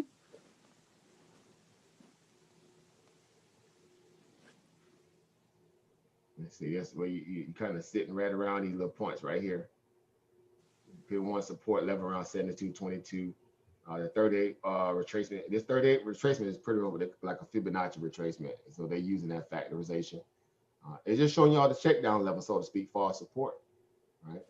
And that's what I love about this. Again, these different publications give you a lot of different dynamics to look at the market in relation to you being able to put it on a chart and then come, kind of see what all the, the schematics look like far as, different, indicators giving you readouts. What's the ticker?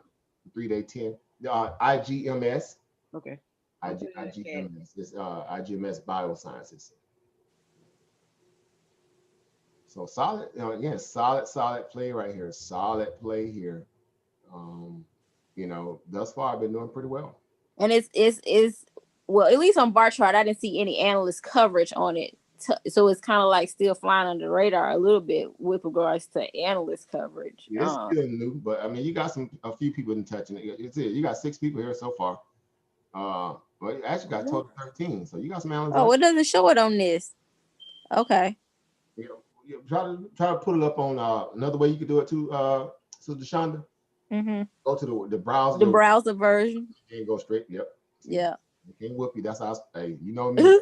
I figured out all the little back doors to get everything at this point. That's exactly why I don't pay for none of these publications anymore. Because I used to pay for all this stuff. Be paying like $600, $600, $700, $800 sometimes. Actually, more than that with the black box at that time. I was paying roughly around, I want to say, man, at $1,300 to $1,400 a year, just for publication and all that. Now I don't pay them up for black box. Because I learned how to fish, more. So. Right. Right. It's coverage. It has a very strong coverage here.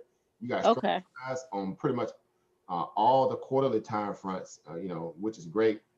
And then another way, if you want to back test to see what You can go to MarketWatch, check it over there. If not, go with the tip ranks. You remember that's the site that I gave Tip you. rank. So yeah, I saw that tip ranks gave it like a 9 or a 10.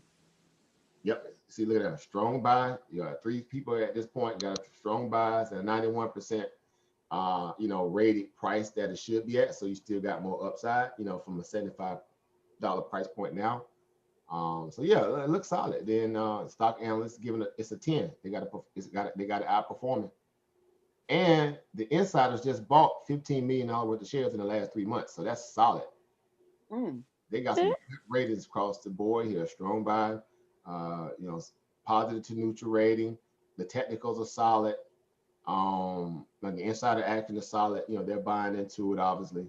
Yeah, and it got like a 20% upside. That's what I was looking at too. I was like, okay, well, you feel like you got a 20% upside. Right. It just got a little extended. That's all that happens, right? Stocks get extended and they're going to pull back, right? Nothing just goes straight up. And so when it pulls back and you got this kind of level of analyst, oomph behind it, I like to call it, then chances are they're going to buy that dip up once it kind of, comes back to a certain point where they can get the best bang for their buck. They're going to start adding to it. So here you got the direct over the last 14 days, bought $7 million worth of shares. So they're buying, right? They are excited about this stock, whoever it is.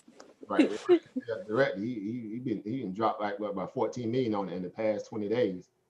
So he's definitely buying, and the CMO is buying, a few other people buying. But yeah, so it looks good. Again, looks good here. So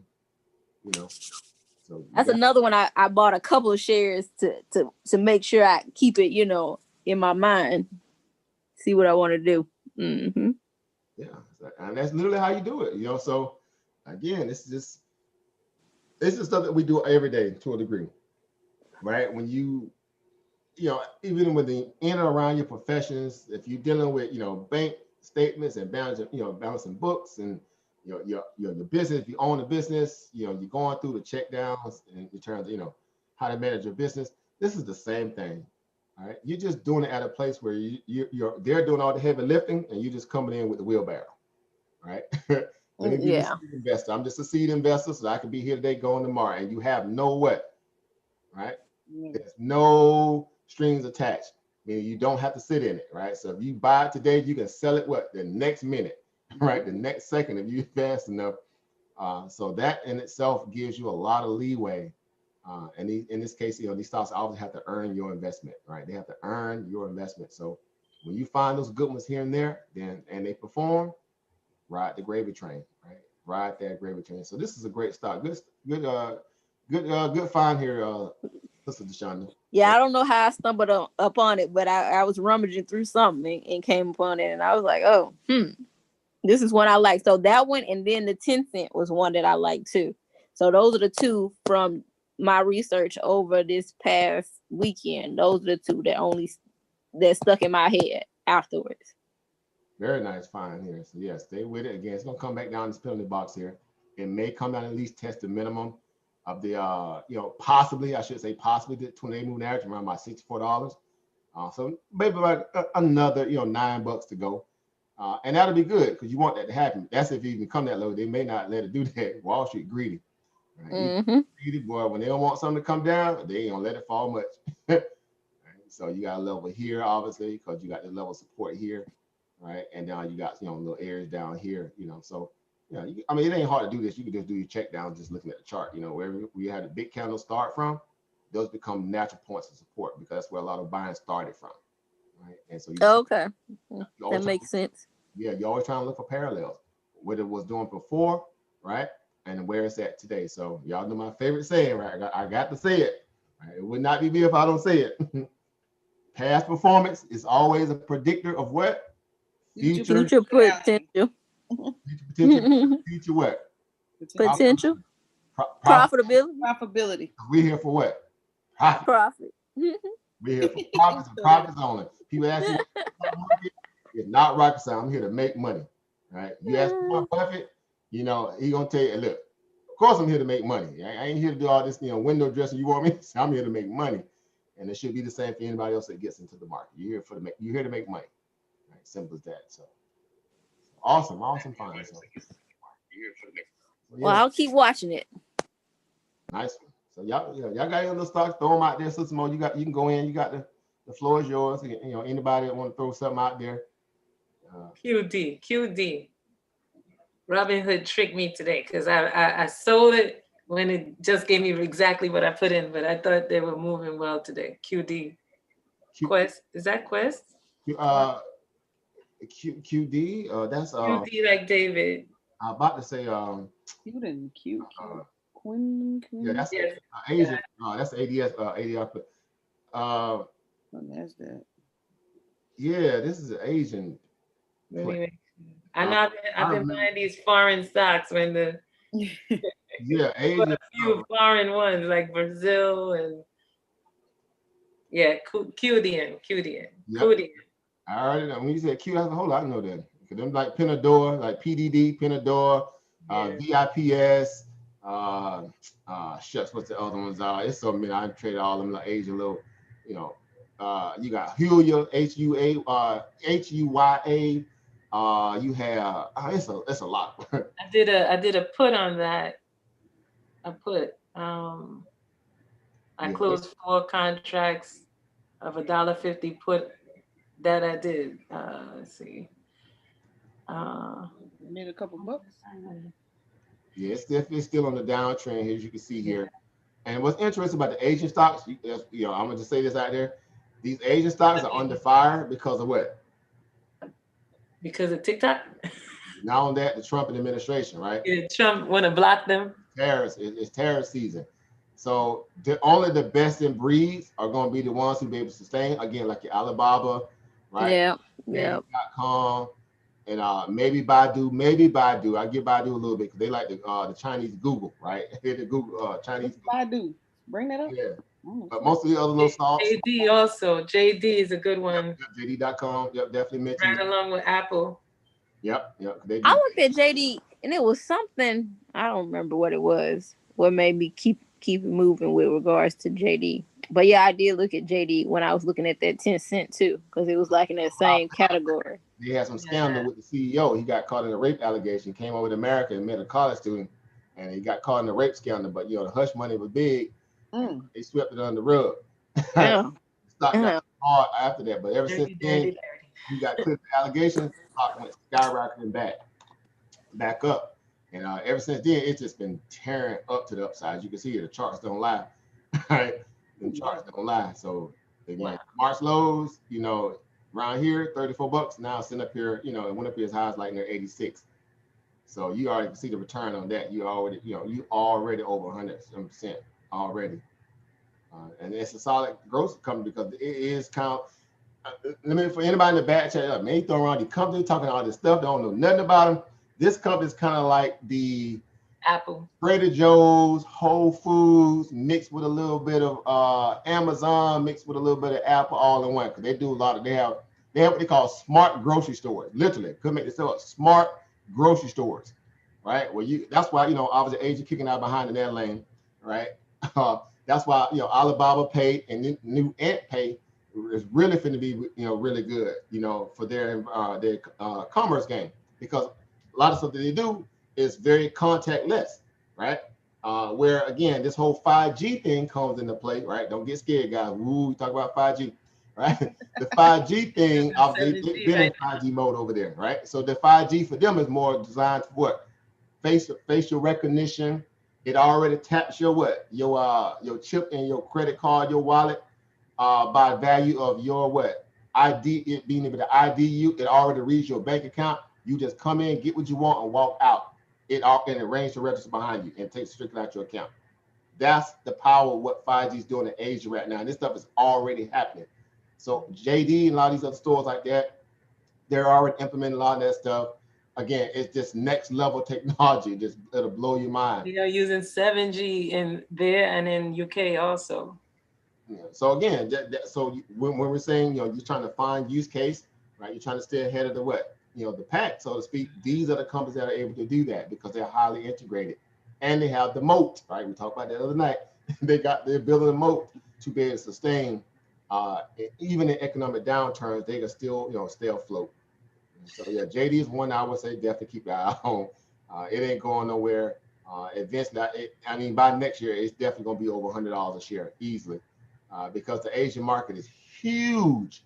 It's expansive, and they ain't going nowhere. And they are, again, kind of like the top dogs over there, right? Them and again, Alibaba, obviously. And so I have Alibaba. I think I bought the Alibaba around the IPO. I don't know. Let me see what my cost basis was. As you can see this right here, again, just over on a long time span here, the stock has just been tearing it up. So it ain't, it's up in there 274. Again, y'all know the new Jack Ma. Jack Ma, the CEO, and he stepped down. He's legendary, across the world. So he ain't just no spring chicken. Everybody know Jack Ma. If you are in the investment space or in the innovative space, you know who he is. And he's, again, sits on the board of the AntPay deal right now. That's why everybody attracted like it too, because he's a solid dude, a straight shooter. And so they trust a lot of his judgment. So him sitting on that board of AntPay, it's going to be huge, right? And then SoftBank getting involved. They are the biggest, seed investor literally on the planet. SoftBank is no joke. They finance all the big boys out there, right? If they are next level technology or whatever, or disruptive, stock, but the disruptive commerce value, whatever their product or service is, you best believe SoftBank gonna be somewhere in the mix, right? They are the major players when it comes to that. So a few names to follow. When you hear these names thrown around, you might want to perk your ears up and say, okay, what they spending money on? Because they really control the international markets when it comes to that. So Baba is one, Alibaba. Again, it's several. Then Baidu, like I said, they like the Chinese Google. Thank you, Oba. Yes, I think my cost basis for Alibaba was 92. Maybe it's been a minute. I don't know. I think the tax law says 92. So it's been a minute. Yeah, you been, like I said, you was in way back, back in the early days, Yeah. 16. They say my cost basis for Apple, but it's just because of the split. It says it's like $28. Right. Yep. Because it's really yeah. Oh, I had a stock. Hold on. I forgot what it was though that I was going to throw out. I was disappointed that Johnson & Johnson didn't have any uplift today based on them moving into phase 3. Right. But it was too much weight on the market. Just ran that little news right on. Geopolitical news, and right over his head. What I'm always saying I always share this with you guys. You got to realize, once the luster of those kind of press releases wear off, if you late to the party, then you're not going to really benefit. Yeah, right? You left out. Yeah, because everybody didn't cry wolf already with those kind of headlines, and so now it's just you're going to just have to go ahead and produce.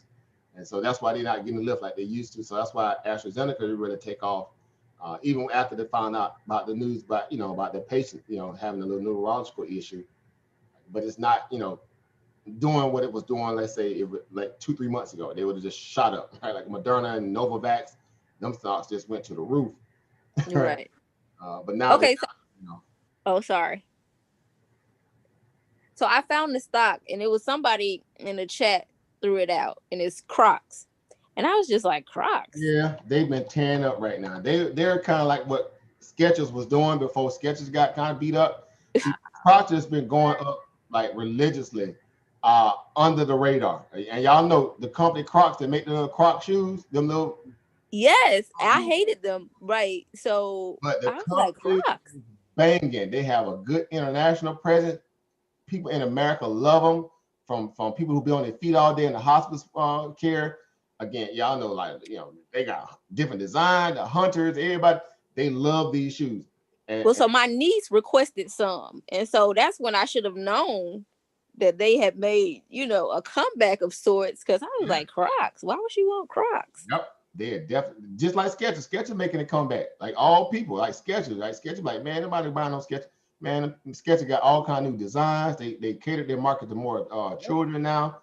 They got great children selections in their shoes. So those are the people who are buying those shoes. And so to us, it may be like something that we wouldn't wear, but guess what? There's a use case out there, and if there's enough fanfare behind it, what's going to happen to the stock? It's going to go. It's going to rise.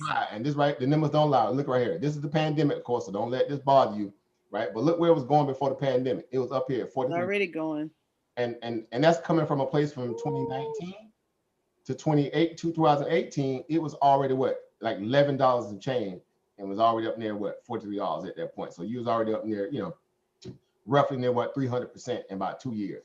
Show me where you can get 300% return on your money in about two or 3 years in any value of, you know, whatever. So I'll leave that alone. Move on, brother. Move on. But yeah, so this is it. And now it's in the back up here near all-time highs since the March lows. When it came down to $9, that was the time to what? Load the boat. And people did just that. They loaded that boat in that stock, and they haven't looked back. And it's a low beta stock too. So when I say low beta, you can tell it's a low beta by looking at the stock movement, right? See how you don't have any kind of major flash crashes? It just trades in a very almost low volatility. That's exactly what it means. See, I love it. See, man, y'all, man, sister, man, y'all be millionaires for y'all know it. All right. Let me get that one. All right, but that's it. So that makes for a very safe what? Safe trade. So if it's a low beta, that means a very safe trade as of now, right? And they ain't got nothing crazy happening. They you know, working within the confinement of what they can produce, and the rest is history. You know, Wall Street is rewarding them. Right. So, they got the fried chicken crock. I looked it up after. Yeah, I saw that. Yeah. That's why I said they got all these quirky designs. That's what people love about it. You can get a special custom design. Like a lot of the hunters use them, right? The hunters use them, and the fishermen use them. Again, like I say, nurses, they use them. They got the Hello Kitty crocs. They got all kind of crocs out there. Well, so during the pandemic, they did their little, we're gonna support you know, the front line workers. Yep. They donated a bunch of crocs to the front, so they got a little publicity and marketing out of that, you know. Yep. So exactly what I know them from too, because I remember I posted a thing a while back about that when they was talking about the frontline soldiers, about the nurses and the doctors. You know, these are the people that, you know, deserve this. But yeah, I remember when Crocs did that, and so that was a very very good PR move. Very good PR move. Yeah. And the stock has been rewarded since then. Right. So yeah. All the suits are home now, so they don't have to wear those tight shoes. Yeah, man. Yeah. I don't know who some blood plasma Nikes. Exactly. I agree, sis. So that's literally how you find this stuff. Again, this stuff is not rocket science. You see it every day. You just just never stop to think, let me research about this company. Right? You know, so now you're like, okay, I'm going to research everything. So that's basically what happens once you get into investing and trading and you get excited about it. Everything around you now becomes something I need to research. Let me see what's in my house that's publicly traded. Man, let me find out these people. I buy this stuff all the time. Right? You heard over Chris, right? Again, he loved Nikes and, you know, shoes. So of course it's in his best interest to what? Now to invest in the companies, buy the stocks, right?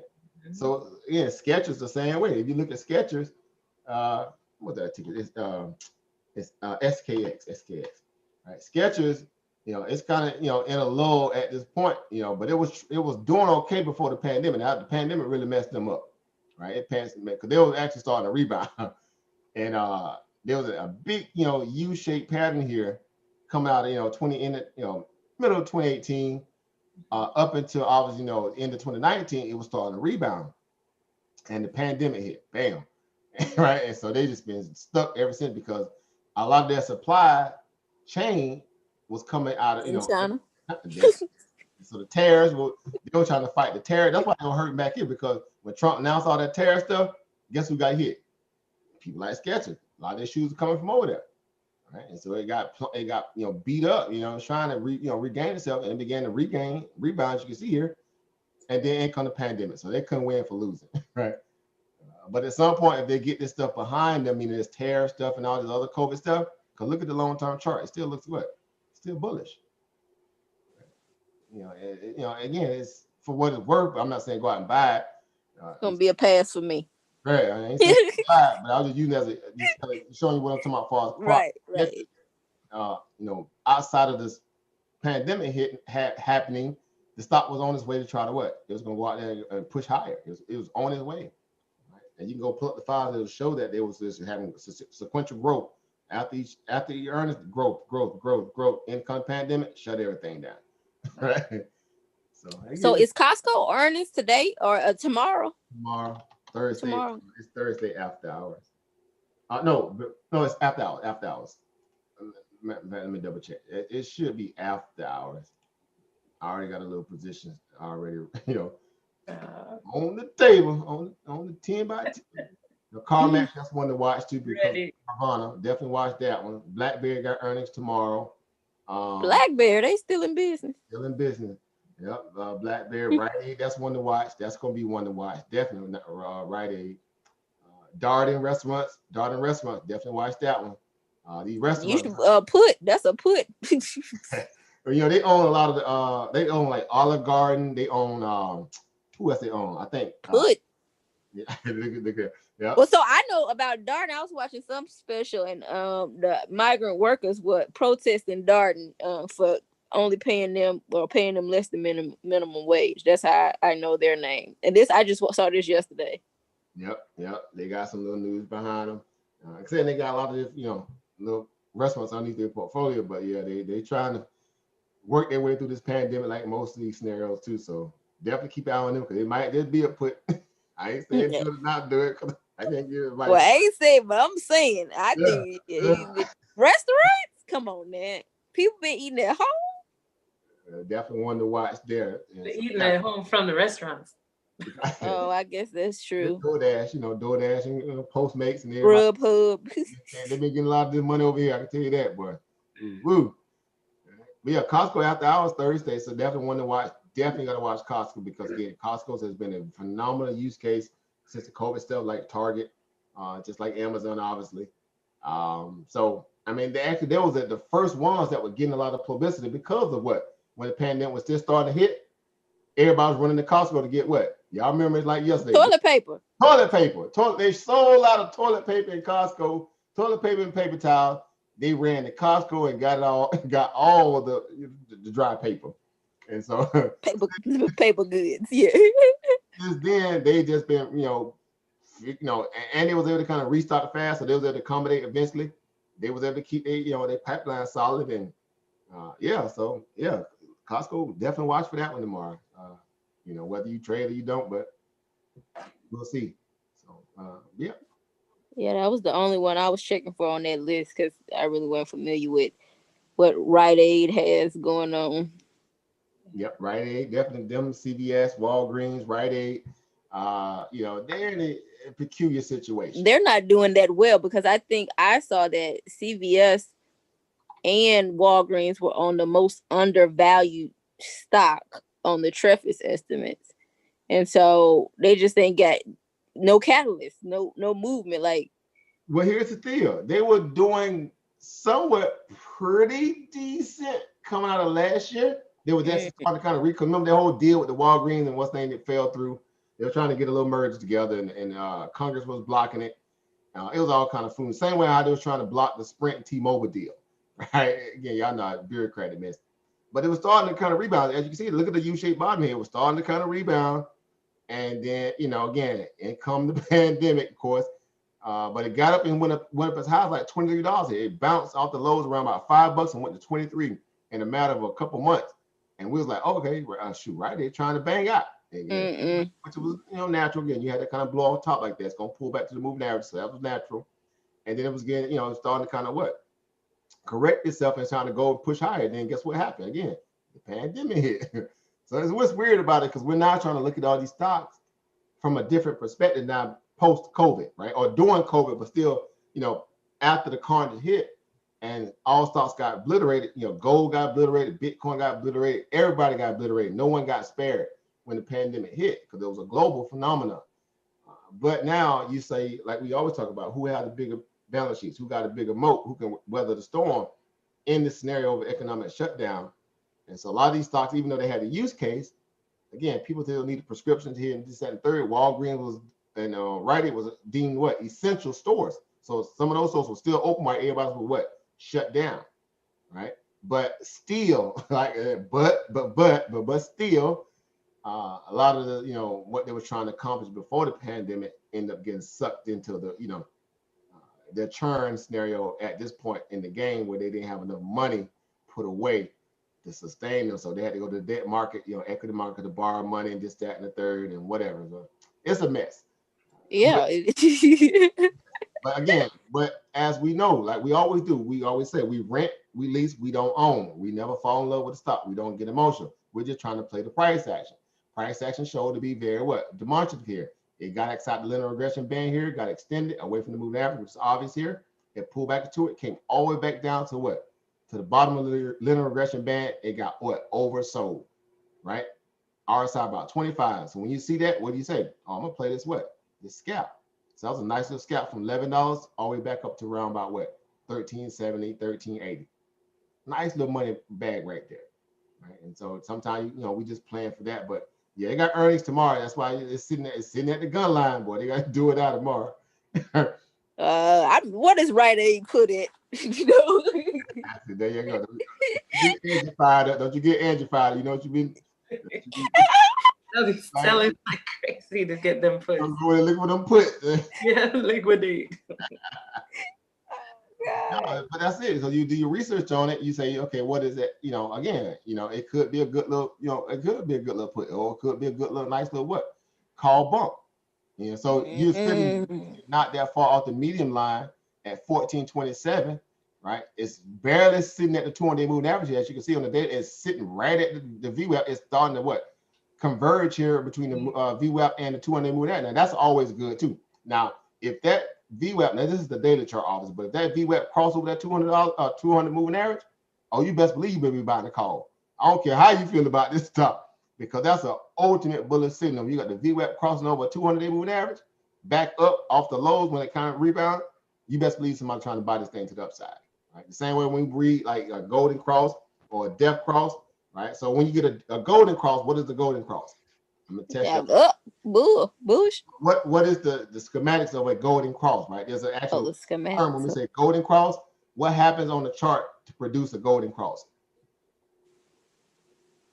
All right, it's two indicators that's in play at that moment, and they have. You talking about the 200 and the 50? Or 220? Power research, right? You better learn how to research. Yeah, I'm just throwing out something. Yeah, I was gonna say Somebody research. Somebody must have just researched. What did it say? What did it say? Oh, I didn't research it. Okay. I was gonna use the moving average ones that Sister Zashana said, and then the one that you just said. Right. So y'all can look this up, guys. So anytime you hear golden cross, that's two crosses right there. 200 and the VWAP. 200 in the VWAP, and then the 20 in the 200. Yeah, but this one here in particular is one that all of Wall Street is more favorable to, right? Because we know you can still bullish too anytime a VWAP crossover 20, right? Or 9 crossover, 20 or whatever. 9, 20, 50, whatever. Yeah, basically a short-term moving average crossover, longer one, that makes it bullish. And then it's the inverse. When a long-term cross below what? A short-term, that makes it what? A death. Bearish. Death. Right. And so in this case, the 50 and the 200 obviously being the two pinnacle indicators, golden cross, get over the 200 is automatically bullish. 200 back underneath the 50, death cross, right? That means they finna drop it, right? Get them puts, get them puts on deck. So that's all it is. Again, it's just learning the land. Go ahead, Over. No, I was gonna say for this one, why don't you just, if she has a mindset on doing a put, why don't you just hedge this one? We're just speaking hypothetically. I think this would be perfect. Yeah. All put debit spread. No, like you saying, no hedge. No, he's right. He's right. Again, if you just unsure, because it's sitting right at the kind of like the demarcation line, the 200 and the VWAP sitting right there. Again, outside of you being able to kind of figure out if it has a bullish thesis heading into earnings, of course you have to do all your research. So I'm thinking, just like people weren't going to hospitals, they weren't getting all their medicines and stuff. I don't know. Well, again, it was an essential store though. Remember, they were open during the pandemic where everybody right, but you go in there and toothpaste $12. You probably can't get one item. You have to come back out. I can go in one night and get some soap. You gotta go in and come out. You gotta get your money and get out. Yeah. Get your profits and go. Yeah, so that's why you gotta get in this business of investing trading, because you gotta let when inflation hits. Well, who gonna pay that extra carrying cost? Not me. The market gonna pay for it. I mean, the market pay for it. That's why you already hear me saying what? Fishing money, gas money, right? I let the market pay for my ad leisure. That way, it ain't hurting my principal, and I keep my long-term money floating and growing. and I do all my mad money for all my short-term excursions. Damn, I'm learning that, baby. I'm learning that. You know what I'm saying? And that's why y'all starting to grow. And you should always look in the mirror every morning and say, you know what? I'm just getting started. And you should say, you know, that's gonna be scary. Oh, that's scary. Oh, yes, because I'm a year from now. That's the mentality you need to have. See me about a year from now. See me about 2 years from now. See me about 5 years from now. The same way we look at a stock and say, do I see the stock being around 5-10 years from now? Well, you need to have the same mindset about your growth and evolution in this, because you don't have to go to school for this. You get better with time. You learn the lingo. You learn the land. You learn the analysis. You learn the charts. You learn all this stuff. All right. And then you become like anybody else who put in this sacrifice. Now you know exactly how to navigate it. No matter who in office, no matter what political trick they're trying to pull, even when the pandemic hit, you know what to do. You know not to panic. You know how to get strategic and make money off that too, because people make money doing hurricanes. They make money on oil spills. They make money on pandemics. They make money on everybody, right? So you need to learn how to make money too during those times, and not be sitting on your hands saying, "Man, woe with me. How am I gonna feed myself? How am I, if I lose my job, what am I gonna do?" Right? Well, guess what? The most money that was made, literally, in all of 2018, was made in about 3 to 4 months during this pandemic in 2020. So you're saying propaganda is our friend? It's always going to be your friend, because Wall Street is a discounted mechanism. We say climb the wall of worry.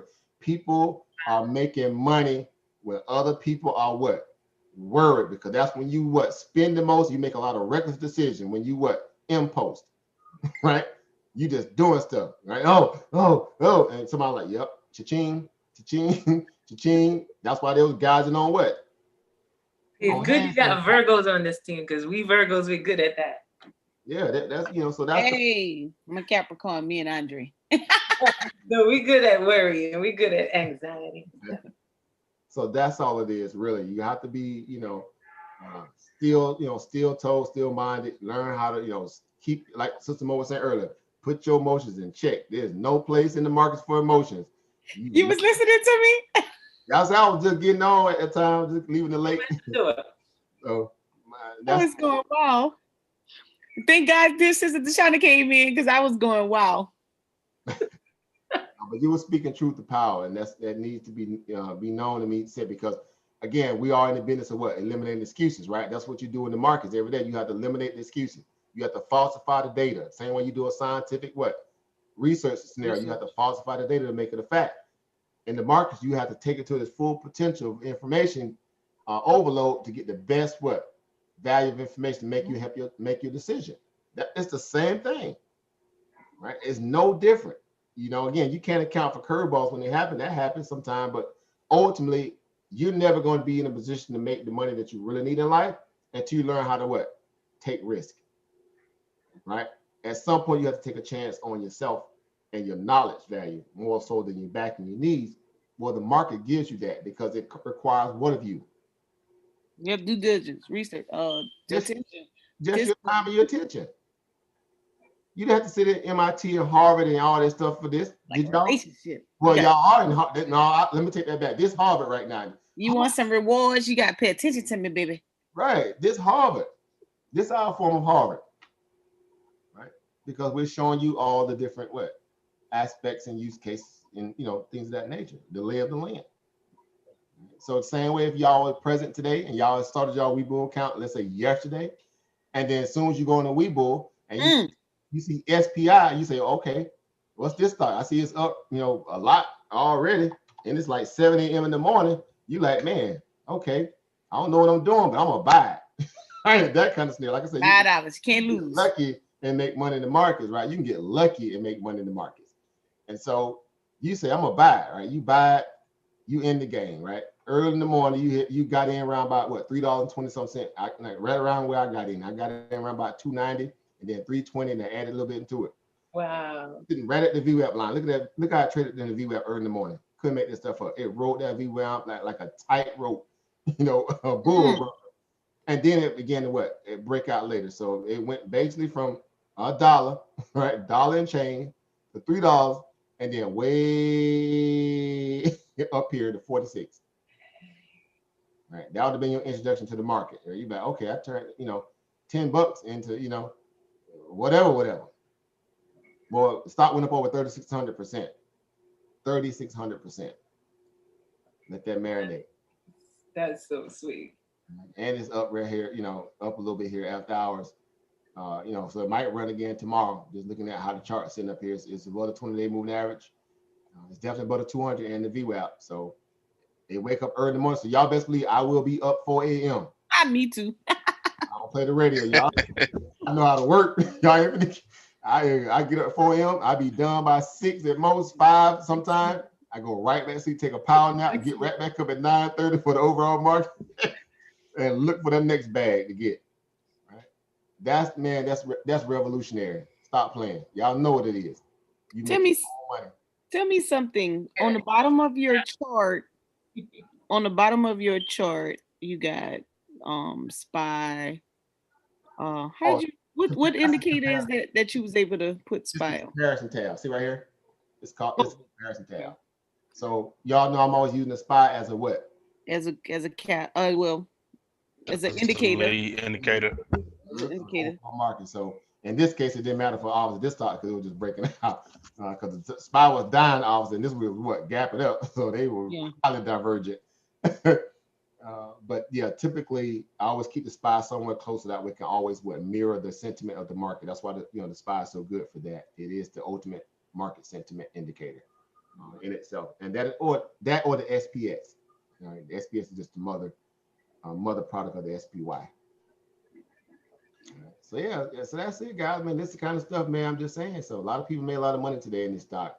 I saw a lot of people posting. I mean, 5-figure, payouts, 50,000, and some people made 20,000 off this stock today. Some people made 8,000-9,000. Again, I did well in the 4-digit range. I could have made a lot more, obviously, but you know how I go, right? Bird the head beat one in the bush, right? Got my little $40. I guess I can be happy. Yeah, I mean, you know how it go. You got irons all across the fire anyway. I'm trading like about 5 different accounts anyway, so it's hard. My M1 account just came live and open. Chris, go get your money. You need to share your screen, go through anything anyway? I just got it. Okay. My M1, I only have that $100 and What kind of account is it? It's a brokerage account. It's okay. Let me share it. Let me see if I can share it. Because it's one that we talked about before too, y'all. So you guys, Let me see. I put the link in the back chat. I put the link in the chat too. Let me okay, I just got it. So let me make sure I can get on this bad boy. On the desktop, but I got it on the Chris app. said, when did you sign up? I was signed up. I just funded it. It became it had to be Monday. See, I signed up in June, but I funded it Friday, and it allowed me to choose a portfolio to trade. And so I put it in. Right now, I put in a domestic growth deal. It's kind of like how last year the Acorn is. You get somewhat. Oh, okay. Even better. Let me put it this way, respect. I know you're gonna know this too, Sister Shonda, especially you and Mo. But y'all military, or somewhat like military. But it's kind of like a TSP scenario. Yeah. Right? Oh, okay. You get to pick the different tiers, but this one's it's still like Stash too, but it has some tiers already kind of set up, and you kind of pick that performance portfolio value that you want based upon what you want to invest in it to a degree. But yeah, so over Chris, he's really solid on this one. He was the one to introduce us to it, so he can really break it down to you. But yeah, he should have jumped back on because I can't even figure out how to get on the desktop. Let me see. I had M1 Finance. Okay. No, not finance. I don't think it's finance. It's maybe it is. Hold on, maybe it is finance. Chris, I was just saying it says the finance super app. Something I just read on the screen. Oh yeah, it's probably M1 Finance, M1 Holdings. Right here. Back up to the top. Now scroll up. Okay, there we go. That's it. You're right. Listen. It's just I just Hold up now, Sister Mo. Come on now. You know, on the 10 I by just 10. got on it. On the 10 by 10. You know how to do it. I'm trying to figure out the reason I had already became a member when Chris told us about it, and then I didn't fund it, and so I was sitting on it. But what happened was when I started doing those options and I ran out of day trading on weBull and Robinhood, I was like, oh, that's why they got all these different accounts, because you could go to another one and do your options. So I was like, oh man, I need to. Okay, so I funded it, and that's how I got there. So let me I done told y'all how to hustle. Y'all didn't take me serious when I kept telling y'all open up minutes brokerage accounts you can, because then you have unlimited day trades now to a degree. So it comes in handy once you realize it. But you know, whatever. Yes. And this one you have to automatically put at least 100 in to start it. You can't do I can't take no more accounts. You got I can't do it. It's too much. I saw an opportunity on options when I was doing Qualcomm, and I was like, "Oh, I could do just one more," and I was like, "Uh-oh, I ran out of trades. I said, where I'm gonna go?" So I couldn't figure out my TD America Think or Swim, so I was like, "Oh yeah, M1," and then my Tasty Works, I couldn't get in it, so I had to email the company. So I probably be able to get in that one now too. So I told y'all when Andre said you don't spend no more money on his clothes than he do in the market, please. Mine was eating. I was eating my life away. And so I stopped eating out. Stop putting my money in the market. Yeah. So this is it right here. This is what it looks like, y'all. And I put that $100 in, and I selected this domestic growth account. And if Chris was on here, he could share, because it does this pie right here, and you could select different whether it's EFT ETFs, companies. You could select a whole bunch of different equities, right, or whatever you want to choose, bonds, whatever, and it will build this pie and it'll tell you how much percentage you have in each. Mm-hmm. From what I know, show you your allocation, right? And so right now I don't really know how to maneuver it just yet, but this is it, you all, and I'm just have to learn it. So right now, of course, I ain't got no gains on it just yet, but I put my $100 in. You ready? Locked, loaded. Yeah, I'm ready. I'm ready to figure it out. Something new for me to play with. It also, you could add a retirement account. You could do joint accounts, that kind of thing. Whole bunch of little different things. And I also think it has I think it has a card that come with it. Yep. Got a debit card. Okay. So it gives 1% cash back. Got 1% APY. So yeah, a lot of these I noticed. That's what I was talking about earlier when I started the stream. Like, we don't have no more excuses of bank accounts, being able to have a card. Well, I don't have a card, I got to get cash or whatever. All these different opportunities are out here. Marquise in the building, Cash App, all of these different avenues where you can invest or get started. And you don't have to be embarrassed with sharing how much you start in your trades with, because it's personal. It's between you and the app. You don't have to show your screen like I do. I'm doing this because I have certain people that's following me, and in order to pique their interest or get them involved, I show them from a lower level, because I just get tired of people saying, I don't have it right now, wait till I get my life together. When you can do it with $1. You can do it with $5. And I noticed one of the rules, one of the things I learned was in the military is when we set up those allotments, you don't miss the money. When that money hits your account, you're like, you don't want to let it go. But you'll never had. Absolutely. But if you start doing reoccurring debits from your account into your brokerage account, even if you start $1, $5, whatever, you start with 100, you can watch your money grow over time. You're not going to miss it because it's automatically going into those accounts for you.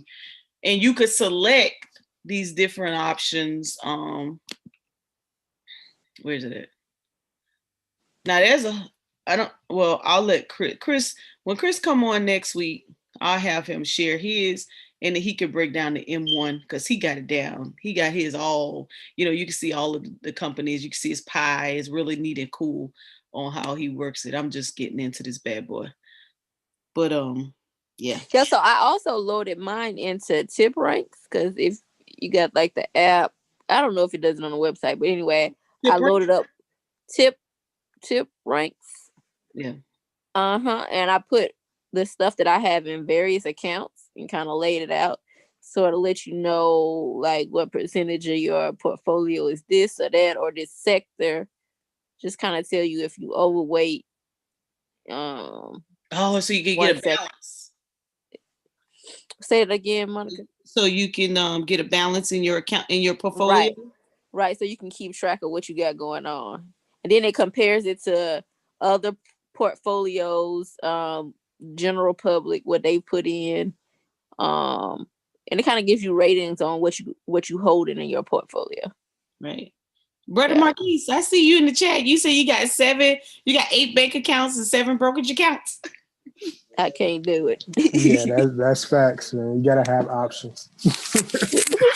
And you gotta have options. And I probably done got about 5 of them shut down. I'm trading too much cryptocurrency. They be hating on me.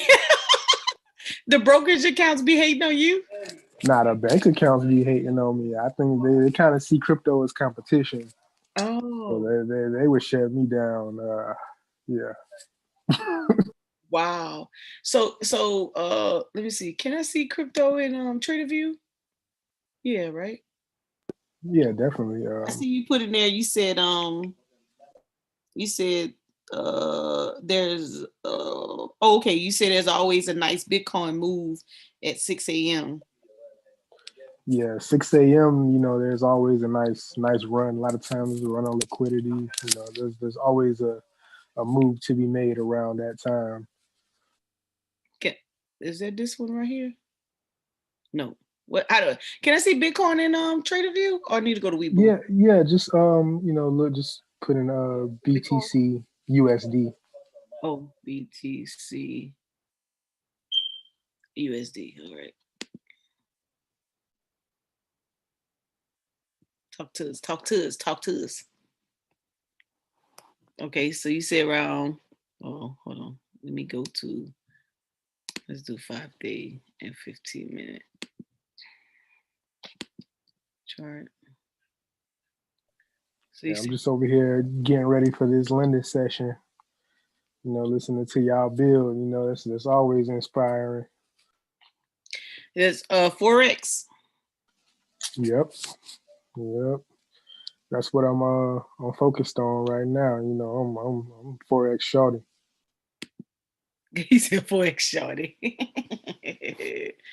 Yes, indeed. Yeah, that Forex market never stopped, man. That Forex market always moving, always going. It's a session for every situation. You got London session, you got New York session, you got the Asian session, and depending on the currency pair, somebody's always waking up, somebody always going to sleep in some part of the world, getting ready to move that market. Wow, hold on. I'm trying to open up this. So they had some news an hour ago. I don't know anything about Forex. So yeah. Forex is definitely where it's at. I didn't know anything about Forex either until I was exposed to it, and I understand now how it also influences the stock market and vice versa. It's directly correlated to bonds and interest rates, which is also correlated to the different indexes, and it's all tied together. It's all a well-oiled machine. Right. Yeah, you got to come in my Tuesday sessions and show me some Forex so I can get my little stuff trained up in the next line. Yeah, definitely. It's definitely a liquid market. I mean, You know, it's my favorite market. I mean, I love crypto. That's why I came in at. But man, that Forex is just, it's always something to do. It's always a move to be made. And me personally, I'm a night owl, so I like to be up all night trading. You know, everything's quiet. You know, so that's when I like to make my moves. So, Forex has its own, of course, it has its own little platform. So so how you, well, just some preliminary information. Okay. Yeah. How do you see the Forex market? Well, with Forex, you have different brokers. Some of the brokers that we use, like for example, think of Swim, like they also allow you to do Forex trading. I gotta think of Swim. Yeah, you can also see it on, you know, a lot of the major platforms also have Forex trading as an option. But they also have Forex brokers like Owanda is a Forex broker. I use Hugo Way, which is a Forex broker that more deals specifically with Forex. But other assets too, you know. But they have specific brokers that are also, you know, set up for Forex and the currency pairs for Forex. Okay. Over Marquise, I just got that downstairs in my office. My bad. Oh, peace, power, and profit. What's going on, Obo? Peace, power, profit, fam. Yeah, I see you going in and sharing that journey. I love it. Yeah, man. I'm in the cave. I'm over here in the cave under a rock. Good place to be when you're trying to find a way to what? You know, build a bridge off that rock though. See what I'm saying? Yeah, exactly. And I'm just, you know, at this point in my development, I really, you know, I'm not as focused on making money right now. I'm more focused on trying to perfect my craft, you know.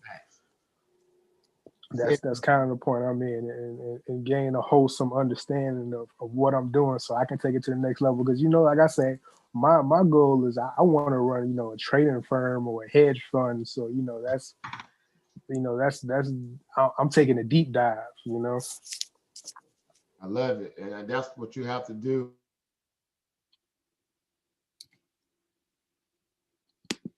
Uh-oh. Somebody went out. Oh, he's in the lab, right? Or she's in the lab. That's a good thing because, you know, this business is garnered around being able to learn how to get on base, right? We strategize. We strategize for the idea of getting base hits, right? Learning how to make money, right? Consistently, right? Again, lightning, you know, rarely strikes twice in the same space, but it can happen. You can get lucky every now and then in the market, but to know how to get money out the market every single day, well, that takes a lot of what? Skill and strategy and patience. So you're 100% right, Ober Marquise. If you really want to take to that next level, you have to be willing to put in that kind of level of a sacrifice. So again, kudos to you going across different asset class lines, you know, and figuring this stuff out. Yeah, definitely. Because you know, there's that saying, you know, jack of all trades and master of none. You know, and I didn't want to. I wanted to go ahead and at least master one, so that, you know, I have that in my bag and I can always fall back on that. But, you know, at the same time, once I master that, you know, there's an understanding of you could use these same skills and techniques you learn and apply them to these other asset classes and kind of, you know, be able to move in and out of them depending on where the money is at. You know, you got to follow the money, and that's what these institutional, you know, traders and these institutional, you know, companies that move money, that's what they're doing. You know, they're going from asset class to asset class, sector rotation, and all these different things. And if you understand how to follow the money, the opportunity will always be there. Thanks. So you talking right. Yeah, Sister Mo, if you just want to kind of look at where some of them at, y'all know I'm almost, you know, send y'all to the little easy one. Go over to investing.com, right? They have a very, very well presented, like same way I always send y'all the bar chart. Investing.com is kind of like the next one in line to go look at all things, you know, currencies, all things commodities, crypto, equities, new, it's all in one package. So yeah, it's gonna be on those two sites above all sites because they give you everything all in one. And it's all free. $3.99. Y'all better learn how to wait on fish. Y'all learn to use publications. And because again, you know, you're trying to be able to what? Access data. Sometimes, you know, you working on the fly, you need to be able to get in and get out, right? And so free stuff, man, it be sitting there like, man, look, access it. So, but yeah, so go to close the accounts out, Simone. Oh, yeah. Okay, hold on. Yeah, I'm over here trying to close out. Don't put it sensitive now because you're online, right? You're on YouTube. I got a mix. That's what happened. Trying to be grown. That's all right. We got you. You already know battles, right? Brothers keeper, sisters keeper. Always got you your front, right? Your 6, your 9, your 3, and your what? 3 and 12. Yeah.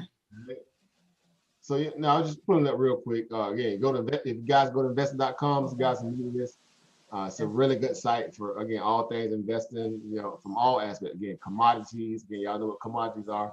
If you're not, you know, again, just dealing with tangible products, you know, cattle, all that stuff, gold, all that, corn, and then crypto. But again, here are just some of the most, pretty much all your traded pairs that's going on right now, with the exception of some that you know may not be in this list, you know, besides the commodity side, but you can see here this is all, you know, all happening right now in real time. Right. So yeah, so again, you always can stay connected to the market. Just learn how to, you know, where to go source information from. You always stay ahead of the game. Correct. You know, yeah, same way with the commodity. We went to that the other day, I think, on the show. Spoke about, you know, how to look up commodities. And talked about them bringing that oil to your backyard. Right, a whole barrel. They're gonna show it with a whole barrel right at your house. And what you want to do? But yeah, to put it back there with that pit bull, he ain't gonna bite you. Won't be doing no futures.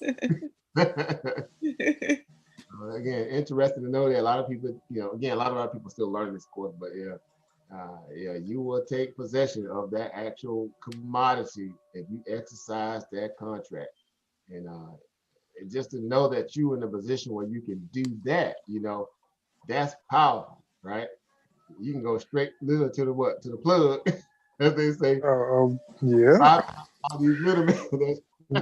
That's facts, because a lot of these, you know, these companies, they actually, you know, they're selling these products, so you know it's actually benefit them getting these wholesale prices, and sometimes they're hedging using these different, you know, commodities and whatnot. Right. I mean, as they say, go straight to market, right? We're in a business where we go straight to market, right? That eliminates all, you know, that middleman parasitic behavior to get through banks and all, you know, whatever. So yeah. So, but let me ask you this: so, if I have, for example, like you know, a similar contract with gold, will they come deliver some gold to my house if that contract expires? Gold, because they got several types. They got the coupon value, like, you know, same way you can buy, you know, an ounce of gold, and you get the coupon value for it, right? I mean, you get the paper gold, right? That's what they call it, paper gold. You own that value, but it's in the form of a Q, somewhat like an actual stock, but it's the actual commodity. It's not like buying a junior miner, like what Warren Buffett did. He bought a junior miner company in Barrick Gold, so which is a publicly traded company. These commodities are outright what? The product, right? And but also within that, some of them do offer a coupon aspect too, right? Because they're, you know, you can just own, you exercise the contract and you own that what? In mint value, you just hold that ticket, right? Until you want to cash out, but you have to pay that carrying cost and have it sitting in their mints, right? So again, you can buy commodities in three different fashions. The junior miner aspect of it, the coupon, value. You can get a coupon note value of it, meaning you can buy it, actual ounce of gold, and own the paper value of it, but it's going to sit in somebody else's mint, right? Pay like a storage fee to have it sitting in there. Or you can buy, or you can buy the metal outright, and then again, you know, have it straight delivered to you. You own the position of the metal itself in your possession. Yeah, exactly. Are you familiar with Gold Money, the company Gold Money? I've seen it before. Gold Money, you know, Kitco is one I'm always talking about a lot. Yeah. I use gold money, and that's why I buy my gold from there, and they store it in boats with Brinks, and I have a debit card that's directly linked to my vote, and I can spend my gold, or I can have it delivered to my house. You know, so that's something I do because I'm also a metalsmith. Because I also in the future plan on being a jeweler. Because I make jewelry. Pick you up. Yeah, I mean, I keep telling y'all every time we go live, we're exceptional. Yeah, man, that's a lot of people don't understand. The jewelry game. It's kind of like the drug game. Honestly, what a lot of people don't understand what they're doing. You have 24 karat gold that comes natural.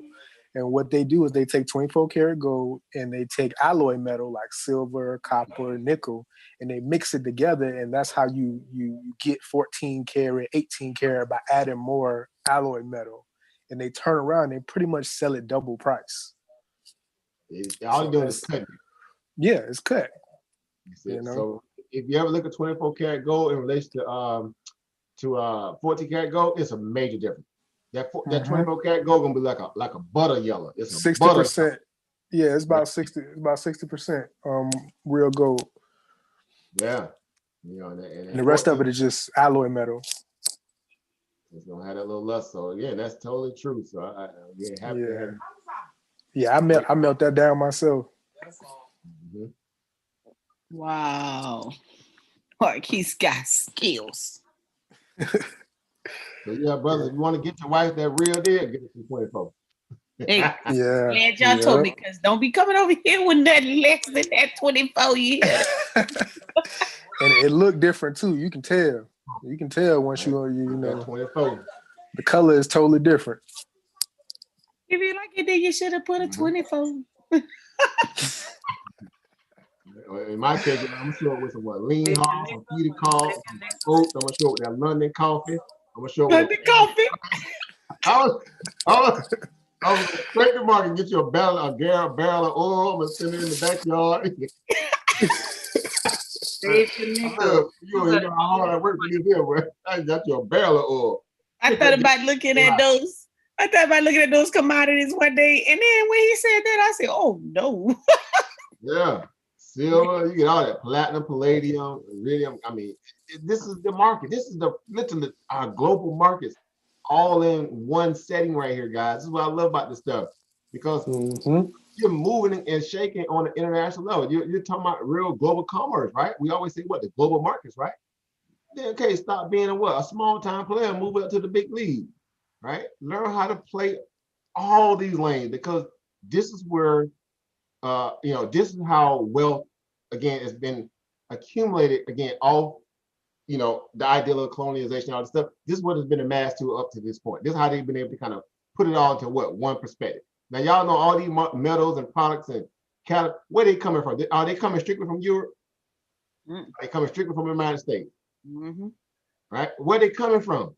Africa. Other places. London. I remember I told you the other night. London coffee? Are you kidding me? Ain't no coffee in London. What coffee in London? What coffee in London?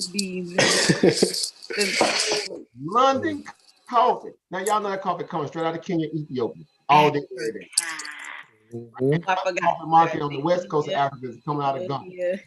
True fact. That's facts. Some of the best coffee, best coffee out, especially to my Arabica beans. You got the Saudi Arabian Peninsula too, Yemen, all that. But eat that Ethiopian Highland, eat them Blue Mountain coffee, or even Kenya, that area too. Good coffee come out of there. And then Ghana, and then they transplanted those plants off to Jamaica. Now you got the Blue Mountain coffee.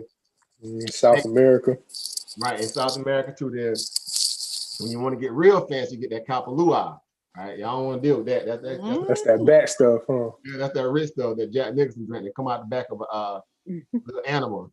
It's very expensive, right? But seriously, this is it. This is your market. So you want to understand the price of rice going up and down. You come and check what the rice market is like. Rough rice, if it's fluctuating a lot because of tariffs, you pay that extra little bit in the store. Here's how you come check all that. True story. Couldn't make this stuff up.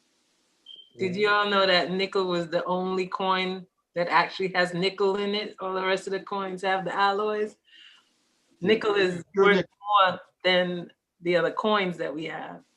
Yeah, pure nickel. Yeah, I mean, as you can see here, you see what that number looking like there. I'm gonna look for my nickels. Yeah, save your nickels, because they're about to stop using well, they'll stop using the dollars. So, but save those coins. Well, you know, you roll up to different places now. You know, they be like, we're not taking coins. Yeah, and some traders, honestly, they make a whole living just trading one commodity. They might have one commodity that they specialize in, and that's all they trade. Well, Sister Caliger used to. I don't know if you remember her, Brother Marquis. You was still coming to some of them rooms back in the Discord. I know over Brandon, he definitely know her. You remember Sister Caliger? She used to trade gold. That was her commodity. Yeah, I love me some gold. You just trade, you know, the gold, J-Nug or J-Nug. Yeah, J-Nug. Whoever up that day, she trade that. Whoever down, that was her thing, right? You know, she about 20, 30, 40, $50,000, and you know, just banging out the little commodity. Yeah, I know a dude that was just doing corn, same way. We just trade corn. You know, that was somebody in Black Box room, Black Box Discord. He said, "Man, I'm a commodity. I just trade corn all day." I'm like, "What?" Yeah, I just trade corn all day. I said, "Okay." Do people still be trading pork bellies? You got them hogs down. You see them hogs down, them lean hogs. They show up to your back door with some hogs. Hey, my family gonna come get them too. Now on the point with the bow tie on. Where you want the hog delivered at? Time when that pit bull back there. They'll get along. What? They'll be like, Mo, let me get that hog. Yeah. I went right now for $69 a head. Lean hog right here, $69. You couldn't make this stuff up. Oh my God. $69 right here for that head hog. I guess, right, you know, contract side per pound. You can see this is all the schematics with that contract though, you know, on the serious side. From the it's a cash to the tutor. Yeah, and that's the way a lot of these people who do business and that's how they protect themselves from these fluctuating prices, you know, by using these contracts. So yeah, it's interesting stuff. Once you get getting deep into this stuff, it really pulls you into it, because you know it's a rabbit hole. You want to know more. You want to learn more. It gives you what? Leverage. That's what this is all about. And then, you know, pairing that with understanding the monetary system, how that works, turn the inflationary value, the feds, and everybody else that, you know, the supporting cash parasitic, you know, people that make our lives what it is, a mess, right? But again, if you want to get outside of being dependent upon that, then you have to find other ways to procure income. You got to. You cannot be one monies in 2020, right? As they say, one monies, you got to be two monies, right? Three monies. 4 monies, multiple sources of income. And like I said, from what my understanding is, from what I know, again, I'm speaking strictly from my opinion, I've never seen nothing else out there in the game that gives you this much control, right? And there's no ceiling on what you can do with it. You literally get to write your own paycheck every single day. Let that marinate. Bored of what? Distraction. Middlemen, people in your pocket. It's you and the market. Forex, crypto, options, binary options, equities, mutual fund, whatever. Is you going direct to market saying, hey, what can I extract from this marketplace today? If it's 5.7 trillion or $6 trillion moved around the world daily and global transactions, and you say to yourself, how much of that am I getting? Right? Well, the only way you made to tap into that, you what? Get you some brokerage account to go access it. You ain't gonna get it sitting at the job working for Mr. Charlie. I guarantee you. Right? It just don't work that way, right? Because you know, I just know how life works. You need to be your own owner, operator, orchestrator, whatever, and utilize these free markets because again, this is where the world's wealth is stored, hands down. That commodity list alone will show you right there. That's pretty much that's the world right there. That commodity list. Right? Just to be honest, you know, just put it in the content. That's you know, again, you got other stuff out there, but again, this little lineup alone right here, this pretty much a lot of things that make up your entire life, whether you use a lot of don't, right? That's these right. You know, traded though, but this is how they keep wealth generating. These people know this for a long time. Let that marinate for a moment. a long time. Shoot, the most fun that I had was breaking down and understanding the Federal Reserve and the history of the Federal Reserve and, you know, the monetary system. Man, that blew my mind. That blew my mind. Totally agree. Yeah. I feel like everybody should take some time out and understand that, and take some time out and do some research and understand these things. Facts. I was just saying that to somebody the other day. You know, because I have that you know, that video I did with that. Well, I actually did those two ones that we did on. I need to get back to doing that again. We used to have fun doing the little shows. And get kicked off. That boy wake up next day be like hot. We're like, God, I thought he was gonna be hiding this stuff from me, right? Hold on, y'all. Hold on. I'm gonna download it. Good. Something else. Hold on. Yeah. Coming right back. Yeah, we used to be living, and everybody be getting emotional. Like, what? This is what's going on? This is how they doing this? The hustle does. But that's what it does, because now you have what? You have power now. You have leverage through what? Information. That's what everything is about. It's an information grab. It really is. Those who are in the know and those who are not in the know, the ones who are not in the know are the what? The prey. Those who are in the know that what? Are the predators, right? That's just the world we live in. Now, we're not hurting anybody always investing in the markets, because it's we're taking money out of, you know, the market, right? Not some individual. Well, somebody got to lose money to make money, of course, but ultimately what I'm saying is we're investing in a company as the vehicle. That's all it is, to get what we need. And again, in the Forex market, just the currency pairs, right? You know, one currency pair against another, right? And so it's even playing field. Right? So that, I mean, look, I'm not arguing with the idea of saying, if I can run my own business, run me a business from the comfort of my home, the lake, wherever, on a date, wherever, and I only need a few things to get started, man, look, I'm not going to argue against that. No, I'm not even going to push back against that. So that's just where we are. Everybody know how I roll. Hey, come in my company without you starting one account, because I've been to talk to you so much, you'd be like, man, let me get on this. Yeah. No, sister's going to definitely level it. Look at, you want to go on a date? Download these 20 apps. You got to download these 20 apps. I need a minimum of 20. I said the flea market. Someone said, you know, what it takes for me to go on a date with you? I said, you got a brokerage account. Brokerage account. Let me see that brokerage account, not your bank account. I don't even want to see your bank account. That's right. I need to see that money. That's right. Brokerage account. Listen, what you mean a brokerage account? I said, okay, that's clue number one. Let me educate you. If you stay long enough for me to show you, you might have a date. If you be like, oh, wait a minute, sis, I'll be back. I'll come back. I'll be like, nah, you ain't going on no date with you. You don't even want to learn. Oh, you cold, Mo. You cold. Hey. You cold-blooded, right? Listen, my mortgage does not get paid off of feelings. Right, feelings. That's right. Oh, that's some pimp stuff right there. Say it again. Say it again. That's a t-shirt. Oh, what my t-shirt? Speaking of that, hold on. Hold on, y'all. I'll be right back. You keep talking. I'll be right back. Go get my t-shirt. When y'all spill that, make that t-shirt, you gotta be with that F too, not refrigerator, but you gotta be with that F. Feelings ain't never feel no refrigerator. Ain't no side we talk refrigerator. I know that's right. That is so true though. But no, man, I tell you, this it's good to see our people, really getting after this for a change. And I just like to see the tides being turned, because again, coming out early in the game, you sit in a lot of these different rooms and Discord rooms, and everybody in there don't look like you. Everybody there pitching baby funds and college funds and insurance and bar mitzvah money, and they just blowing money. And you come in like, man, look, I ain't trying to lose a dime. They can afford to blow up count and get another one, this, that, and third. So it just shows you that dynamic of us, meaning our people, obviously understanding the financial gain, the literacy aspect of how to utilize the markets, where we're far and few between in this industry. It's almost like it's enough to make you like, man, like, why are we fighting so hard to not want to learn this? And this is where all the wealth is being stored, literally. That's facts. Your job you work for, especially if it's a public traded company, you probably ain't got stocks in the company. You've been there 20 years.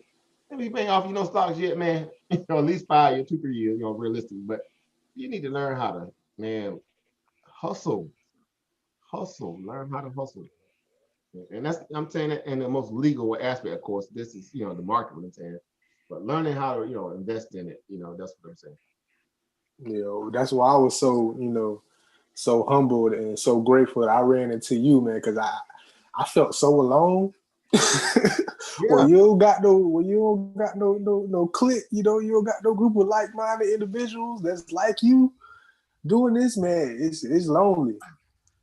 It really is. Because I say, y'all know when I always tell you guys, like, hey, just look around yourself. Look at your immediate circles and even a little bit of your extended circle. How many of your peers, family members, etc., also invested in the markets?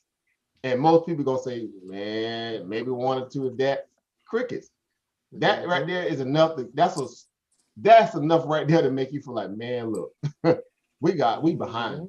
We are behind, right? And we're always saying we don't have what? Access to capital, access to resources, access to what? Opportunities, right? Monies. Well, how else you gonna get access to it if you'll never what? Go submit for it, right? So again, I'm not saying, when I say that, I'm saying, okay, well, if you got skill sets, you got college education, you got a program, a set of skills that they gave you, but outside of that, what else do you have? Right? That's where, a lot of our people draw a blank because they so, inebriated with the idea that they're not going to be valued, their work's not going to be valued until they show that they can go do the cookie cutter mold of American societal, lane, so to speak, to prove that they were there. I went to school, I got a college degree, I got a master's, I got a PhD. Okay. Now, okay, with that, what else, do you have in play, right, in terms that can help, solidify your legacy besides you got, you went to college, you're the first one out your family to go to college, you got all this education, but what else do you have, right, to pay forward? What can you pay for or pay it forward or throw it back, to somebody else? Right? And there lies where we have that problem because people who are typically sometimes a little overly educated, they isolate themselves from everybody else, right? They go find their own little clique because they in their mind they're looking for like-minded people in that perspective, right? But they ain't never really growing in that perspective. You can't turn around and share it with everybody else, right? It just, I know I always draw a blank when I have those conversations with certain people, and I'm like, hey, it's more than just that, right? That's just a programming. But what can you do outside of that? How well is your fishing skill, your hunting skill? When it comes to, again, being able to create income outside of that. So it matters. It really does matter. So the markets give you that. The markets, you don't get rich off of working. You don't get rich off your job. You have to get rich off of investing. You have to be able to get out of the time for money, cycle at the end of the day. And, also, and one of the other things that you put me on that just changed my whole perspective is just, really analyzing, the opportunity costs and the money you're missing out on just spending frivolously on, materialistic stuff that that money could be tripling, quadrupling. It's limitless to how far that money could be going that you just giving away, on stuff that's gonna last 5 minutes. It's like a drug, Appreciate your values. But you said that because that's it. It becomes a drug. We're chasing what we feel like we're not, we're chasing things that are not necessarily appreciative values, right? We're chasing quick fixes, so to speak. I need this quick gratification, right? I need this acknowledgement, right? I need someone to notice that I went to school and got an education like I was told to do, right? Like I said, I'll use that movie like Tron. I was saying that the other day. I like the movie Tron, like when he made a clone of himself, right? The clone, he would argue like, man, I took the system to the maximum potential, right? But you were still, short of some understanding that there's other things out there that you can do. You know what I'm saying? And so you have to broaden your spectrum just a little bit more. You have to broaden your spectrum. I mean, I'm figuring it out now, even in my age, in my 40s. I'm like, look, okay, there's a lot of time I know I wasted. And that's because, again, you know, in our case, meaning our segment, our people, Black people, we don't have, again, a lot of structured, you know, I don't know, think tanks and this, that nature, or interests that really pull our people into a place where, you know, we're protected, you know, from the system. That's why we easy prey. That's why we always get picked off, right? Right. Mm-hmm. And those who have, again, they're not coming back to the blocks, right? And saying, hey, let me show y'all this. Let me teach you this, right? And those who try to do it, they're going to get criticized, right? Because they're going to be like, uh-oh, there it is. I saw something on the screen there. What you got there, Sister Mo? No. There's a t-shirt. No problems, baby. No honey, no problems, right? Hey, they already know when I wear that one, it's a wrap. They're going to be like, oh my God, who gave her that shirt? True, Sister Mo. Sister Mo won the t-shirt from my second giveaway. I'm behind this week. I already said, no, I'm behind last week. We got one more draw to do though, so I need to get on the game so I can do that. So yeah, so nice moment there. Sister Mo won last week. You know, so I love that kind of stuff, man. You know, building that camaraderie. Love it. That's right. That was the last one I had, that one too. So that's why, you know, just for me. I called it out. Yeah, I like that t-shirt myself. I'm a problem for real. They know it. I got to order some more, some of there. So again, that's what it's all about. Again, like we're saying, you know, it's that, you know, building that team.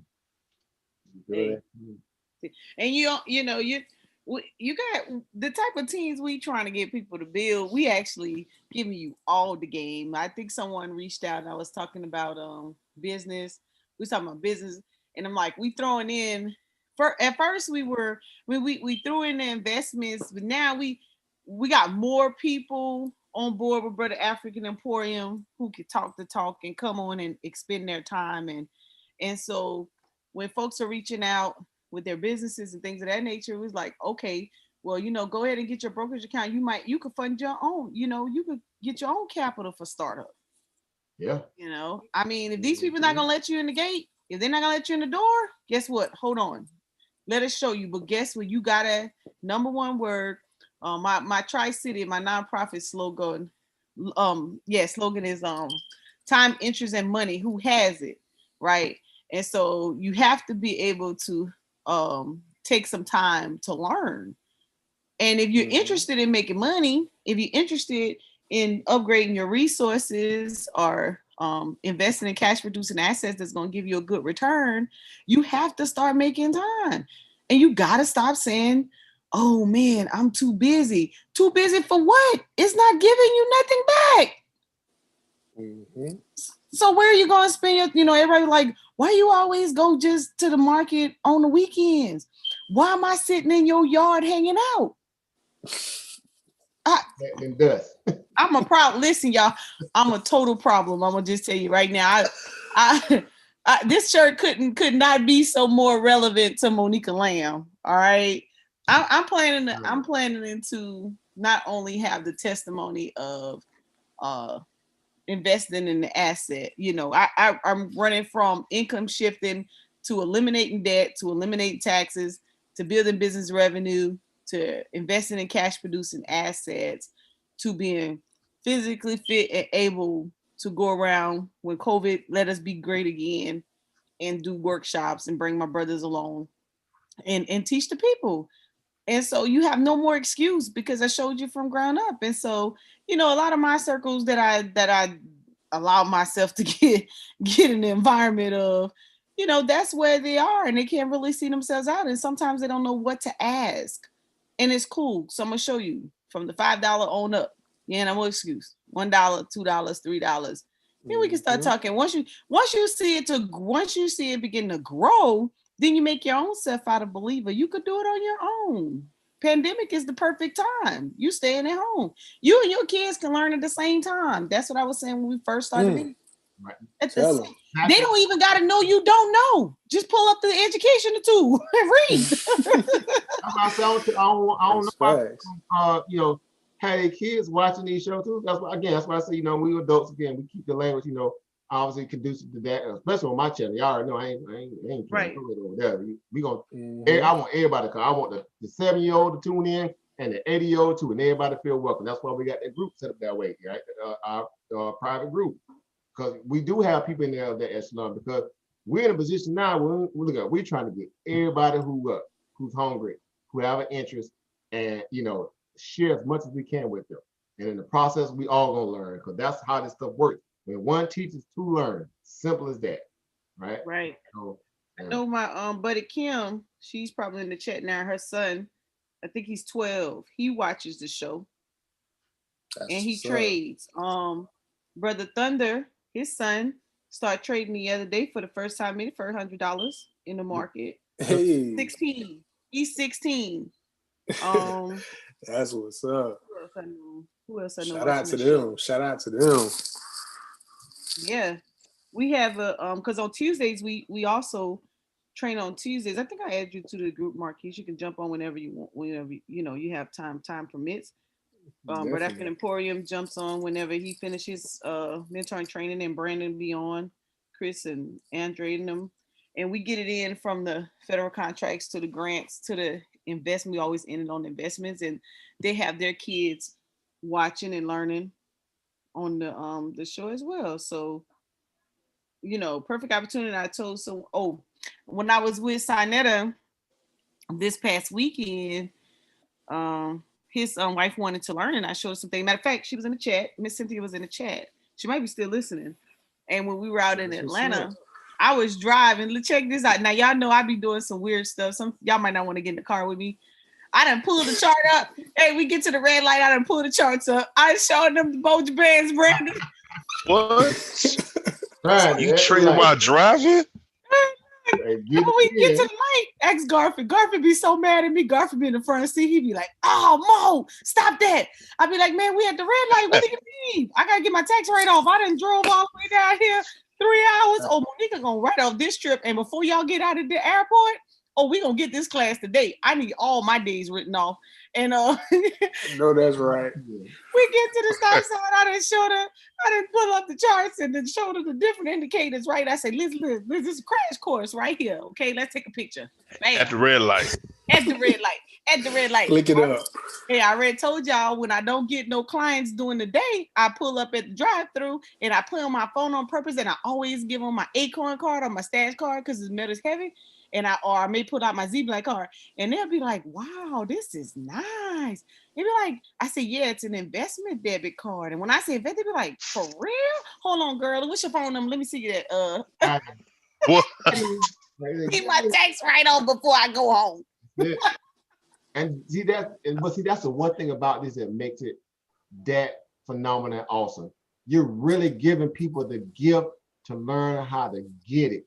You're not getting nothing from them. You're giving them a gift, because this is their moment. It's them against the market. It's them being able to find a way to make money. So it's like we just building a coalition. Oh yeah, man, I'm happy she gave me that information. I'm happy he took the time to drop me that information, right? Because now you got something to fight with. You're not sitting there looking at you're looking at Miss Charles like, look, you got about 10 days. Act up. I'm gonna give you a pink slip. Right? I didn't want to go get in this opportunity anyway, right? Because y'all remember I used to say that all the time at the very beginning. I'm gonna show you how to fire your boss. And yes, people be crazy. So I had to call my little corporate buddies. When I went down range with them on that side of the business, they're like, "Yeah, man, I see you doing this other thing now. Man, look, you need to kind of. I'm trying to find a way to break away, and that's how it happens. So, man, if I was still in the reserves or active duty, oh my God. Yeah, I know it. So you're gonna have that one. I already used to have a firing squad out of this world, because I used to teach them everything. Promotions, we used to have that on lock. I'm crossing you over into the officer's rank. You getting out of the military, I'm putting you into the green and gold program. I'm putting you in arts. Right. They used to be like, "You not mad, just soldiers leave?" I'll be like, "Nah, I'm gonna set them up for success. Don't worry about it. Hold on a second." I put them in the contract game.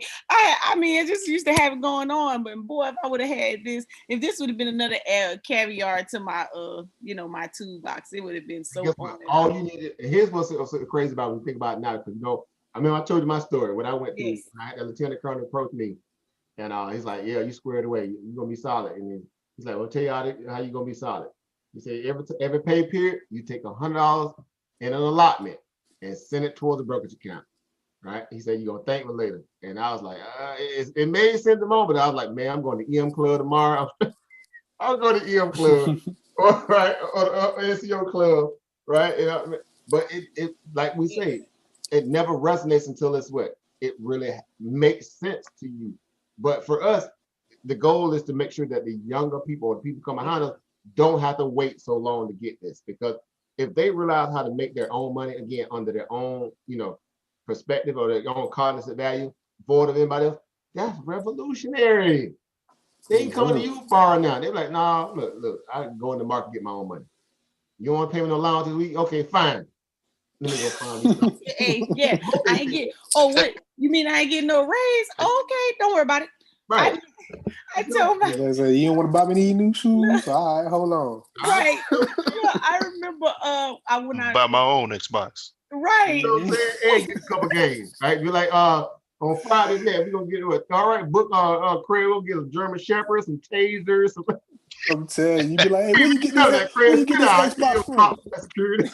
From the market. Hey, that's Chris thing with his Acorn Stash connect or whatever. Oh, don't worry about it. I'll make enough stock back to give me some Jordans. And going by. I was working for the state auditor's office, and she was like, she called me in the office. I was at my promotion mark, and she thought she was doing something, boy. She said, and I was still in the reserves. She's like, Lamb, if it was, it's time for your promotion mark. I was like, okay, cool.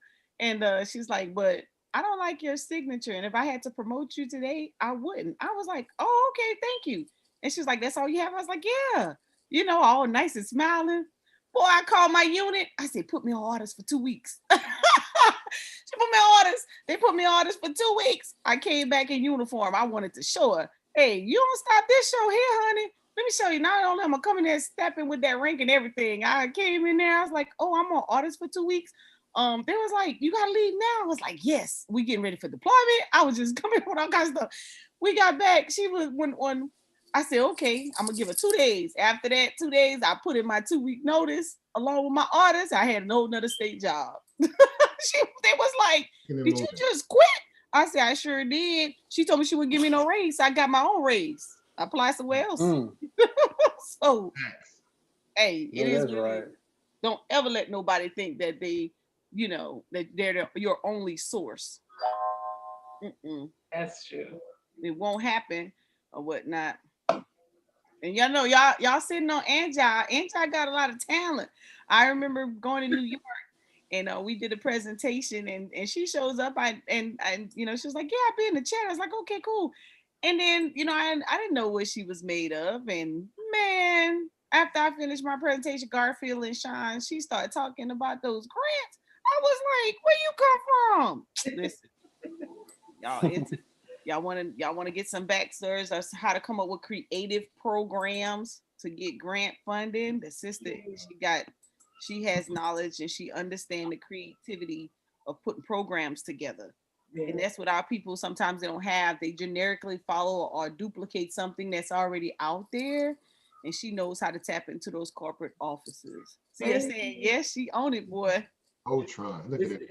It's just like the stock market, You can't be on it once it's out in the news. It's kind of too late already. You gotta learn how to predict and to make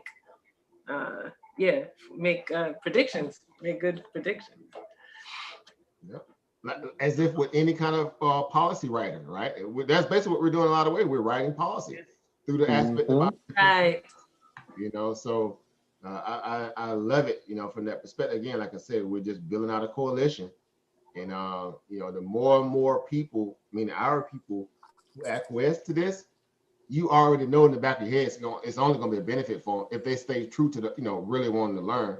We're not saying somebody just come in with that gambler's mentality. Well, I'm just here to see if I can get rich quick. Of course, they're going to burn out, right? The market's going to wean them out. That's why I love the market, because it is a proving ground. It's going to make you out to be a lie, right? Or it's going to make you out to be what? Financially stable, because that's the only way you're going to survive in this game, right? But the great thing about it, again, you're doing things like I said before, on your time, right? Ain't nothing better than that. I don't care what nobody say. But you can make money on your time. Like, look, I ain't got to deal with this joke over here. I know they were going to try to roadblock me over there. I don't want to deal with Sister Patty because she's going to be gossiping for 30 hours. I ain't got time to sit for that. You already know what you're going to deal with. In the market, you like, guess what? You put on your headphone. You can get your favorite little whatever you want to sip on, your little orange juice, whatever you drink. And you can sit here in front of the screen like, yep, got him. They be like, do you really have to have all those monitors, the computers? I'm like, man, yeah, because I need to look over here for the listen. I got to go over here for the thing. and then I got to keep the news a little bit in my ear to see maybe somebody that said something. And then I got to come over and look at the phone and like, okay, let me do some work. CNBC be playing. I know do a lot of them shows how CNBC playing real time because, again, news is money. In this market, news is money.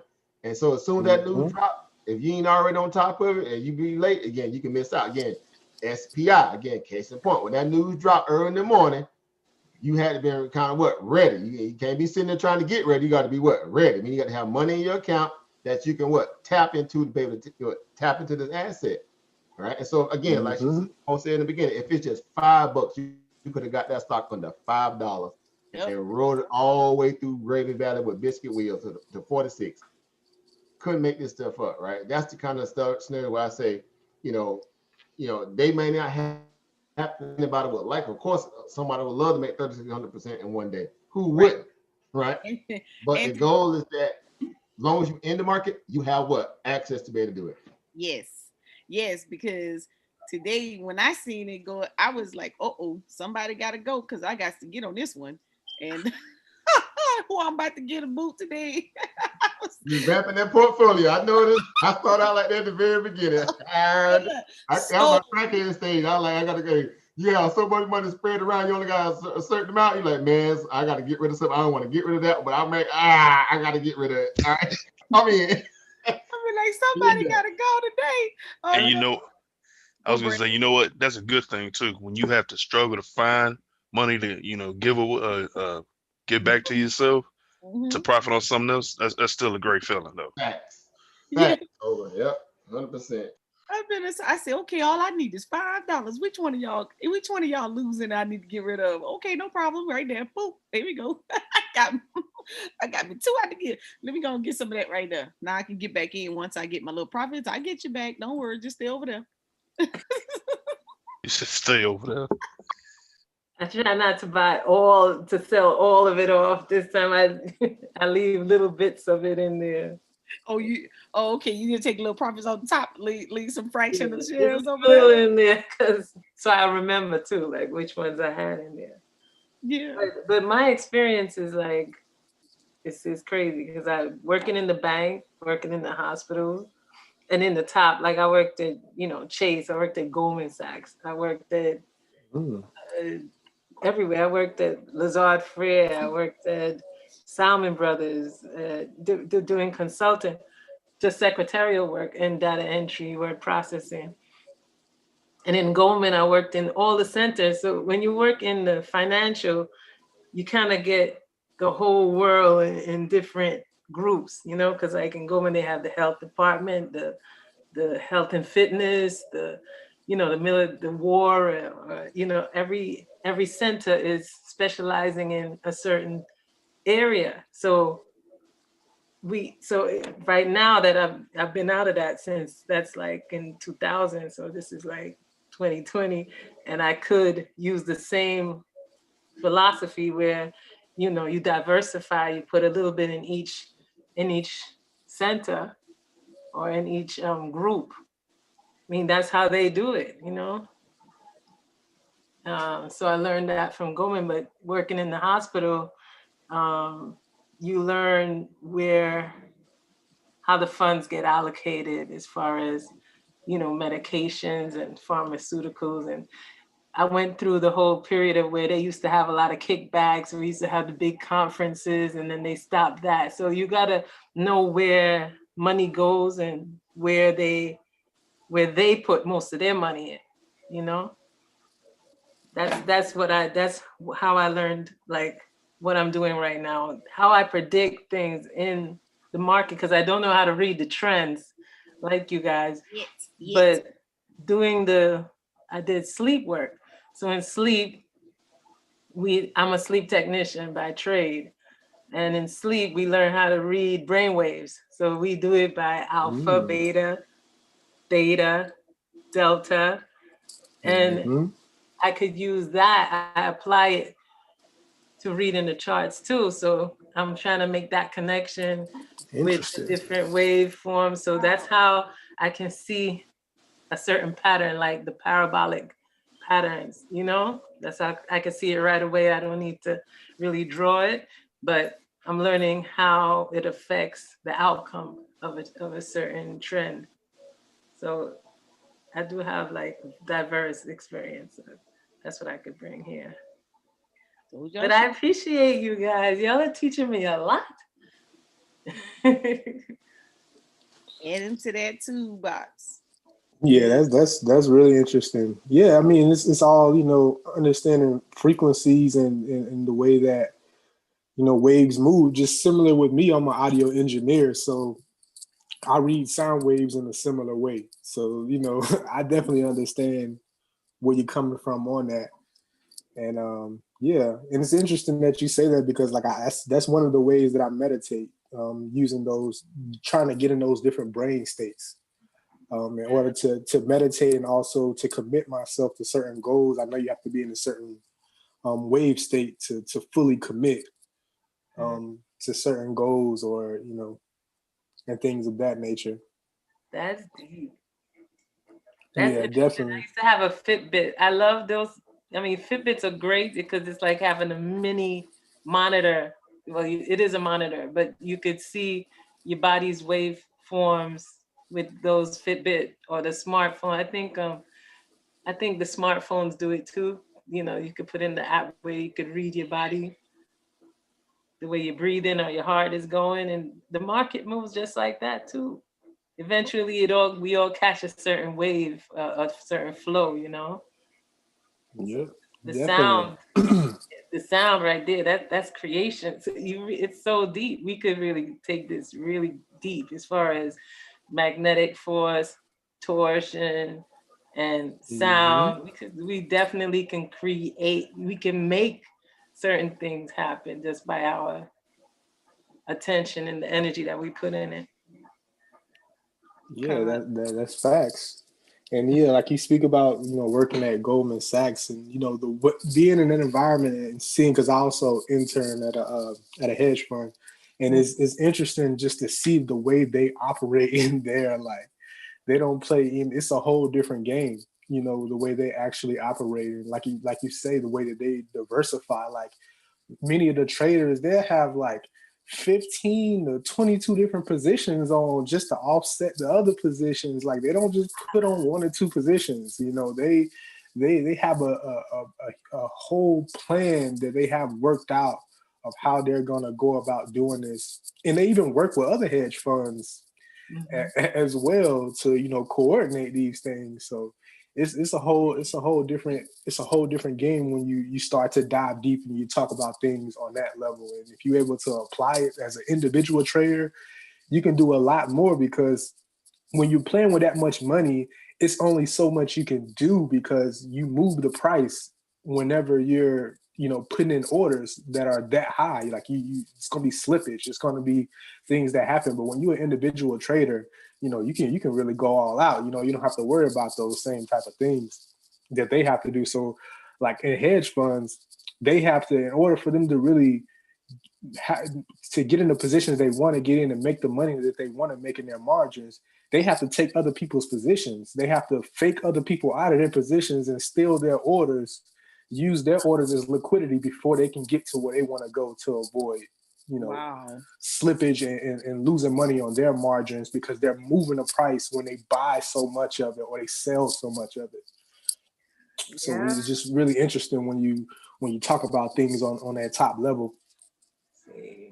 That's why when I'm looking for the options, well, what I'm trying to do is, if I see something advertised, then I look at, you know, the trends that are moving in the opposite direction, and then I look on both the calls and the put, and I see where where the attention is. That's what I was doing today with the BlackRock. Now, I don't really like BlackRock, you know, because that is definitely one of the largest slave traders. You know, we're like, we gotta really be careful. You know, there's no conflict trading. But, I'm gonna be ethical.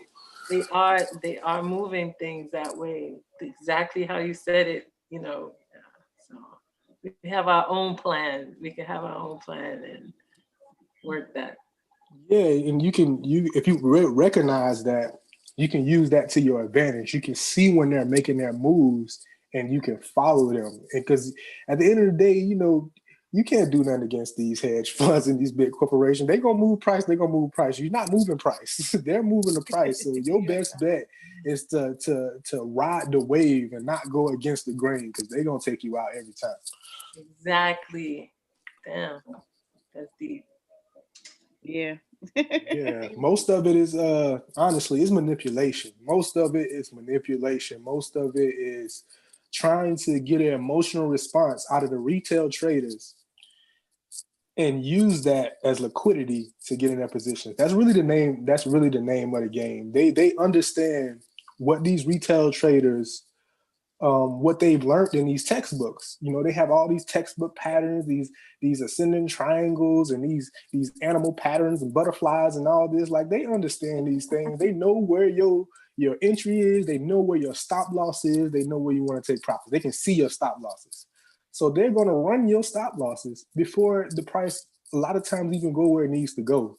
So a lot of times you have to wait for the manipulation before you jump in on a move. Right. Wow, that's yeah. Like case in point, Mo, the bunny ears I was telling you about. Right. You remember you said that stock that looked like bunny ears? Yeah, what was that we were looking at? That was I forgot the name of that.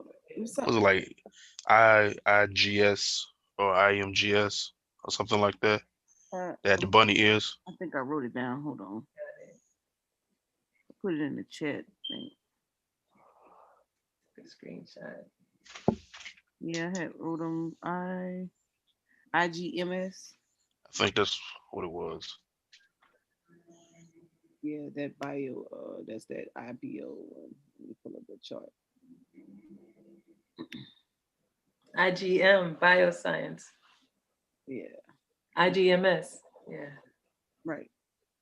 I'm pulling it up. Hold on. I think I was on the was I on the 5-day 15-minute chart? I think no, it must have been. What was I on? Maybe it wasn't that one. On the year. Look on the year chart. Was it on the year? I don't. Maybe it wasn't that one. Hold on. I put a. Yeah. Is it Gilead? Oh, could be. Let me see. No, Gilead was Garfield's own. Yeah, that was Garfield's, and then we did. It was before these right here, so it was up a little bit. It was one of the IPO ones that Deshauna had brought up. What just okay, let me see. It wasn't Snowflake. Oh, I think it may have been. Let's see if it was good. So let's see if it was that one. Couldn't have been that one. Oh, yeah, I think it was that one. Hold on. Oh, did I spread it out or something? Oh, how did I get that? Hit refresh on like the. Oh, yeah, you go. Yeah, I think it was this one because look, I think it was this one, but I think I did something to the chart. Oh man, well go ahead, Brandon. I remember. I'll figure it out. What were you gonna talk about?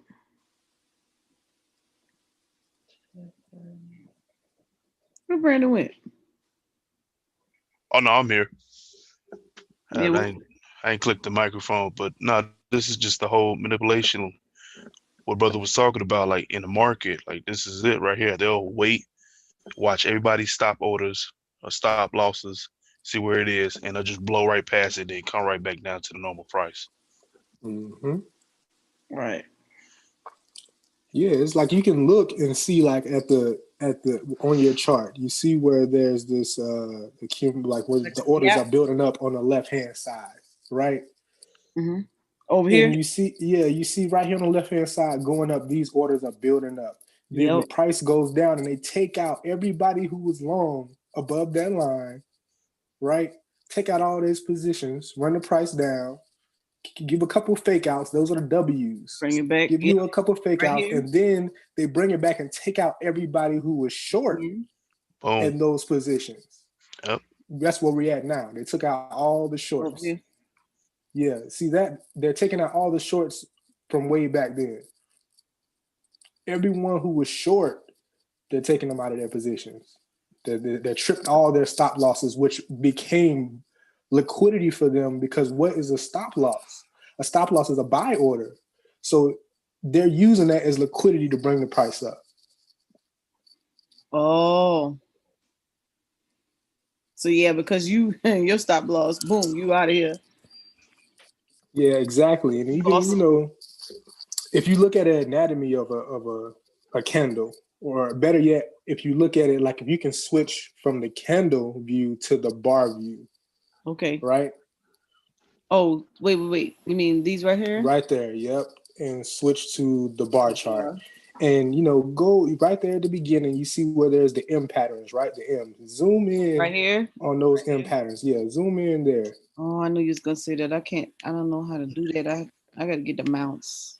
If you, the bottom part, if you grab the bottom part where it's showing like the date at the very bottom. Okay, at the bottom. And you hold it and you can stretch it out like that. Oh, like that? So which one you and then, you can also use. like that? Yeah, use the Y and the X over axis like that? to stretch it out and go closer. Okay. Yeah. All right. So, like that. Yeah, see, I usually have the tablet, so I usually use my two fingers to kind of, zoom in right there. Yeah. They always tell me to do that, but I don't do it right. Oh, there we go. Oh, shoot. Yep. See, there you go. If you can zoom in real nice on the M pattern, like right at the top, at the peaks. You got those peaks and the troughs. So if you can zoom in on those peaks. Okay, I see them. And you can see, like, for example, at the very, very top. Up here. Right? Yeah, right there where you at. Mm-hmm. You will see, price starts off at one point, right? It starts off, it runs up, and it goes higher, pretty much than the price before it comes down. Right? Oh, so it ran up here. So this was the price before it. Yeah, like right there where you at. You right see here. It starts, right there on the left, right? The price starts off at the open. Right. It runs up, and it runs a little bit higher than the price, the candle before it. That's getting everybody out of their positions. And then it runs down. And then boom. And vice versa. And then it did it again. For the troughs. So that's the manipulation. The price is starting off at one point. They're running it up, taking, pretty much the people who have their stop losses at the top of the previous candles, and then they're driving the price where they need to drive that. And that's pretty much what the whole anatomy of these candles are. It's just easier to see in a bar chart than in a candle. I don't think I ever looked at a bar chart before. Yeah, bar chart, it definitely helps you see the price movements a little more clean. Of course, candles are easy to look at, make your eyes hurt less. But, if you really want to dissect price and see what each individual candle is doing, it's beneficial to look at these bar charts. Okay. Thanks. And, maybe one day, we definitely actually do, like a presentation on this, so I can, it's a little harder to do it this way, but we actually do a presentation kind of breaking down what what I'm trying to convey. Yep, you gave me some homework. Okay. Talk about homework. That remote learning was killing me today. I would just totally forget the trades that I was and go help the kids with some, and then come back and be like, no. You forget where you were, right? Yes. Golly, man. shucks. I need those alarms. I need to get my alarms up. Wait, don't do like me. Put the alarm on and then put your phone on silent.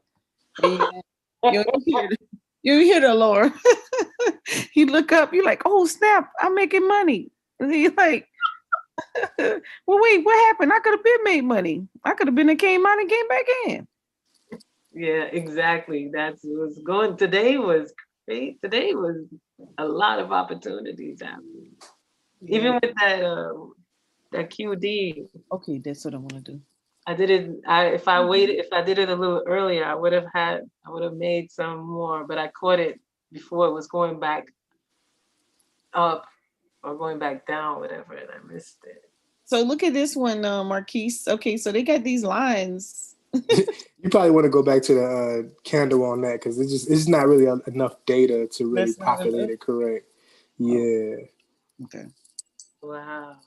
Even with the candles. Yeah, that just means it's moving fast.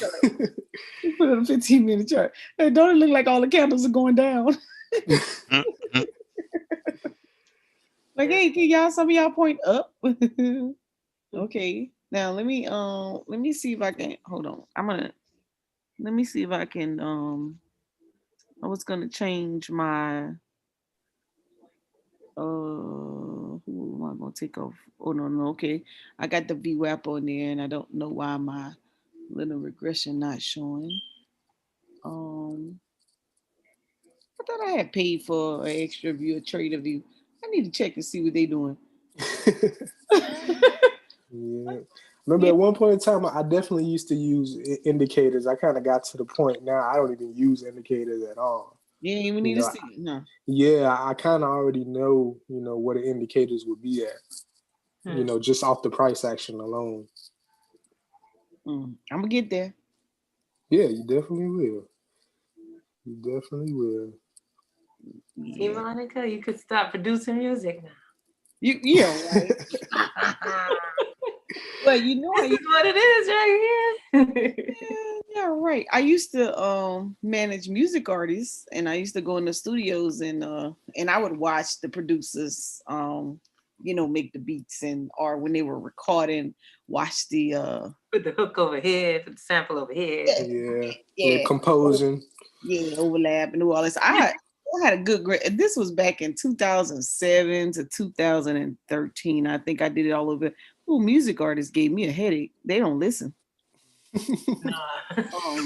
Yeah, they free spirited people, like it's my art, Well, I'm cool with that, but I used to being from Louisiana, the music artists know how to create their own audience. They don't follow up on mainstream, and so they know if they do good music that they're gonna draw a crowd, they're gonna make their money.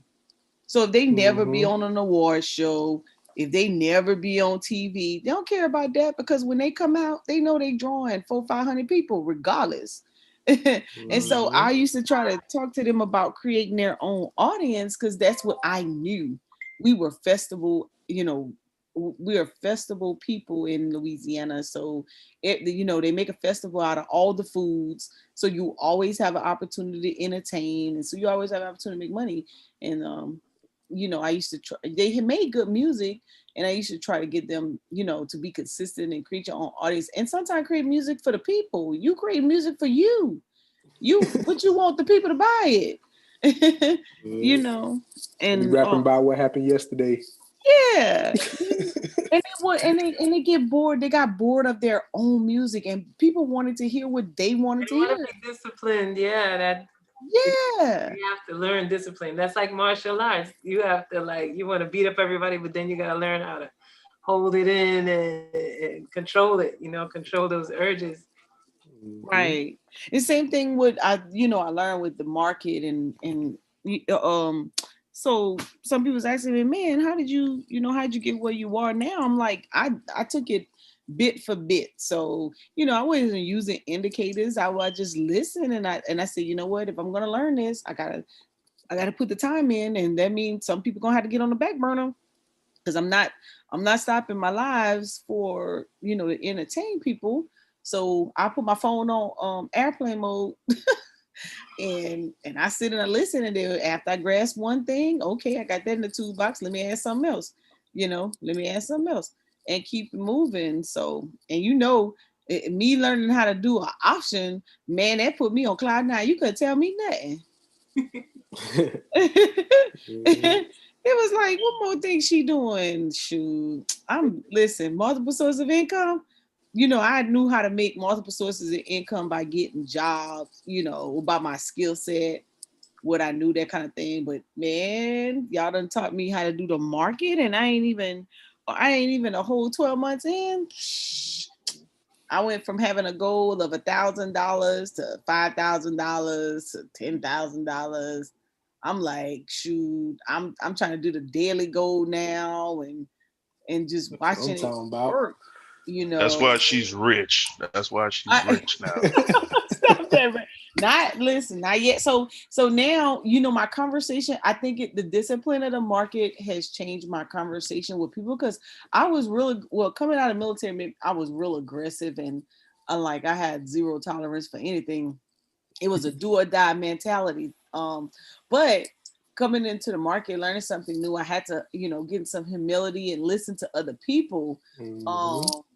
And being humble, and then saying, okay, and then not being afraid to say, okay, I don't know. Can you show me this? Can you teach me that?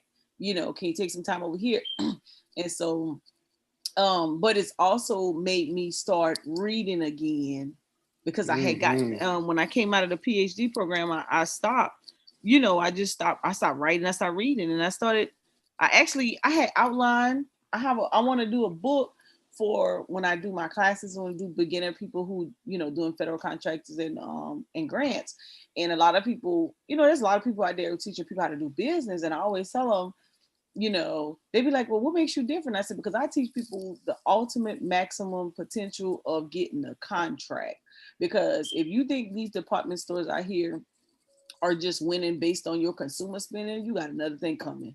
They're maximizing all of their opportunities, from tax credits to on-the-job training, getting half the payroll back, to government contracts, you name it, they getting it in. And so I'm trying to teach it from the end game.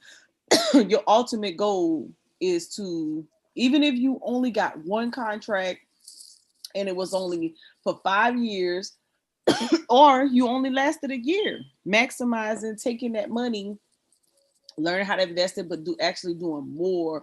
Also learning how to do alternate products and services to keep your capital going. And you can't do that unless, excuse me, unless you your administrative data is in order. And we are literally losing to not filing taxes, not having a bank account, not having a Duns and a Sam's number, a cage code. And I can't believe it. I mean, something as simple as those, and then going out and market. So we have people out there who can market their business very well and have the potential to get to land a deal. However, when they ask them that question, can I see a capability statement? They say, what's that? Oh my God, I like to pass out sometimes. If they ask them, can you bring me in, just it's funding opportunities. Let's say you land a contract, you land a drop shipping contract with the feds for maybe buying some disc. And they ask you, and you need to get a factoring company, or you need to get a financial institution to back you up. And they ask you to bring in your profit and loss statement, and you be like, what's that? How do I get that? And you fumbling around. And when you got simple tools like in my econ with the cash flow manager, produce your profit and loss statement, or QuickBooks Self-Employed, that'll give you a profit and loss statement. All you have to do is just put your income and expenses in there, add your receipts, and keep it moving. When they ask you, that bank or that financial institution or that lender ask you for documents, all you got to do is boom, open it up, email it, bam, gone. They can't wean you out no more. We losing for the simplest things. Simplest things. So I got the little book, I put the outline together, and I finally started writing because I had to get back into reading. And being in the stock market has helped me, refocus and not get bored anymore. So I had did so much schooling, I got sick of it. But so now I'm gonna put that tool together so that people when they come through the classes now, they have something they can refer back to. They can make sure they stay in order, because year after year, you know, we got a lot of our people that starting businesses, and even if they're doing self-employed or they doing LLCs or corporations, next year, if you go and you look to see if their business is in good standing, it's not. Why? Because they just started it because somebody said it was a good idea, but they didn't tell them that, hey, you know, your state does an annual filing. You got to pay your little $30, your little $100. You got to stay in compliance, you know. Or, hey, did you know your sales registration you renew every year? You don't have to pay, but you just gonna go in there, open it up, make sure nothing's changed, hit the submit button, because now you're no longer in compliance with your grant or your contract, and not about to take it from you. Why? Because you just missed that one little simple thing. You know, or hey, by the way, you know, there's a lot of contract opportunity. You go to Chamber of Commerce or Minority Commission or Scores or Small Business Association, they got some training, and then boom, they say, okay, how many companies in here, you know, has the potential to jump on this group contract or this bid, and they ask you for for past performance, and you don't have one because you've been doing business the whole time, and you never thought about putting it in a MOU or, you know, letter of commitment or something of that nature where somebody could vouch for you. I mean, just these little things that I know I'm running it off like boom, boom, boom. Everybody probably like, what the world she's talking about? But that's the point. We only been talking about it since 2016. Same information over and over and over. You know, so I try to tell myself, do not get bored with putting out information, because if at least one person grasp it and they capitalize on it, you know, you've done your part. Community development, community advances, you know. So and so disaster season, I just told one of my homeboys, like, man, Lake Charles tore up by the hurricane. How many contractors in Lake Charles got some of that FEMA money, or in Louisiana, period, got some of that FEMA money? I bet all the companies came from out of state. That's a problem for me, because I've been telling them for a while, man, don't let you guys keep letting people coming into your area. They're getting the contract, you know, they wait for disaster. They wait for disaster to tear y'all up down there. Why? Because they know they're gonna come get the $1 million, $1 billion contracts, and they're gonna hire y'all for minimum wage. And y'all cool because you need a job. When you got the same individuals in your state has the same credentials, but all because they wouldn't go and get the certification packet done, stamped off on, so that they can be one of the people that get the prime contracts, you know, you're losing to the others. And then you only thing you say, man, we can't get ahead. No, you can't get ahead because you don't want to take interest in what matters to build, to get multiple sources of income. Like, man, if I had some of the talents that some people have, I was like, I mean, I could be doing a lot, but my talent is know the administrative side, know the compliance, and then to share it. That's what I had to offer to those who want to hear it. Oh, that's enough of my little rant. That's powerful. I need a copy of that book ASAP as soon as you drop it.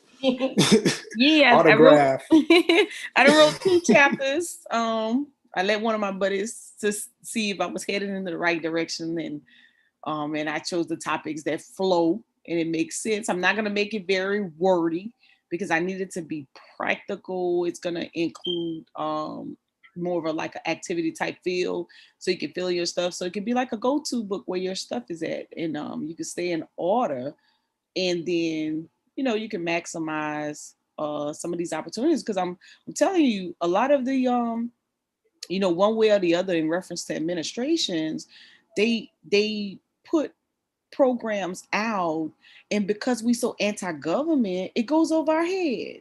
And guess what? They go, listen, when I seen the WIA had they added military as a category, I said, wow, they have not taken advantage of this program, and they need to define an audience to use this money. That's exactly what went through my head, because in the military, we have programs, we have benefits, we have opportunities. There was no reason for veterans and dependents of and spouses and dependents of veterans to be under the WIOA program. But guess what? That means to me, 16 to 24-year-olds are not signed up in them programs and getting those easy trades for free. That means to me that high school students are not getting those summer jobs. That means to me those who went through disasters and relocated are not participating in it. That means to me that local companies are not using the on-the-job training program. And so the best thing is that those who transition out of the military are going to the unemployment office. And so they're saying, okay, we have another program we can use. We got another demographic of people we can use this money on. So those individuals who are transitioning out of the military, going under the WIOA, getting more trades, getting more money. And so they're double dipping. They're getting the state dollars and they're getting the federal dollars. And is it fair? Probably not. But guess what? If you don't take advantage of the opportunity, if your kid that's sitting at home, they just graduated from high school 2020 and they are not in school right now, or maybe because some of them are virtual learners, right? So they want to be on campus and they're not there and they just sitting at home and maybe they picked up a job. Maybe y'all better get them kids out of those fast food jobs, bring them kids or call the workforce solution offices, sign them kids up on the WIOA program, let them pay for a trade and get them kids some real money in their pockets. Also, Goodwill, they got that big deal, Department of Labor grant. They paying for trades. I mean, they pay. Listen, when I put this, I remember the first time I put this out, Kiana, our sister Kiana is already degreed up. She's very knowledgeable sister. She's into the market. She's in, everything that's gonna give us some dollars. And the guy presented at my re-entry conference, and she went and when he said 16 to 24 years old, I think she was about 22, 23 at the time, and she walked right over there. She wanted to get in the six what's that project management certificate, a degree or a license, Six Sigma, the Six Sigma program, and they paid for it. Sure did. She hit it right. Because guess what? All you have to do is be between the ages, this particular part, because adults get the opportunity as well.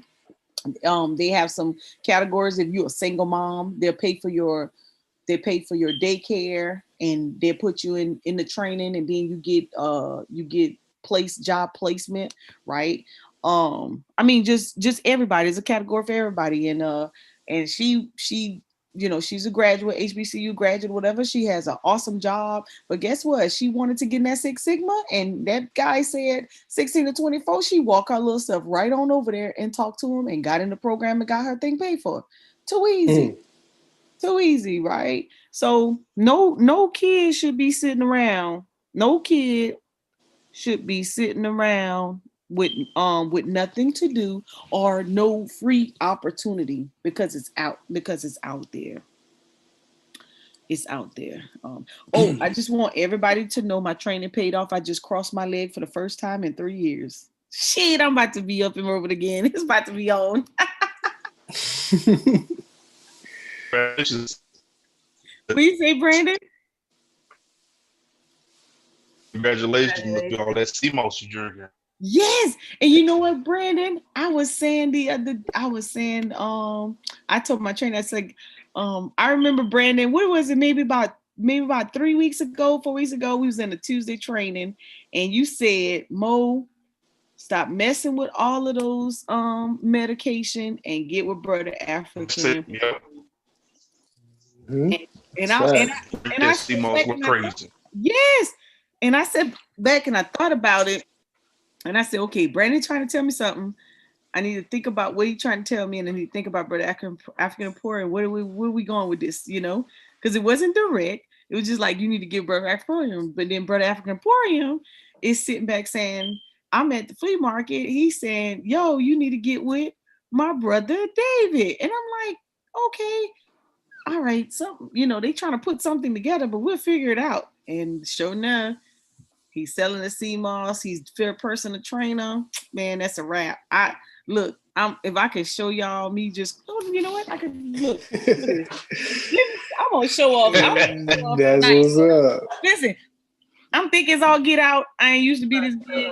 I could not cross my leg. Hold on, I gotta show y'all. Look at it, look at it, look at it. Woo! You said, look at it, look at it, look at it. Wow. No, that's right. I know that's right. Look, listen, I have to be transparent. People inboxing me. They're like, Mo, what are you doing? You are striding. You are making strides. Yes. And I was like, you know, I'm not walking back again yet, but I've gotten much stronger, right? And so everybody's biggest fear is that you're not scared of the VA. I said, how the hell? Listen, let me tell y'all what I tell the VA, and I'm gonna say it live. Either I try or I die. That's facts. That ain't no, oh, she trying to have a pity party. That ain't no, oh, she looking for, you know, a Captain Saver. That's facts. Either I try or I die. And I was heading towards that every day until I started paying attention to when, you know, what people were saying. And Brett African Porter had been telling me for a long time, Mo, get on the CMOS. Mo, get on the CMOS. Mo, get on the CMOS. Mo, get on the CMOS. And I was like, I'd buy it, I wouldn't make it. I'd buy it, I wouldn't make it. And I actually, you know, I never, this is a true story. I'm gonna show you guys something. You guys gonna be like, hold on. I'm on a testimony time, y'all. Y'all gotta, let me show y'all. Preach it. Because this gonna, this point right here in life, I'm gonna show you guys, and you're gonna be like, I never, hold on, let me let myself in. Okay, I'm already in. Hold on, something gotta mute. Hold on. Okay, there you go. Oh, wait a minute. Hold up. Thank you. You done muted both of them. Get yourself, Mo. Oh, okay. I can hear you now. All right. So I never put up any of my achievements before. My last trainer told me, he said, Mo, you're not gonna get out your situation until you see where you came from and what you used to be. And as long as I have been awarded in the military, as long as I have achieved in high school, I'm gonna show you guys all this stuff. I had never put it up in my own house. It always was in a Foot Locker and at my mom. So I decided, my trainer said, I need you to take all that stuff out of there and I need you to put it up. And it was a heartbreaking moment. And it was almost like I did not achieve anything.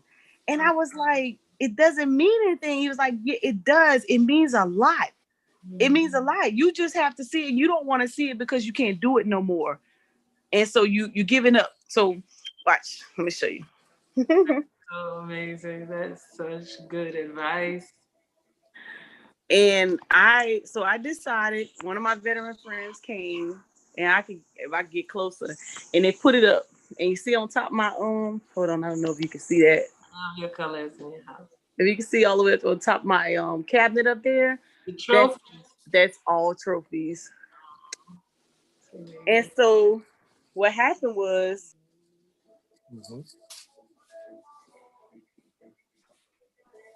I got to okay, there we go. Can you hear me back again? All right. So I got to a point, you guys, most people don't know this. I got to a point where it was lights out. It was lights out. And I was like, and I think that day Brandon said, you know, you need to get off of all that medication and you need to listen to Brother African Emporium. And then I allowed Brother African Emporium to connect me to someone. And then I allowed someone that I didn't know. Well, this is second trainer because my other trainer went on the road to train. And when I tell you guys, I don't know if you guys are on my Facebook. He's great. But if you look at my on my Facebook page, yes, I'm put in very compromising situations. And then I have to, then I have to make a whole lot of noise because I be in a whole lot of pain, right? And that's vulnerable. That's very vulnerable, right? Mm-hmm. And so I did not want to be in a vulnerable situations because I knew I had to press on. And so the first week I started training, I took meds the first week. And after I took the CMOS for the first week, I was like, something ain't right. Because in my 7-day mark, I used to be in a lot of pain on the 7-day.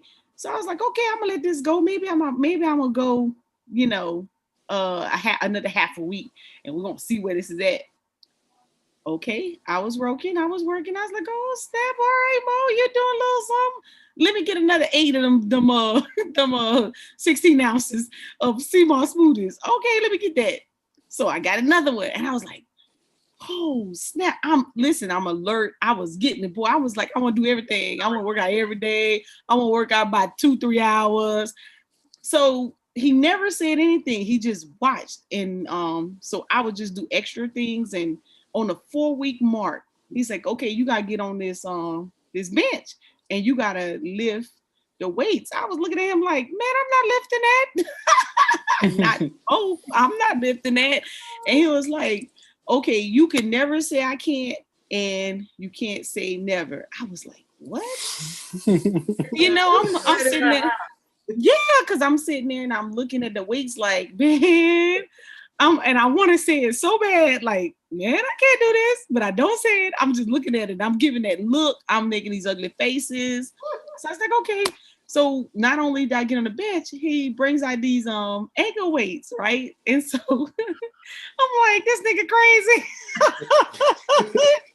If he think I'm about to put these ankle braces on and lift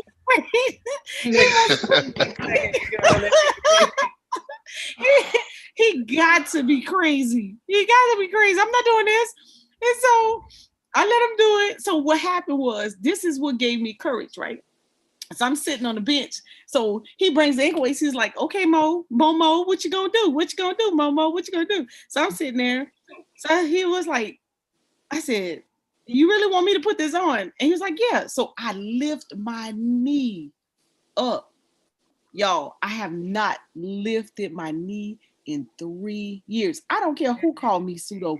I'm talking real talk right now. Yeah. I have not lifted my knee without my hand raising it up in 3 years.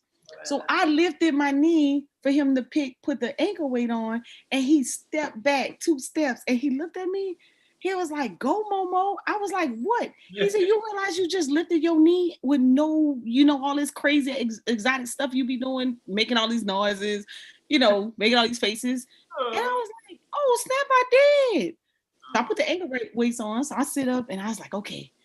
In my mind, I'm like, wow, I gotten stronger. I ain't taking no drugs. Y'all, oh my goodness. I'm not taking no drugs, no painkillers, no opioids, no arthritis medicine, none of that. So I put the weight on, and I was like, okay. He took 2 of them off. I was like, okay, I might can do 2. I'm thinking I'm gonna go like this, boop, just a little inch it. I'm gonna inch it. And I extended at least 45 degrees. I could have cried and fell out right there. But I said, okay, that was 1. There's no way I'm about to do 3 sets. I did the first set. I sat back. I was like, okay. He added a weight on. I was like, this mother crazy. He said, I know what you want to say. You want to cuss me out right now. I was like, yes, right. So I did the next set, a 10. He was like, okay. Now this is, let me see where your heart is at.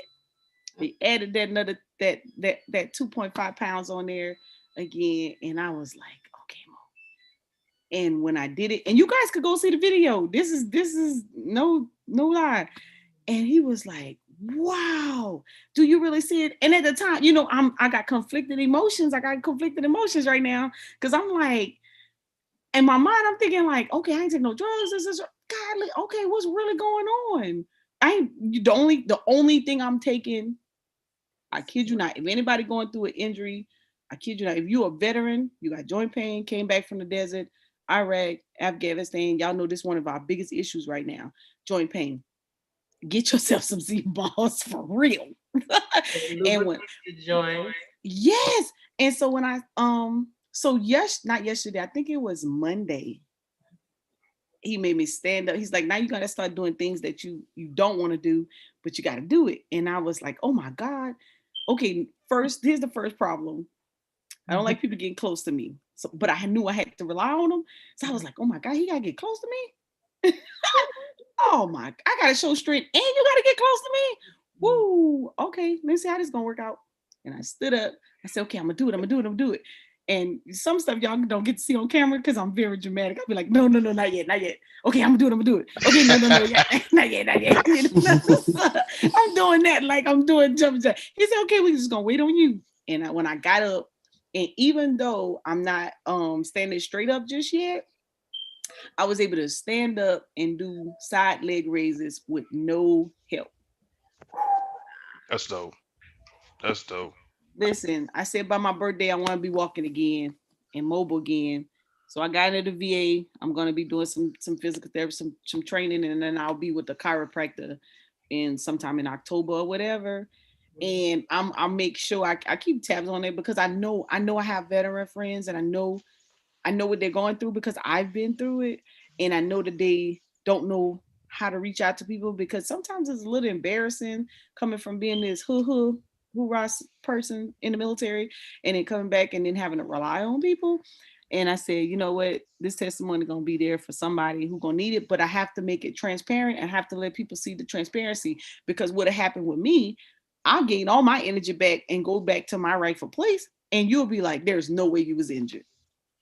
So I have to show you the transformation so that you can see where I come from to where I am. And let me tell y'all something. If you out there and you're dealing with that injury, man, listen, that one little element, and Brother African Pro been telling me for years, and I didn't do it because most people kept saying, Mo, you need to listen to your doctors. Don't, you can't just be jumping into stuff. And I had gotten, when that last med and they almost took me out, I was like, I can't, I need to find something else.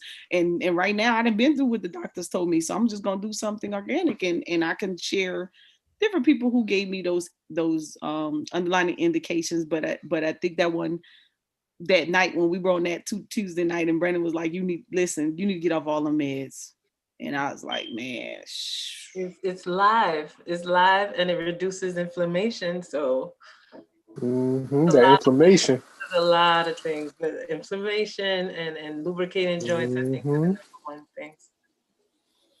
Yeah, that's dope, Mo. That's real dope. You know what? When's your birthday? December 28th. If you don't mind me. Okay, so by June is my birthday. I want to see you moonwalk. Oh, how about that? Listen, I want to see you moonwalk. See you twist and slide. Right. And Johnny Gear put on your red dress. Your high heels. No high heels, please. No high heels. No high. Look at that. I'm gonna do it, and we're gonna. So I plan on making it in my portfolio, education and the physical realm at the same time, and letting them both manifest. And I remember Jau told, said, if you when you get into your meditation state, and if you think about what you want to manifest at the same time as you, when you get a certain state. I guess a certain meditation. Yeah, the brain state. Yeah. That's what I was talking about. That's where I got that from. Ujawa was the one who put me on, manipulating your brain states to commit yourself to certain goals. Yes. He the one who put me on to that.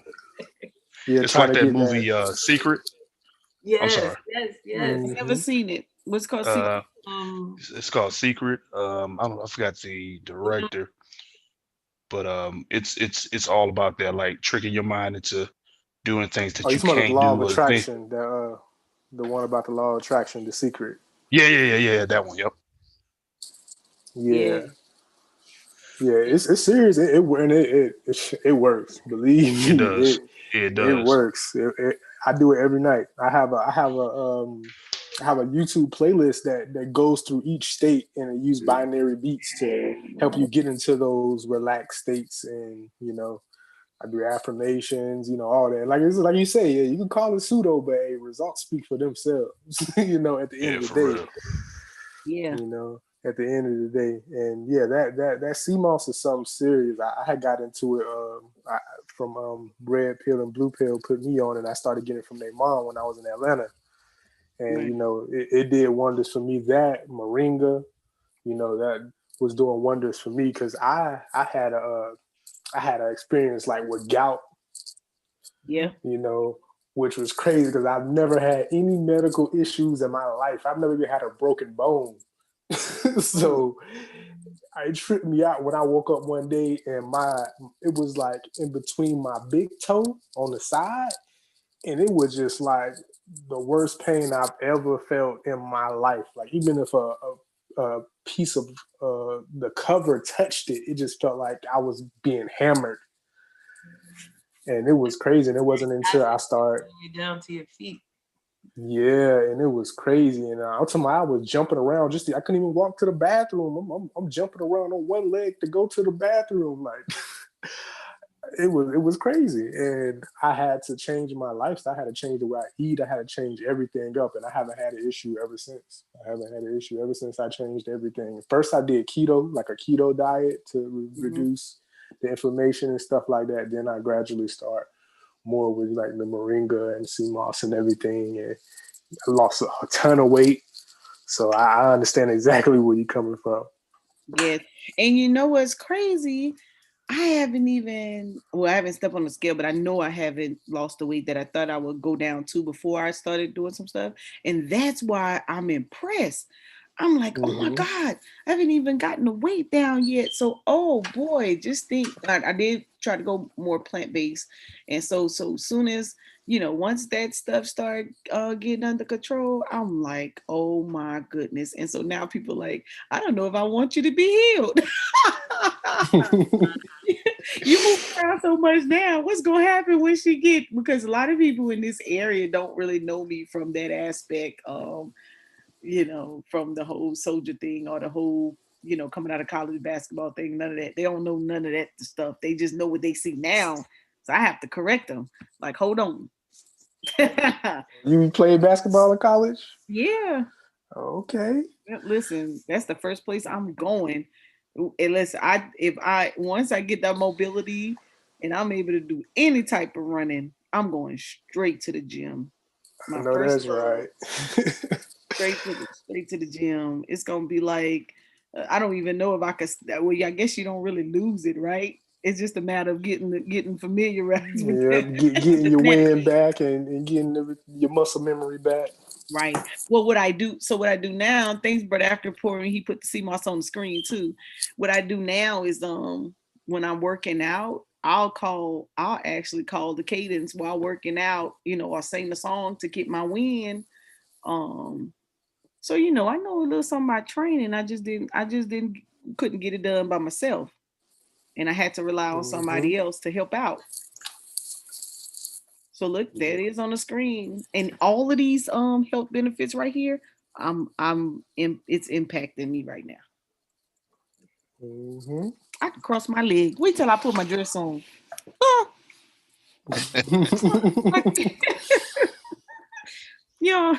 Y'all don't even know. Plus is so important because like I have sickle cell trait, so we can't take iron supplements, people with sickle cell, because iron could kill us. Iron supplements can kill us because it will cause more clotting.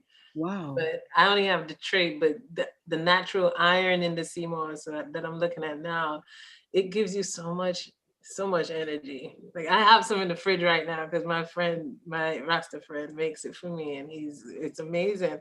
Like the other day I had it with I have it sometimes with the sweet milk or sometimes the Irish moss. The Irish moss. Yeah. I froze it the other day, and it made the best ice cream. I would only do it for treats for the kids because that way my son will eat it. But but it makes the best ice cream. You know, right now the room temperature is the best for you, Monica, like the best, you know, for your body to absorb it. But it tastes, even if I'm sure without the sweet milk, it's good too. Like I have it without the sweet milk, put turmeric in it, put a lot of ginger, We have something called isinglass we put in there, and it is amazing. It's really good. And when you want to party a little, it tastes good with Hennessy lettuce. Okay. It tastes cinnamon. Wait a minute. You put sea moss in Hennessy? What? You put the Hennessy in there with it. Woo! My boyfriend said, "Don't do that. Don't do that no more." But it tastes so good. It's like rum and Turn up the team. Hot off the press, honey. Hot off the press. You I only didn't say that. That's not for this health thing. listen. You only get this on Urban Economic Empowerment Show. Gotta balance it out. All right, don't make me go get shot glass, give me some Hennessy, put some sea moss in. I'll be passed out of here. Y'all be like, "What happened to Mo?" She got healthy. Oh man, you all are the best. But thank you all. Thank you all. Anybody got any last words? My last 2 minutes. Let's see. That was really good. Yeah, I just say, you know, go ahead. Go ahead, bro.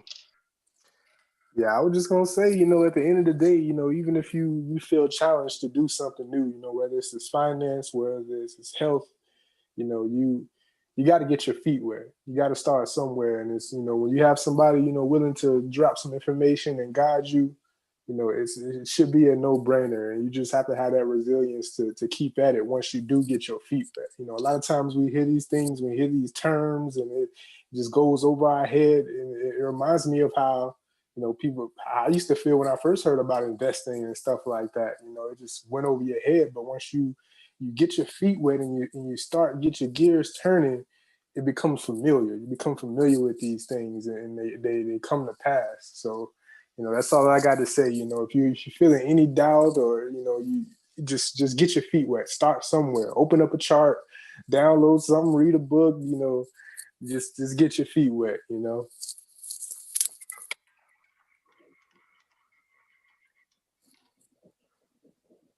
Okay. This is beautiful.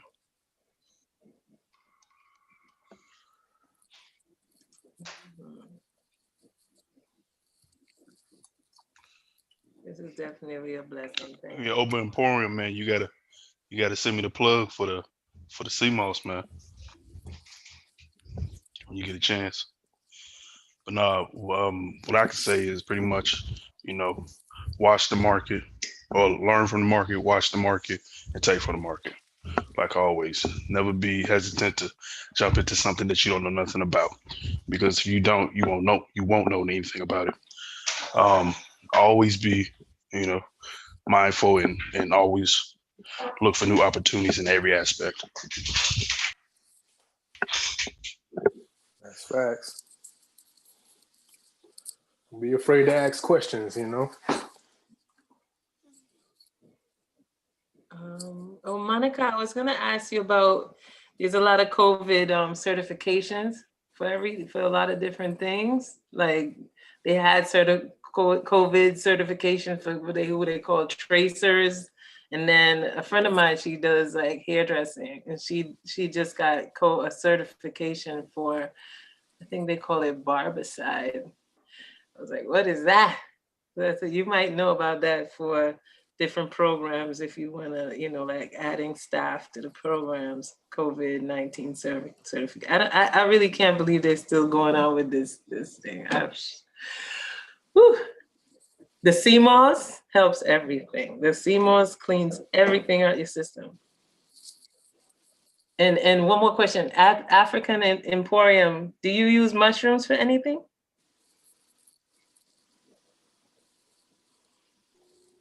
Hello. Give me 1 second, Agile. Give me 1 second. I'm sure Obey, you use the mushrooms, huh? No, because that's another thing that removes toxins and. Yeah, it has a lot of copper. Mushroom is really loaded in copper. So when we're talking about putting things in our body, that obviously helps extract a lot of the excess stuff that we obviously get through a lot of the stuff that we do eat that's not balanced. You need that kind of, you know, help meat, I like to call it, because again, I'm trying to use my words carefully here, because I know, you know, when people Manna from heaven. Yeah, so mushrooms are really good. So again, mushrooms is pretty much our quote unquote, pseudo meat source for vegetarian or vegan type people. So the king oyster mushroom, again, the chaga, chaga's good. You make the chaga tea. That's really good. It protects you from radiation. Yeah, it's really good. And this is all proven. That's proven stuff. So ain't no pseudo that scientists tell you on that side of the house. Cleans it out. Yeah. Oh yeah. Again, so really, really big proponent of those. So again, of course, if you eating, just in general, again, any kind of value of meat where you came from before in terms of meat diet, the mushrooms are really good. So white mushrooms, obviously, the portobellos, that's pretty much your beef, right? Because they have a very earthy flavor. And then, of course, like I said, king oyster mushrooms is pretty much, man, it tastes just like bacon. I kid you not. That king oyster mushroom. Oh, for real? Yes. Trust me. What'd you say it's called? Let me write this down, man. Oyster mushroom. Oyster. Everybody use it across the board. There's nobody to there serving restaurants, whatever, but you slice that thing thin and cook it just like bacon. So again, like a typical vegan breakfast for us will be like a scramble, either avocado scramble, or we do like a chickpea scramble. And then of course, king eye mushroom, that'd be like your bacon, whatever. Reishi. Yeah, that look crispy. Being inside more, our vitamin D is kind of being like compromised. So the mushrooms also put that back in our bodies. That vitamin D, yeah, we need that vitamin D for sure. That's what I'll be looking for, like some natural vitamin D, source, especially living up here in the north. In Florida, we got that good sunlight, but up here we don't get that same, amount. Oh yeah, like I said, sea moss is really good for that too. It has a lot of vitamins in it too. For that perspective as well. But I mean, that's it, man. I use a very simple approach. I tell people every day, ain't no substitute to Mother Nature. I'm sorry. You said what you want to say. Mother Nature undefeated, right? I live you too. So again, if she been serving this long, ain't no use to me trying to act like it ain't been a great source of sustaining us, especially the human species, this far. Again, we understand science has its place too, but I'm not arguing with things that are just 100% natural. Right? And it's been there. It's an unlimited source. You don't have to worry about any side effects. Again, the body doesn't need to be regulated. Again, you don't want to just have an overdose of phosphorus or something like that. Like anything, or less iron or whatever, you still need to have that balance. But it is about the most balanced, nutrient dense piece of matter that's on the planet in its own particular scenario. It has amino acids, vitamins, minerals. It's loaded. So that's why a lot of people use it. Again, a lot of people that use it, they ain't sitting there hearing all the other stuff people be talking about, right? It's like, you say what you want to say, bro. You keep that over there. Over here, we going right to the ocean and get some. That's facts. It never dies. It becomes beer. I'm sorry, but it turns into beer. It ferments and it becomes beer. The thing never gets like bad when it's done. It has a long extended shelf life. Wow. That's because the iodine that's in it, so that's right. Yo, this look like bacon. Like this look like some real deal bacon. Yeah, that king mushroom, man. I tell you, man, it's gonna change your life. It's gonna change your life, Marquis. I got one more question as far as with because like I'm trying to make that transition, right? I've mostly really just eat fish for real anyway, so I'm trying to make that transition. But one thing I've been worried about, like, can I get some good vegan mac and cheese? Is this possible? Man, look, we got a vegan mac and cheese recipe, bruh. For real. Bruh, you know me, I'm not a sensation. I come straight off from the hill. I ain't gonna tell you nothing that I can't verify, bro. And it's weird too because I actually have a culinary diploma. I know food service too, in that perspective. Around the kitchen. But matter of fact, you right here in the neighborhood. We gotta hang out. But you ain't been a new vegan yet. I remember telling you about them. New vegan. Let me write that down too. Howard. Now it's around the backside of Howard University. Go by there and get that mac and cheese. You're gonna thank me later. That's all I'm gonna say. New Vegan Cafe. Got New Vegan Cafe. They got several, they got one in Baltimore, but they closed down since the COVID stuff. They had one in Richmond. They opened up. But but that one there stay open. But new like in you. Okay. Yeah, get that mac and cheese and man. Yeah, me and my Yoba, we've been trying to find some, man. We be trying, cause she already done converted, so we've been trying to find some. I got a recipe as well, so I'll give you that one. So I send that to you. Put me on. Yeah, man. I tell you, you gonna like, man, you gonna never go back to that the other stuff. Cause the other stuff's so heavy. If you try to go eat this and you go back to the other stuff, you ain't gonna like it because the other stuff gonna be like heavy. It's going, when you eat like real rich mac and cheese, y'all know Southern mac and cheese, right? Full of eggs and full of cream and milk and the cheddar.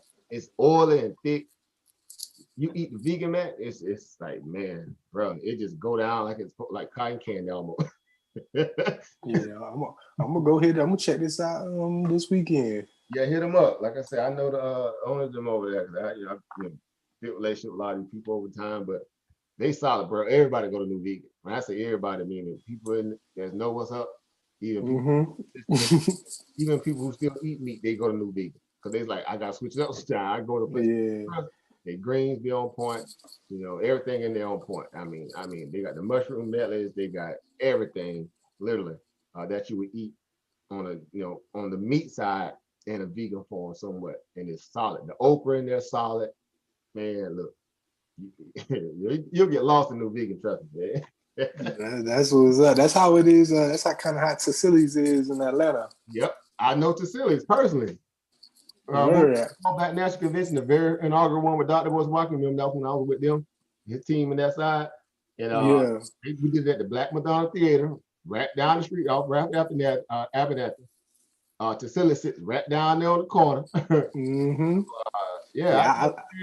ate at Tassili's every day I was in Atlanta. Every day. I'll tell you, them raps be hitting in those kale chips. What you know about that black eyed pea hummus and them kale chips? Them spicy. Oh man. The spicy kale chips. Oh man. And again, that man started to. That's why I was typical, like Tariq was like, man, we needed some vendor, some food vendor. We had no food, and I'm like, y'all didn't reach out to Tassili's, and y'all didn't reach out to Slutty Vegan, and y'all in Atlanta, and y'all talking about y'all didn't have food at the event. Them hummus, because I used to be at the they used to come up to the garden, the garden up there. I used to volunteer at that garden.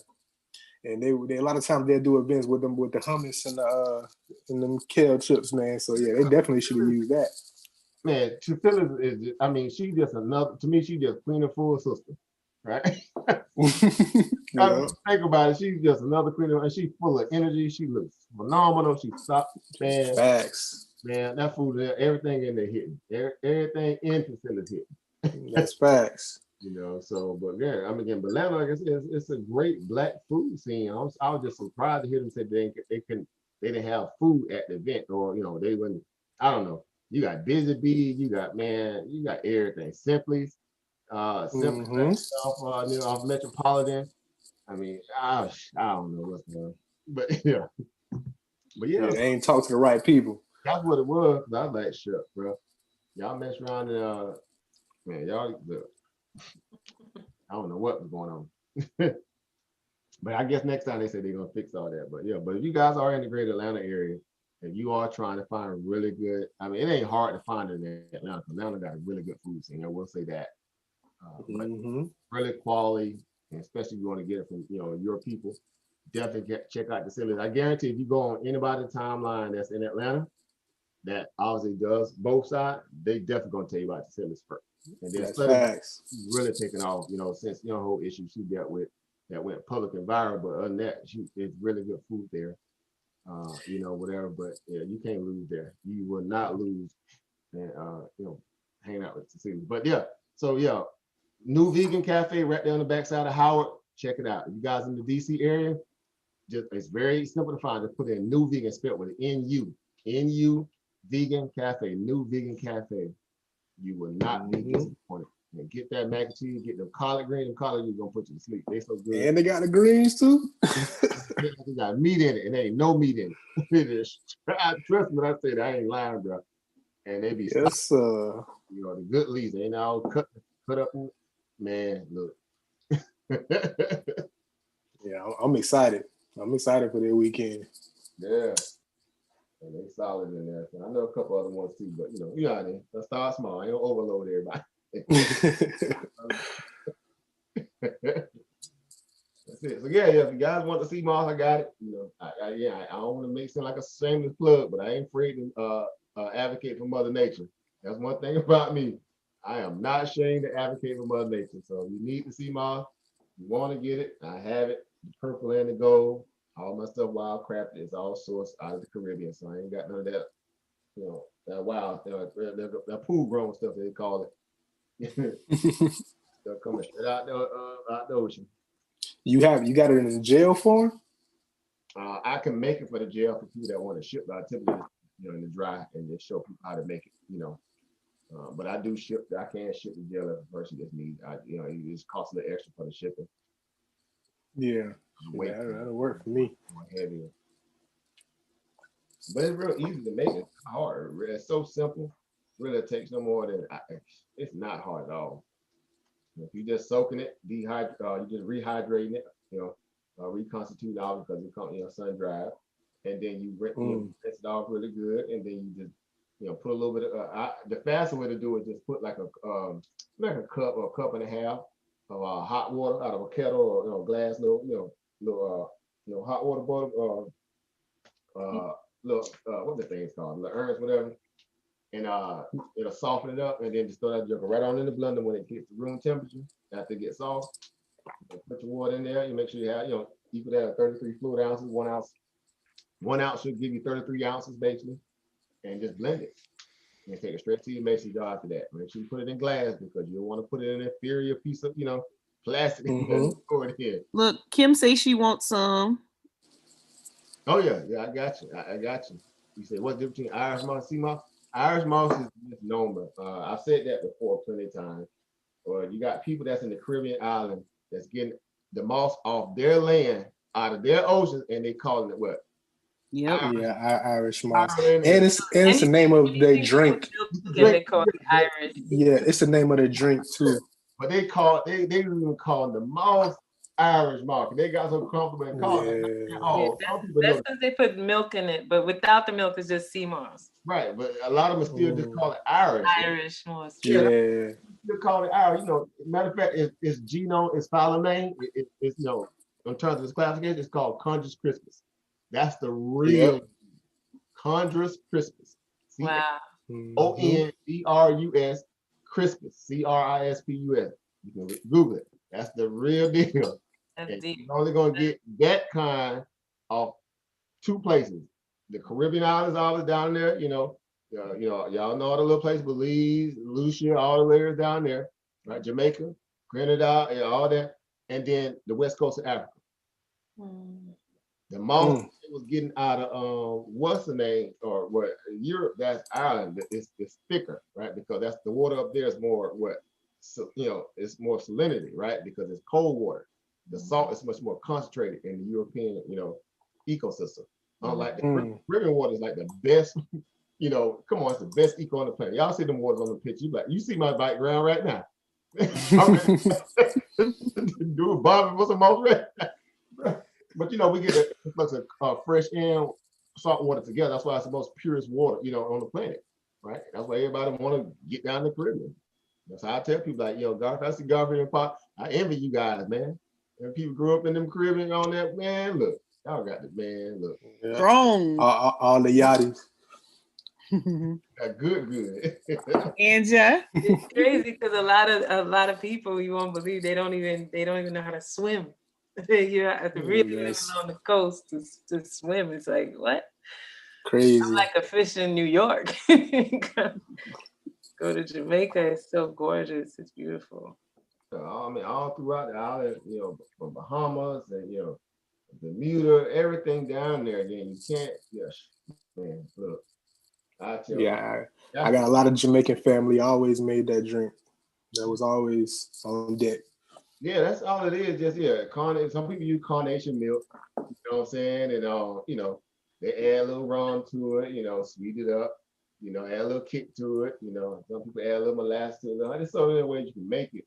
A little cinnamon, but banana. Cinnamon, a little nutmeg, and you know, splash of vanilla, the good vanilla you got that running with the good stuff. But ultimately, again, like I say, you're getting, you know, a really, really good, powerful drink for a lot of the properties that they have, you know. But yeah, so yeah, I would tell people, man, you need to keep some of that in the house at all times. You shouldn't be caught without it. Trust me, you should not be caught without sea moss in the house at all times. It really is, you know, a great message. Thank you. It's so beautiful. It's like it's what you were saying before about not having a lot of people on right now. It's something this show eventually, the information that's gotten from this show is gonna start picking up, Monica. It's in time. Never worry about, you know, it's the content that makes the difference. The quality, not the quantity. Right. Always wins out. It's the best thing smoking. Yeah. Right. That was Sarnetta that just called me, telling how he's telling people on the show they need to be watching Urban Economic Empowerment Show. He wants to get. I told y'all I was sharing with him on that red light on the way to the airport. This is the Bolger band. This is the upper band. This is the lower band. This is the 20 moving average. Yes. I love it. When we were really, you know, going in terms of the investment stuff, you know, back in 2017, and you say to yourself, okay, had they just followed that very simple thesis, it's just $5 a week. Just put away, because, you know, I was doing $5 a day plan. I was like, I'm gonna put you on this $5 a day plan. But if you were just putting away $5 a week from 2017 to now and say, I'm ready to invest, that's 5 times 52 times what? 3. You already got a war chest, right? You ready to rock now, right? So at some point, you just gotta, you know, we gotta get at it. We gotta get at it. We gotta start sitting on the sideline and figuring like there's a perfect time. Y'all know black people's favorite line is, "I'm waiting for the what? The right time." It ain't my season yet. That's a lie. I want somebody to see. You waiting on a what? This ain't no peak season. Man, look, this money ain't gonna wait on you. These companies not finna sit here and wait on your season to come. Right? Wait for my ship to come in. Your ship to come in, man. Man, look. You gotta get over the narcissistic tendencies. Yeah, it's time to go to work, man. I tell you what, keep on sitting there and watching. Let the catch one of them $3,600, 3,600% runs in a day. You gonna get tired of sitting there watching you pop up. You tired of seeing me post in a minute. That'll definitely get you off that port. So that's all it is. We're just trying to share truth to power so you can make some money. So that's it, son. I'm here studying a little bit. I might get ready to shut it down. Get ready for tomorrow. Well, it's already tomorrow, but he says it. He say, all right, y'all. Well, let's go close this out. It's been real. Get ready for tomorrow. Let's get ready to rumble. Oh yeah, 4 a.m. 4 a.m. 4 a.m. I'm setting my alarm. 4 a.m. I got my little Robinhood is gonna like block me right now because I did all those day trades. You got your weBull. I'm so slow with it. Oh, you slow with weBull? I know. I have to listen to you guys and learn the weBull. It's something like any other broker. It's simple. It's real simple. I'll take off some of the windows, so it will, you know, and do it one at a time, a few at a time, I guess. Yeah, I actually like weBull has a, you know, I like the look of their platform and everything is. You know, they solid. I tell you, no, outright they solid. For any mobile broker that I've been able to witness, weBull dang near. I mean, they're on their way. Oh, by the way, they have they had an IPO. Today's the deadline. You know, if you want to get into their new IPO. I'm sorry, for BlackRock. I'm sorry, I did it on weBull, but it was a BlackRock IPO.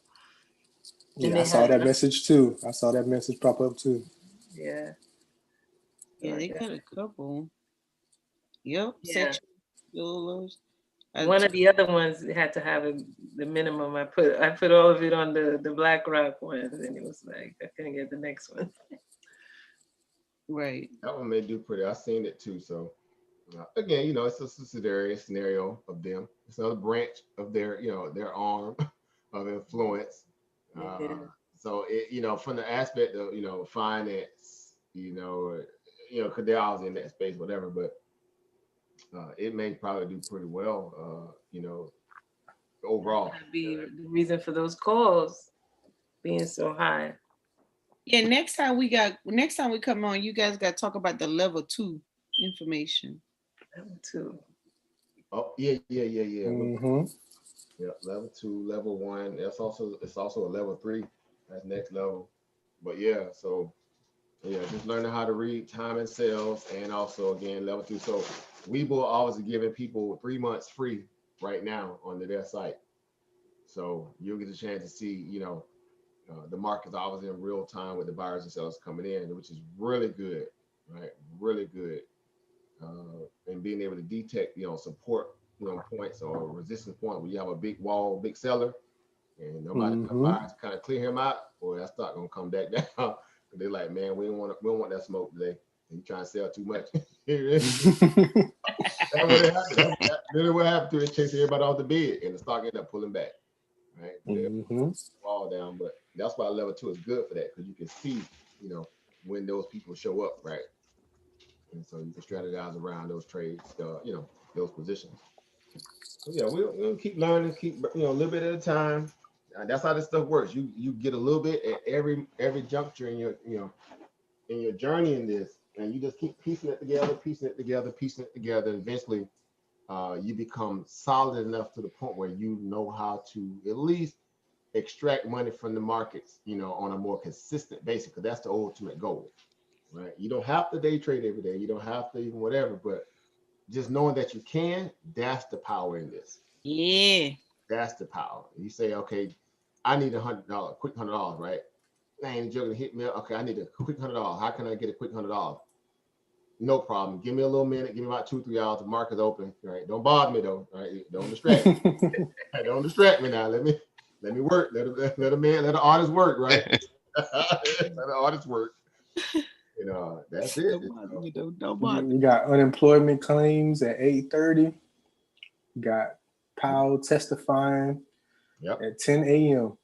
Wait, who testifying? Powell. Fed Chair Powell. They've been before the Senate all week. After him and Mnuchin, Dr. Fauci and Dr. Redfield was today as well. CDC and I was at NIH, whatever. But yeah, this whole week is just loaded with that kind of stuff. I think these are the last Senate hearings on that level for the Feds and the Treasury before the election. So everything, they're getting all those things out the way before the election, because they all, you know, by next month it's finna go really, really, you know, election cycle kind of stuff. And so the next big catalyst, and I'm gonna throw this out there again, I'm gonna shut up. All right. But y'all know Saturday, right? They're gonna try to pull that coup. I mean, they're gonna be successful because there ain't no way they can stop it at this point. So they're gonna, you know, try to go ahead and nominate the next seat. Ginsburg seat. They've already announced it, so they're gonna try to make it to be a market mover. They're gonna try to, make it, for the stock market to benefit off of it. But ultimately, y'all know how this stuff goes. They politicize everything. And so we'll see what happens from there, because might be a catalyst for the following week. Yep, keep your eyes on those economic calendars. They're beneficial to. Oh yeah, financial quarters. Always. Oh yeah, it's coming up. That's why certain things gonna be put off till like Tesla. I can't stand it. I swear. 2022, right? Those batteries. We got flying cars coming. He says that you wouldn't see anything really until 2022 with the batteries. So no more battery days? That million mile. The battery. The million mile battery. Yeah, the battery that Tesla was supposed to put out the other day. They said it's not coming out until like 2022. So it's just normal because elections come in, so they'll kind of put everything on hold until next year, till after the holidays and after the financial quarter. They're gonna start doing the sweeps now. They're gonna really let go a lot of employees if they thought they were doing it before. Now it's the sweeps. Right before New Year. Airlines are supposed to furlough some people, ain't it? Delta or something? This time of the year, they always let go a lot of employees. They don't want to give them their little love. Yeah. Party City picking up employees, 20,000. Oh yeah, Party City. I got some stock in. I got some stock in them right now. Yeah, I got an option. Good one. I saw that like 2 weeks ago. You know, did a little analysis. Like, let me throw a little money here real quick. Wow, perfect. $3. Yep, they supposed to hire 20 people for temporary for Halloween. 20,000. I'm never ever. I'm staying with this. I'm working for Monica. I'm working for Dagger Spy. I'm working for Internet. I am not. It takes so much energy. Start doing these proposals now. I keep getting lured back into my little assignments. Okay, I know. I'll talk forever. I'll keep starting new topics. We won't get up. Yeah, I know, right? Go ahead, y'all. All right, you guys. Thank you guys for hold on, let me put it on this. Let me put a stock something on the screen. So what's a good, what do we want to put up here? Yeah, let's show that run today. So they can stop on something so they can see what's really going on in this one. Yeah. That SPY thing was crazy to see. I was like, oh God.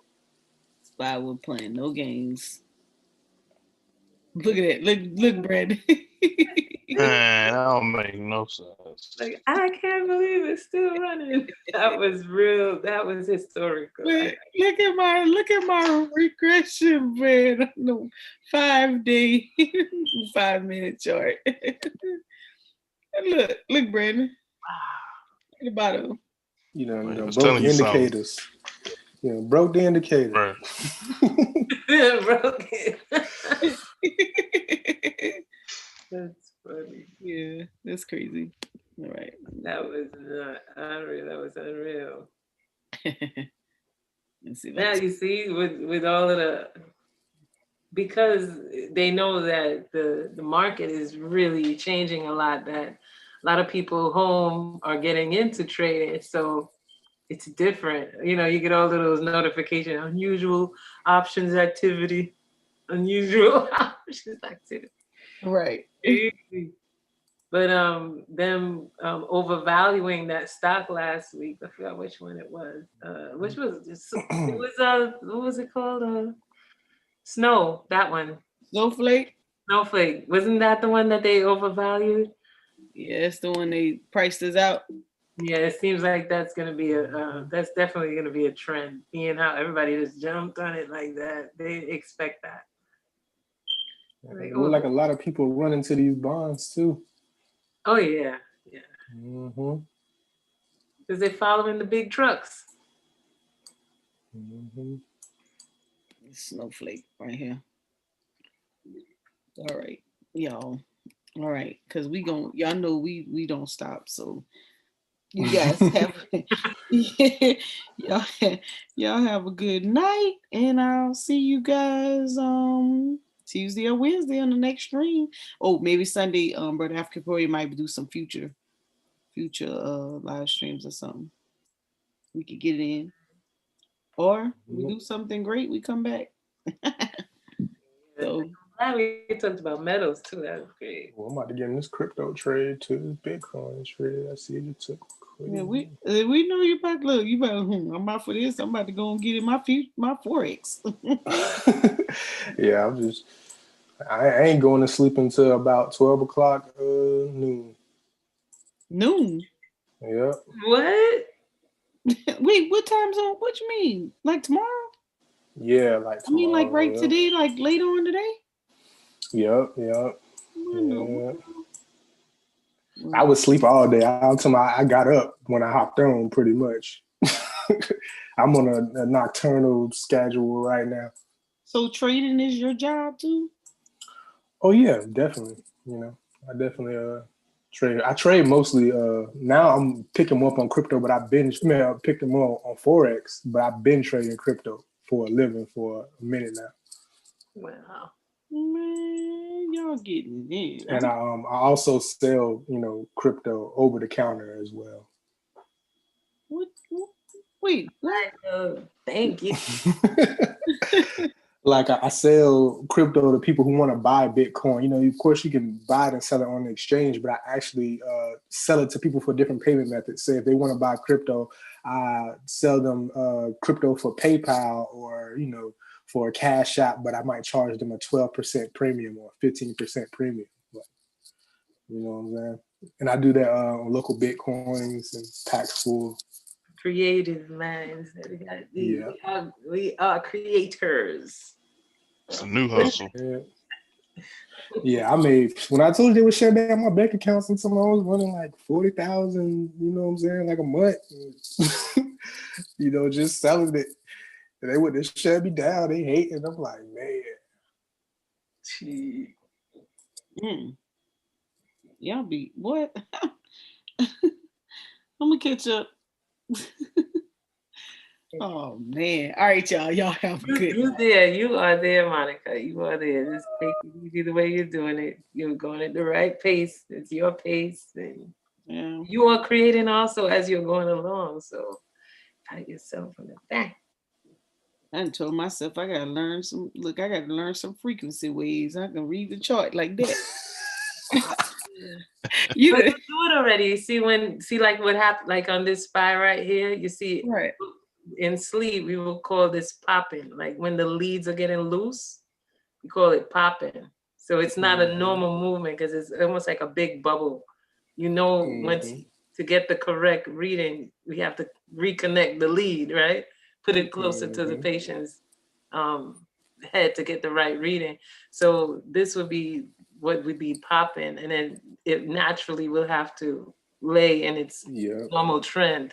So it's when you see the short attenuated waves, like where you see the steady alpha, what we call alpha, that look like a lot of little sticks together.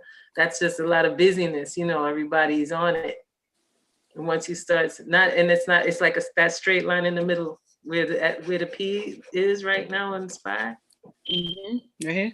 Yeah, that's alpha. This in sleep, this is what we call alpha. Right? And then when you see like a big, if you look on the bottom, the purple, what is that? RSI? What is that? What's RSI? That's RSI, yeah.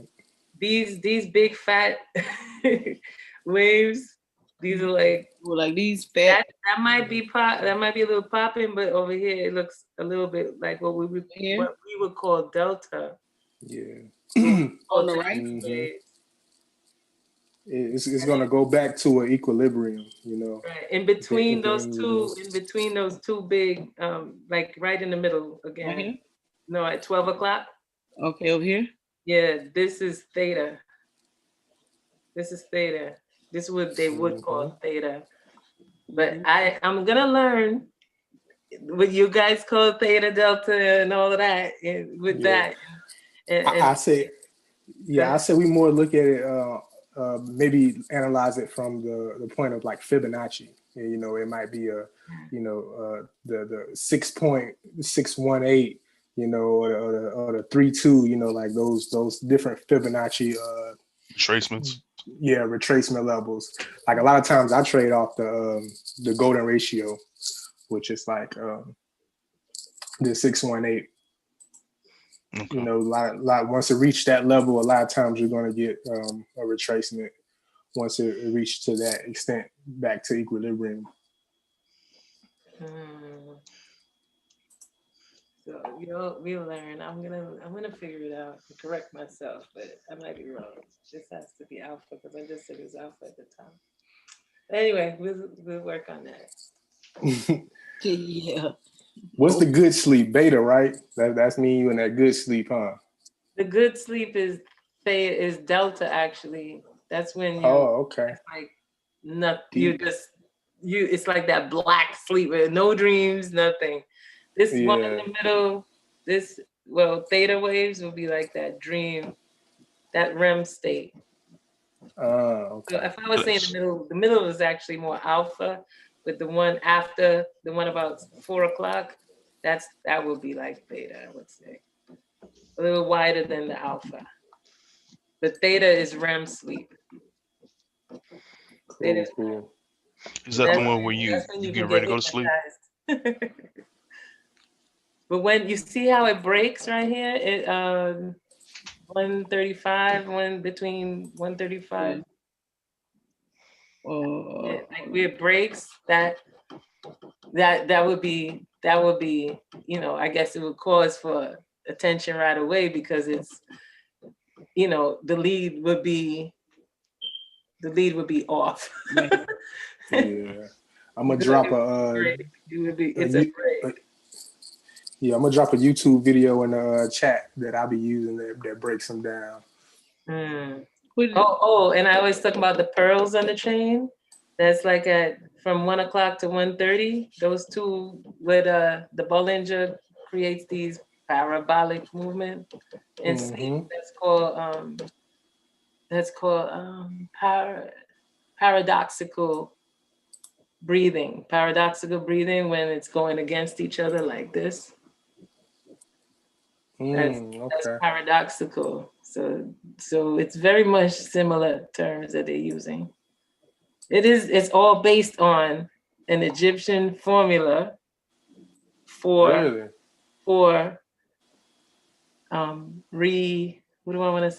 resurrection.